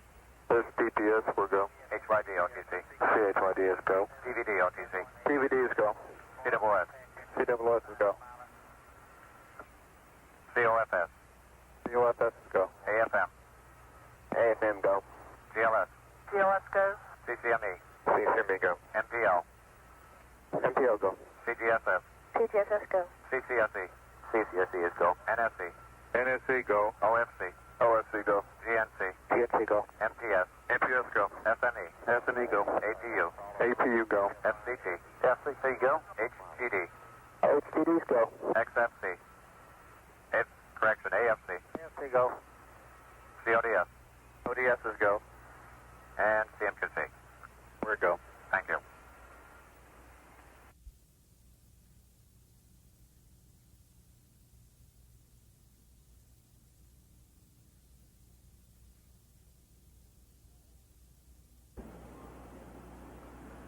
The shuttle is now on internal power. However, the fuel cells are still receiving their fuels from ground support equipment for another minute.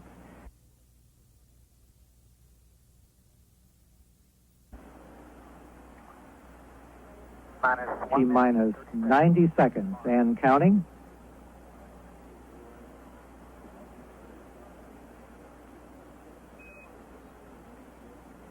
T-minus 1 minute, 20 seconds and counting.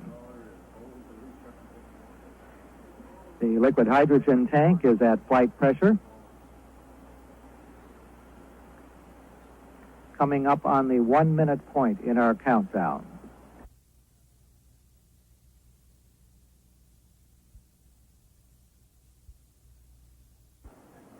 Coming up on T-minus 1 minute. T-minus 1 minute and counting. The firing system for the sound suppression water system on the pad is armed.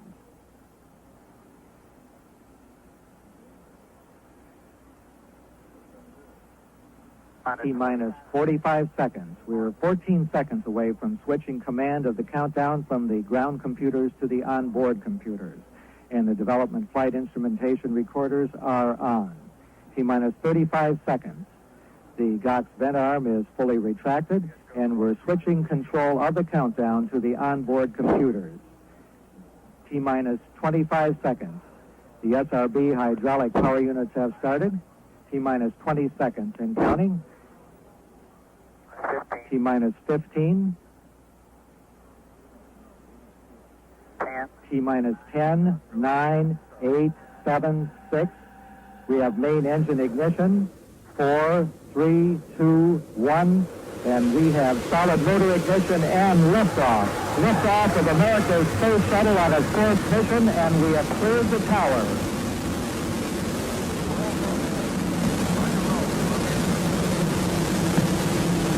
Houston now controlling. Mission control confirms roll maneuver started. 20 seconds. Thrust looks good. 26 seconds. Roll maneuver completed. 30 seconds. 1 nautical mile in altitude. Throttling engines down to 65% now as programmed. 36 seconds. Plot board status looks good. Mission control. 42 seconds. Columbia now 3 nautical miles in altitude. 46 seconds. Coming up on period of maximum aerodynamic pressure on the vehicle. 52 seconds. Columbia now 4 nautical miles in altitude.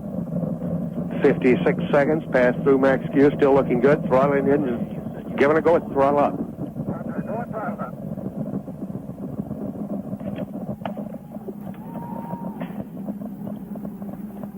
Mark 1 minute 10 seconds. Columbia now 7 nautical miles in altitude, 4 nautical miles downrange. 1 minute 20 seconds. Columbia now 9 nautical miles in altitude, 6 nautical miles downrange.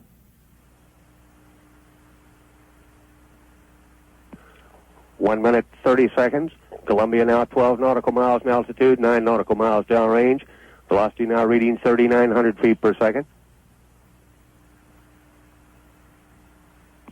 1 minute 42 seconds. Coming up now on negative seats where altitude is too high for ejection seat use.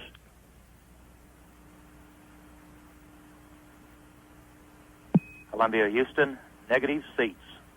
Roger, negative seats. 1 minute 57 seconds. Columbia now 21 nautical miles in altitude, 21 nautical miles downrange.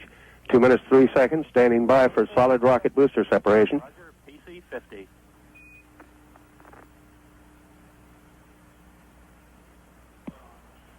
2 minutes 14 seconds. Confirm solid rocket booster separation. T-minus 15. 10. T-minus 10, 9, 8, 7, 6. We have main engine ignition. 4, 3, 2, 1. And we have solid motor ignition and liftoff. Liftoff of America's Space Shuttle on its fourth mission, and we have cleared the tower.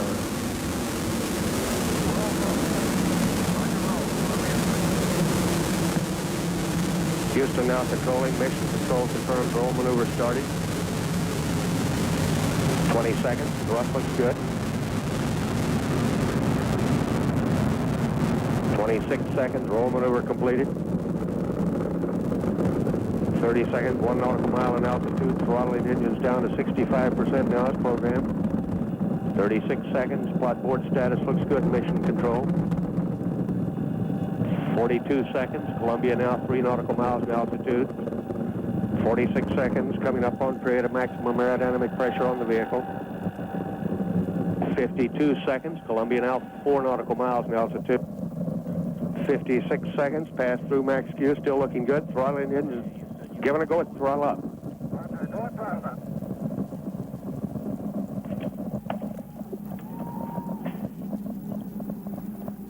Mark 1 minute 10 seconds. Columbia now 7 nautical miles in altitude, 4 nautical miles downrange.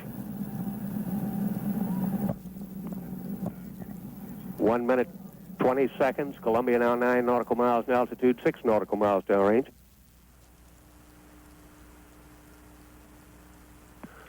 1 minute 30 seconds. Columbia now 12 nautical miles in altitude, 9 nautical miles downrange. Velocity now reading 3,900 feet per second. 1 minute 42 seconds. Coming up now on negative seats where altitude is too high for ejection seat use.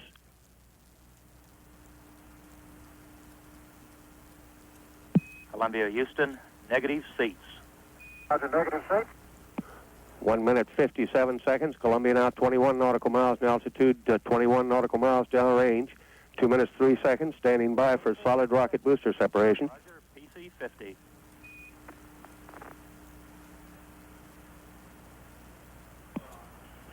2 minutes 14 seconds. Confirmed solid rocket booster separation.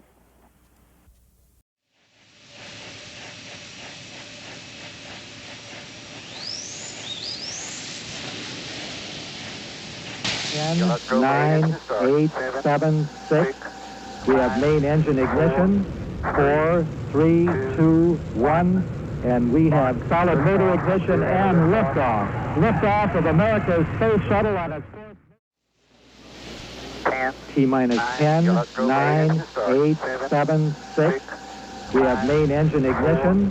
4, 3, 2, 1. And we have solid motor ignition and liftoff. 9, 8, 7, 6. We have main engine ignition. 4, 3, 2, 1. And we have solid motor ignition and liftoff. Liftoff of America's Space Shuttle.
7, 6.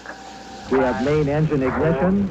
4, 3, 2, 1. And we have solid motor ignition and liftoff. Liftoff of America's Space Shuttle on its 4th mission, and we have cleared the tower. Roll program. Roger, roll, Columbia. Houston now controlling. Mission control confirms roll maneuver started. 20 seconds. Thrust looks good. 26 seconds. Roll maneuver completed. 30 seconds. 1 nautical mile in altitude. Throttling engines down to 65% now as programmed. 36 seconds. Plot board status looks good. Mission control. 42 seconds. Columbia now 3 nautical miles in altitude. 46 seconds. Coming up on period of maximum aerodynamic pressure on the vehicle. 52 seconds. Columbia now 4 nautical miles in altitude. 56 seconds. Pass through max Q. Still looking good. Throttling engines. Columbia, Houston, you Giving are a go. go and throttle up. Roger, go and throttle up. 6. We have main engine ignition. 4, 3, 2, 1. And we have solid motor ignition and liftoff. Liftoff of America's Space Shuttle on its 4th mission, and we have cleared the tower. Roll program. Roger, roll, Columbia. Houston now controlling. Mission control confirms roll maneuver started. 20 seconds. Thrust looks good. 26 seconds. Roll maneuver completed.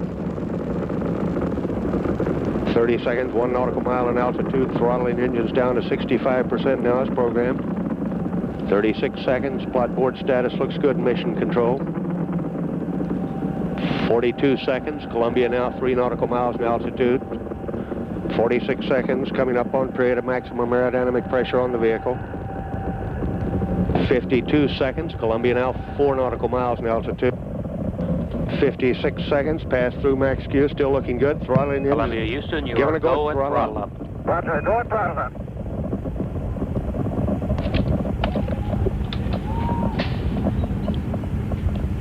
Mark 1 minute 10 seconds. Columbia now 7 nautical miles in altitude, 4 nautical miles downrange. 1 minute 20 seconds. Columbia now 9 nautical miles in altitude, 6 nautical miles downrange.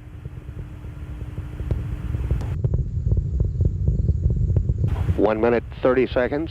Columbia now 12 nautical miles in altitude, 9 nautical miles downrange. Velocity now reading 3,900 feet per second.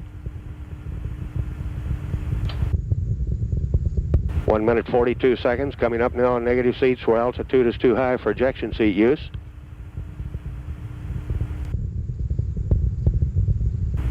Columbia, Houston, negative seats. Roger, negative seats. 1 minute 57 seconds. Columbia now 21 nautical miles in altitude, 21 nautical miles downrange. 2 minutes 3 seconds. Standing by for solid rocket booster separation. Roger, PC 50.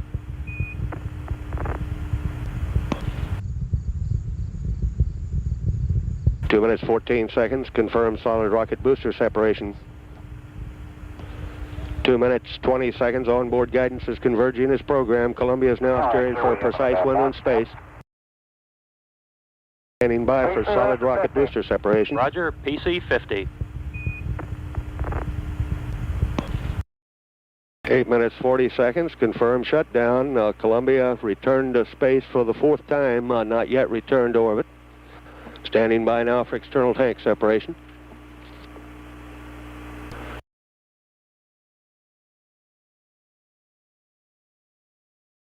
Confirm external tank separation. Columbia now moving below and beyond the external tank.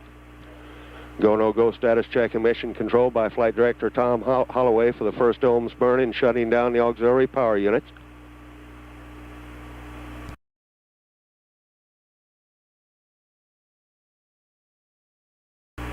Columbia, Houston, your go for nominal ohms 1, APU shutdown on time. Oh, thank you, David.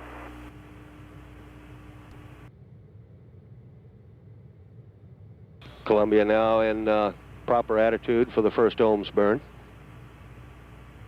Prop systems engineer reports ignition on both ohms engine. Looks good. Flight Dynamics Officer Ron Epps reports the following predicted numbers for the first ohms burn. Time of ignition, 10 minutes, 39.3 seconds. Delta V, 153.5 feet per second. Burn duration, 1 minute, 30.5 seconds. A resulting apogee of 130 nautical miles. A resulting perigee of 33.3 nautical miles. At 14 minutes mission elapsed time, this is Shuttle Control Houston. Recovery forces have not been able to locate either of the twin solid rocket boosters or main parachutes. Initial aircraft sightings indicated that one of the boosters had been located resting low in the water, but a report was later received that it apparently sank. Another sighting indicated that the other booster was floating erect in the water, but later reports implied that it too had sunk. T.K. Mattingly and Henry Hartsfield conducted a thorough evaluation of on-orbit procedures for the upcoming operational era of spaceflight, when Columbia will launch into Earth orbit on a routine basis. Here's a view taken in orbit as we do one of the ohms burns that I described to you earlier. We did 2 of these burns to get into the 130-mile orbit, 2 more to jack the altitude up to 160, then a 5th one to adjust the entry roll phasing. Houston, you still there? Roger, TK, we're here. Your burn looks good. I was going to say, things look pretty nice here. The 4th ohms burn was performed as planned. Columbia now in a circular orbit at 161 nautical miles. Experiment Charlie is on. In any event, select Experiment Charlie power off. Verify Experiment Charlie power LED off. Wait 60 seconds and then execute tab Bravo Charlie. Here's a brief look at the operation of the continuous flow electrophoresis system. This is a prime example of an experiment or an operation that can only be performed in zero-G efficiently. It must have the space environment. The principle of operation is that biological materials assume their own inherent charge in the presence of an electric field, and that serves as a basis for separating these materials. This can only be done now in the laboratory, and only very small quantities of biological materials that can be used in the treatment of disease can be separated in this fashion. It could be done with a static device, but to increase the yields, you need continuous flow. The principle being to put the biological materials in solution, pass them between the electrodes of an electric field. The molecules with a larger charge would then have the largest lateral displacement in the field as the flow proceeded.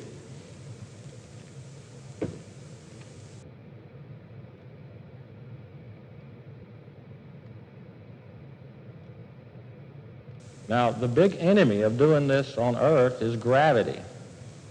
Gravity limits how much or how concentrated the solution is with the materials you're trying to separate, because the solution must keep it in, must hold it up, and in gravity, if you get the concentration too high, it won't hold it. Gravity also plays a part in convection. As the fluid is heated by the electric field, convection currents set up, which destroy the purity of the sample being gathered and also affects the quantity that you can separate. In the space environment, you can increase the yield several hundred times over what you can do on Earth. And this is extremely important, because then this allows us to generate clinical quantities rather than just experimental quantities.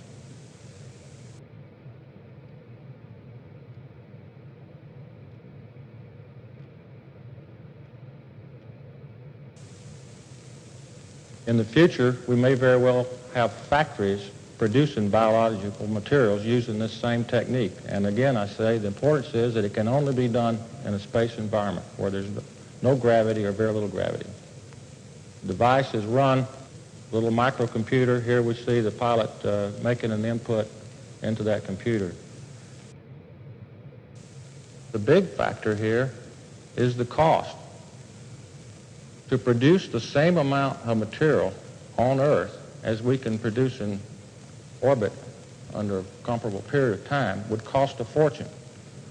So space use of this type of device is going to reduce the cost and make the materials available. This is the first of 6 flights flying this device under a joint agreement between NASA and the contractor. Our first results show that this device worked very well, and the results are very promising. Results from the prototype's first flight showed that a very thin, yet highly concentrated stream of protein substance on the left was separated from red dye on the right. The thin protein stream, only a portion of which is shown here, is actually over 43 inches long and is 300 to 400 times more concentrated than yields obtained from the same process on Earth. Columbia, this is Sunnyvale. How do you read? Fine, clear. We would like you to go to panel L11 and watch the cover and its open LED. Columbia, this is Sunnyvale. How do you read? Over.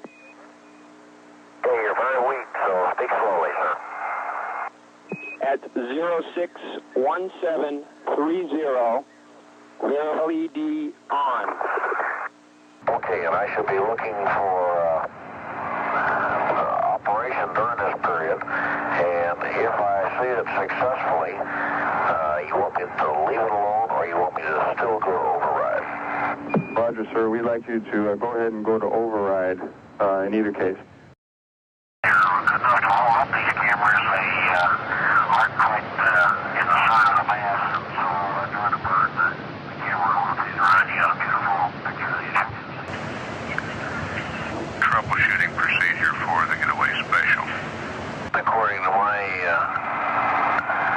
understanding, I have 1 more minute of this, and so far we've had no joy. Alternate methods of anchoring oneself in weightlessness were praised.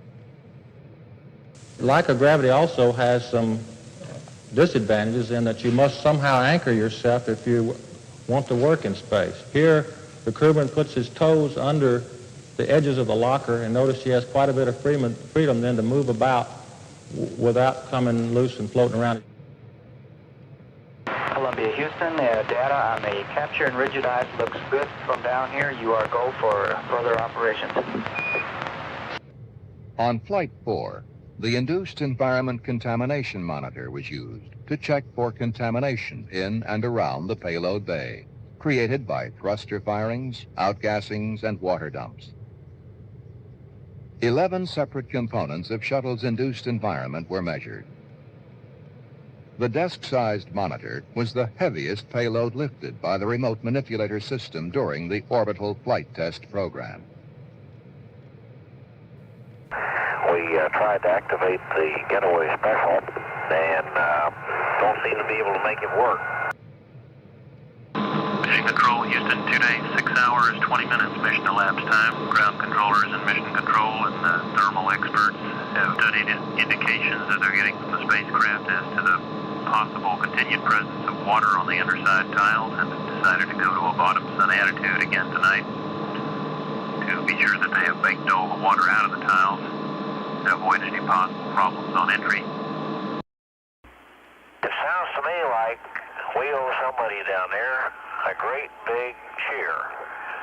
Your little fix for the first try on fixing up the gas, and we got relay 02 and 00 shifted from latent to hot.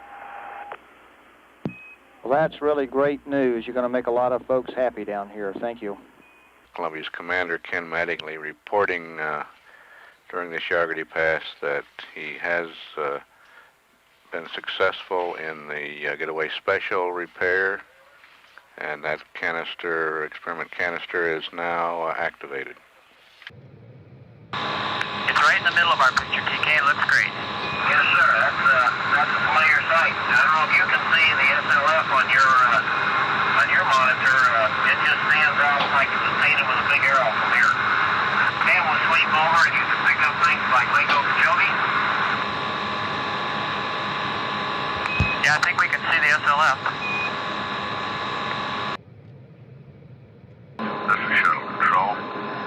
Ken Mattingly gave us a live television tour of the Gulf Coast and of Florida and of the flight and mid-decks of the orbiter Columbia.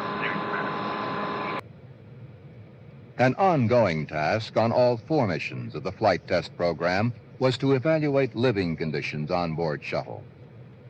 Items included food preparation, use of a food warmer, a freezer on board Flight 4. One of the things we took a look at in our operational evaluation was some revised packaging of the food system. In order to save weight and space on the spacecraft, we have gone to dehydrating the food, putting it in some plastic containers. Now, Hank is on the left side of the picture putting water in to hydrate it. You mix it up. Since most food tastes better if it's warm or if it's cold rather than ambient, we have this aluminum thing that looks like a suitcase. It's actually a little portable heater. Put the food that has to be warmed in there, and then we'll put it off to the side for 15 or 20 minutes and let it warm up. At the same time, we had a little refrigerator, which we carried for the first time on this flight. Then we could put beverages and things in there that would be cooled. And you put it all together so that you have a hot meal with cool beverages, and it goes a long ways towards making the food a lot more flavorful. And just as it does on Earth, having a good meal does a lot to bring up morale. And when you're working 15 and 16-hour days, that's important. This is a food warmer, if you hadn't guessed. It's really not a traveling kit. See it turn? It's affirmative. What do you suppose that is? Roger, we're assuming it's airflow in the cabin. Oh, you get an A. Guys, we really appreciate your patience with us today. Things got pretty hectic, and you guys really hung in there. Sure appreciate you watching the store for us. You helped us out a lot today. At least, Mike, we may not have solved my problems, but we thought about them all in advance. We just looked at each other and said, uh-oh. At the time, you came up and called us because I said I want to wait for some daylight.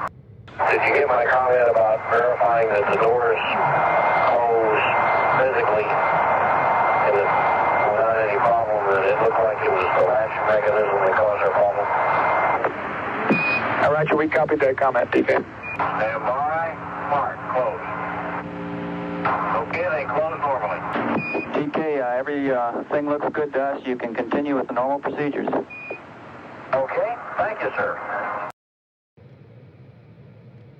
The 2 monitors touched on the right over there, the TV monitors we use to monitor the TVs.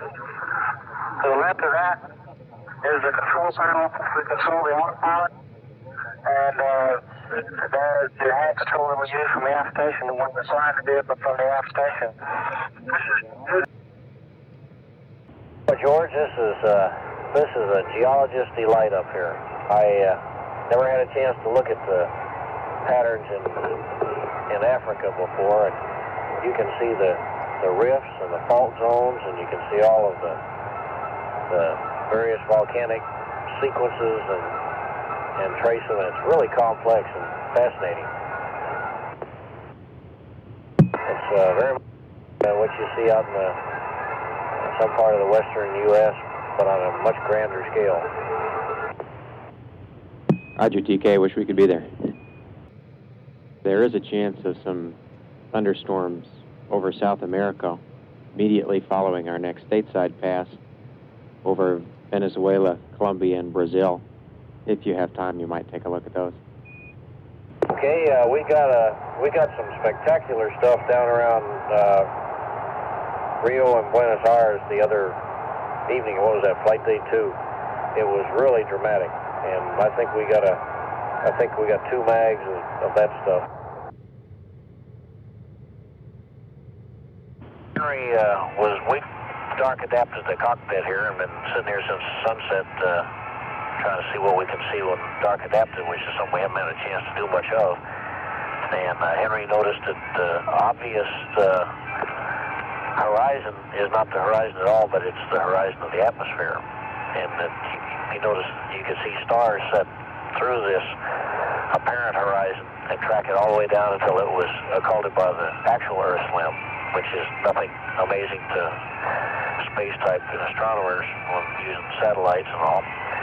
But then I turned the payload bay TV on it, and Hank and I were able to pick out, he's looking at it visually, and I'm looking at the TV, and I was able to make a tape that records all of that, and it's really impressive.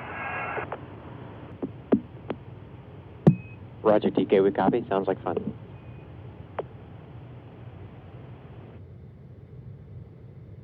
This unique device, designed by a fellow astronaut, allowed the user to monitor his own heartbeat while jogging.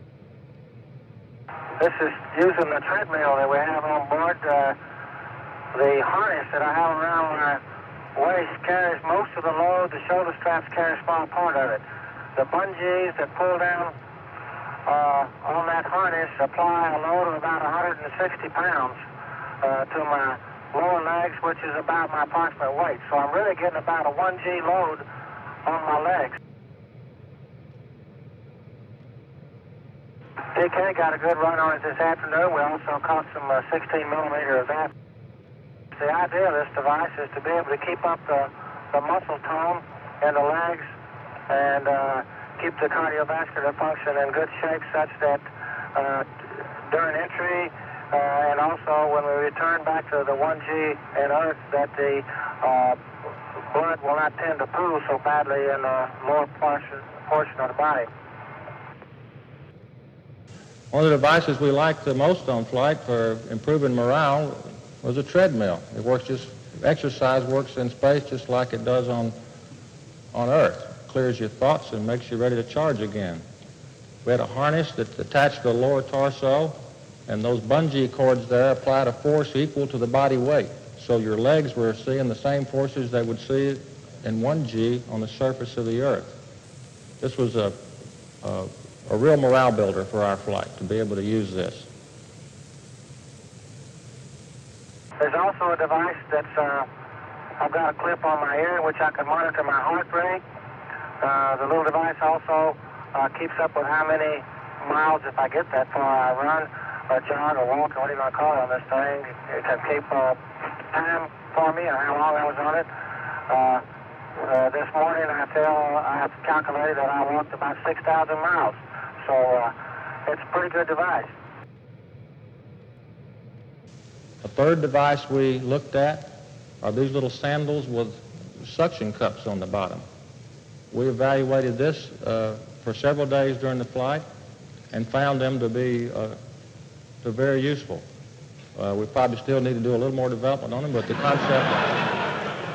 concept is sound. We have a picture we'll bring back, and we're not sure who to dedicate it to, but if it comes out, it's a picture of Hank with today's update, floating from the middeck, and it makes a rather impressive roll of paper. Yes, sir. We figured that would get us within field goal range. All right, that sounds like the winner. I'm just teasing you. Well, we figured we had 100 yards of paper, and we're on about the 30-yard line going in. I thought you were going to amend to our summary at the end of the day that we had enough consumables for the remainder of the flight plus extension, except we would have to terminate early because we'd run out of teleprinter paper. That is a concern.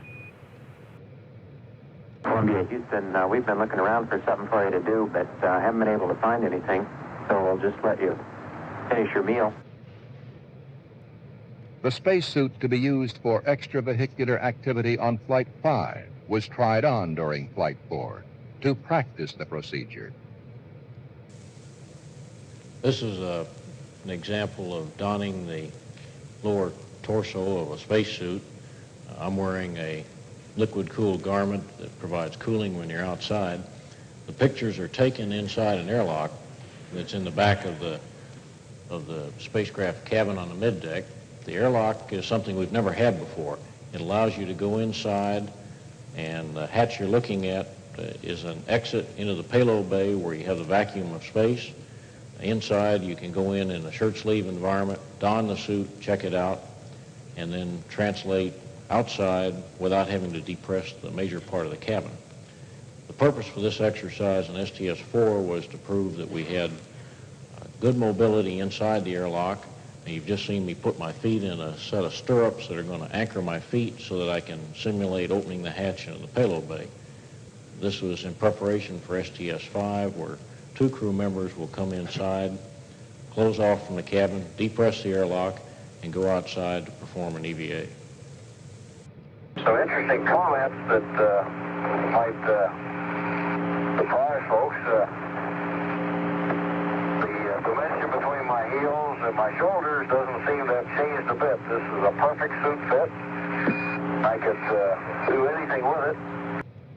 Sleeping conditions were evaluated. Use of sleep restraints and a sleeping bag. TK's been sleeping on the aft flight deck, and I've been sleeping in the middeck. Roger, we copy that, Hank. I've been sleeping in that sleeper tray every night. I've been sleeping right along. That's the greatest thing going. The RMS was utilized in 2 days of our flight. The RMS is a sophisticated device. It works very much like your own arm, in which the brain computes the drive rates for the different joints to make the arm do what you want it to do. In the same fashion, the computer computes the rates with which to drive the arm. Here we see an example of how you can roll a payload about its own longitudinal axis, yet not make it translate. You can do the same thing in a similar fashion by causing the payload to go up and down with respect to the orbiter, or we can make the payload go back and forth parallel to the own axes, as you see here, without rotating the payload. So it's a very versatile and useful tool.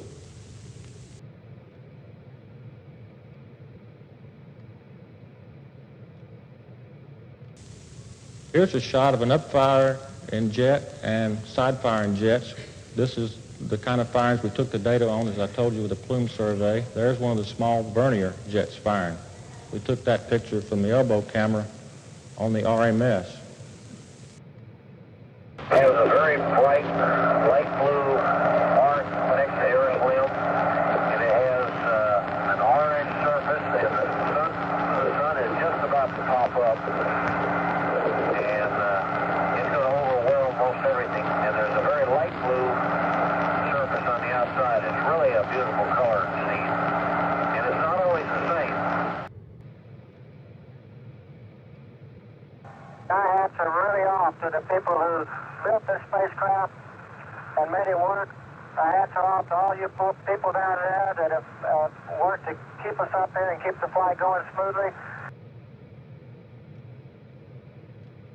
Spectators came to Edwards Air Force Base from all over the nation and all walks of life to celebrate the nation's 206th anniversary of independence and witness historical events more spectacular than the typical 4th of July fireworks display could ever hope to equal. The 4th landing of Space Shuttle Columbia, world's first reusable spacecraft. Columbia's first landing on a concrete runway, officially ending the orbital flight test program. Columbia, Houston, have a good burn. We'll see you at Guam at 30. All right, sir, we're starting number 2. Roger. That's looking good. This is Shuttle Control. We have a C-band radar contact at 183,000 feet. FIDO says Columbia is 10 miles high, slightly south of ground track. Altitude's 164,000 feet. Mach 10. Range to go is 353 miles.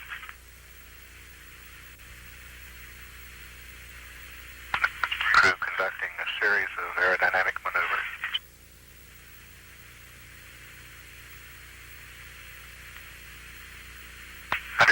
Feet now. Mach 8. 279.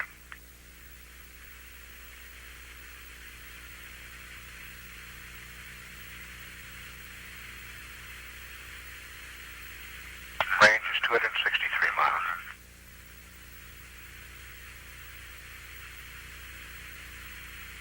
Columbia, Houston, take TAC in. Okay, sir, put it in. Columbia now utilizing the tactical air navigation system.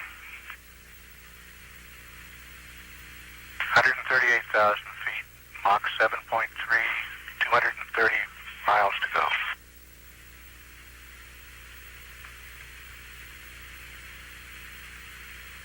Columbia 10 miles high on energy and converging now. Columbia, Houston, 10 high on energy, converging, check body flap. Thanks, sir.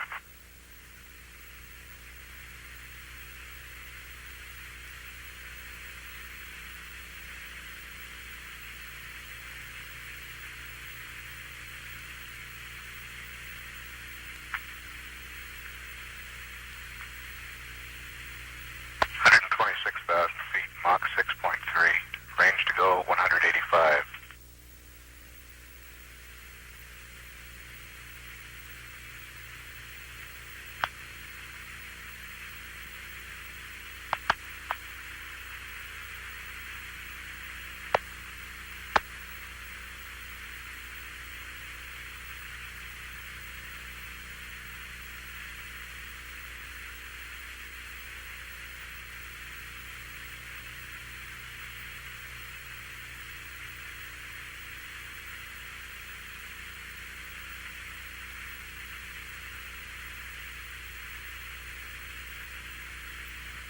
Columbia, Houston, disregard the evap out.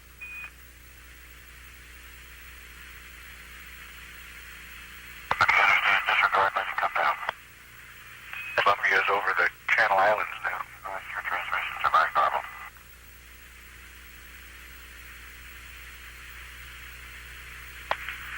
Approaching the coast at 112,000 feet.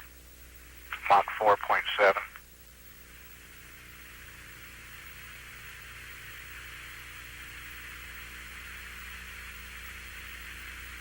Energy has converged now.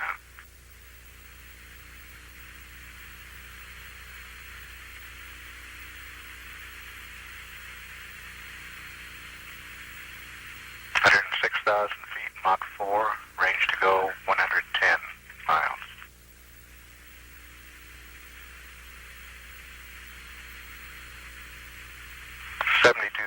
Feet, Mach 1.8, 44 miles to go.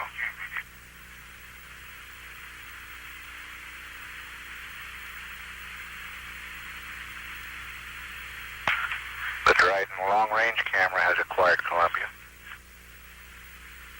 At 69,000 feet, Mach 1.6, 39 miles to go.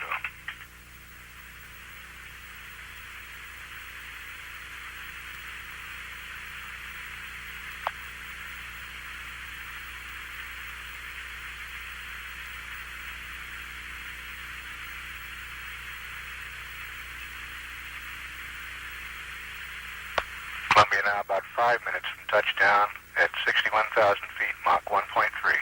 Right. Columbia, Houston, cameras.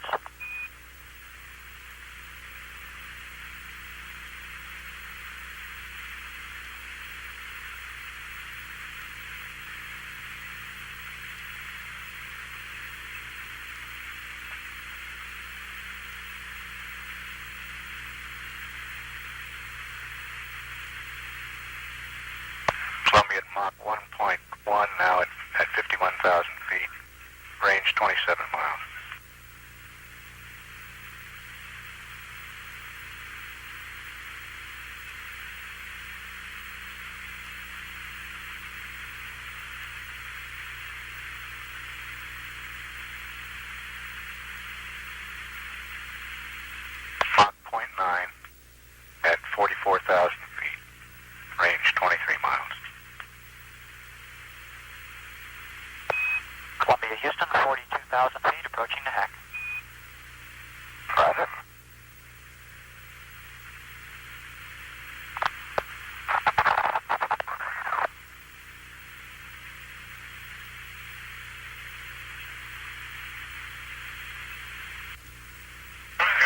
runway.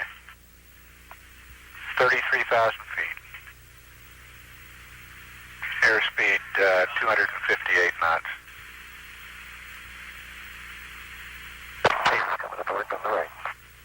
Good show. 28,000 feet. 12.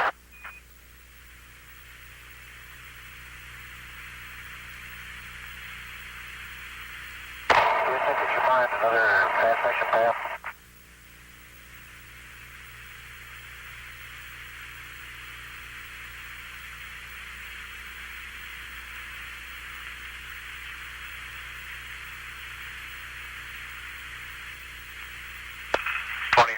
Feet at 286 knots.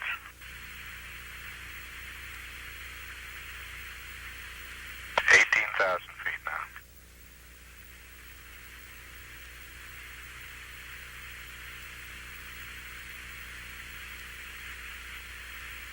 TK surface winds 240 at 12. Thank you. Turning into a heading lined up with the runway now.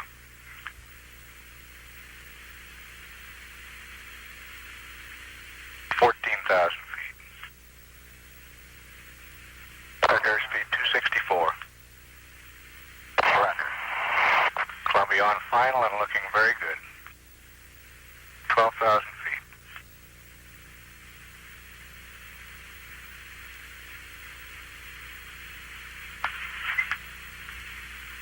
$9,600 feet. 282 knots. Into auto land guidance now. Columbia will stay in auto land guidance until 2,500 feet.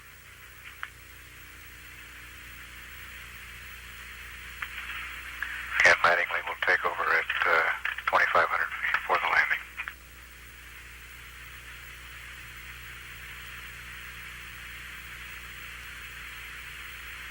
$280 knots at 4,200 feet. 3,000.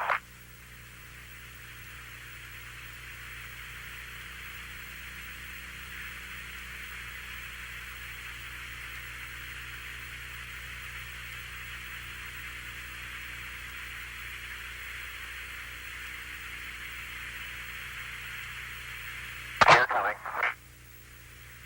You're down.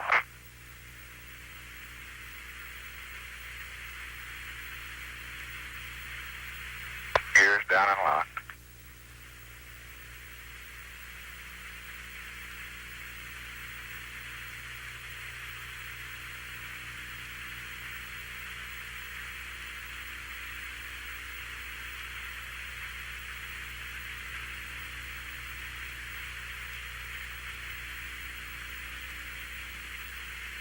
Outstanding.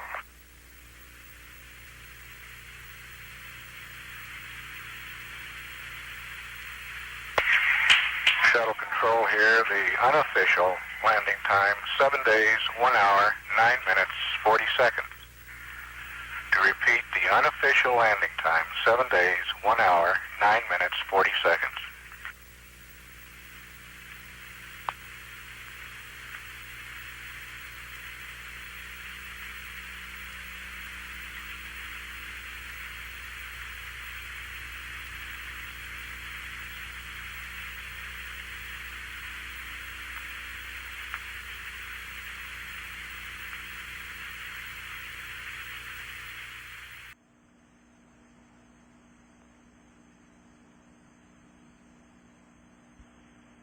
Here they come now, down the ladder.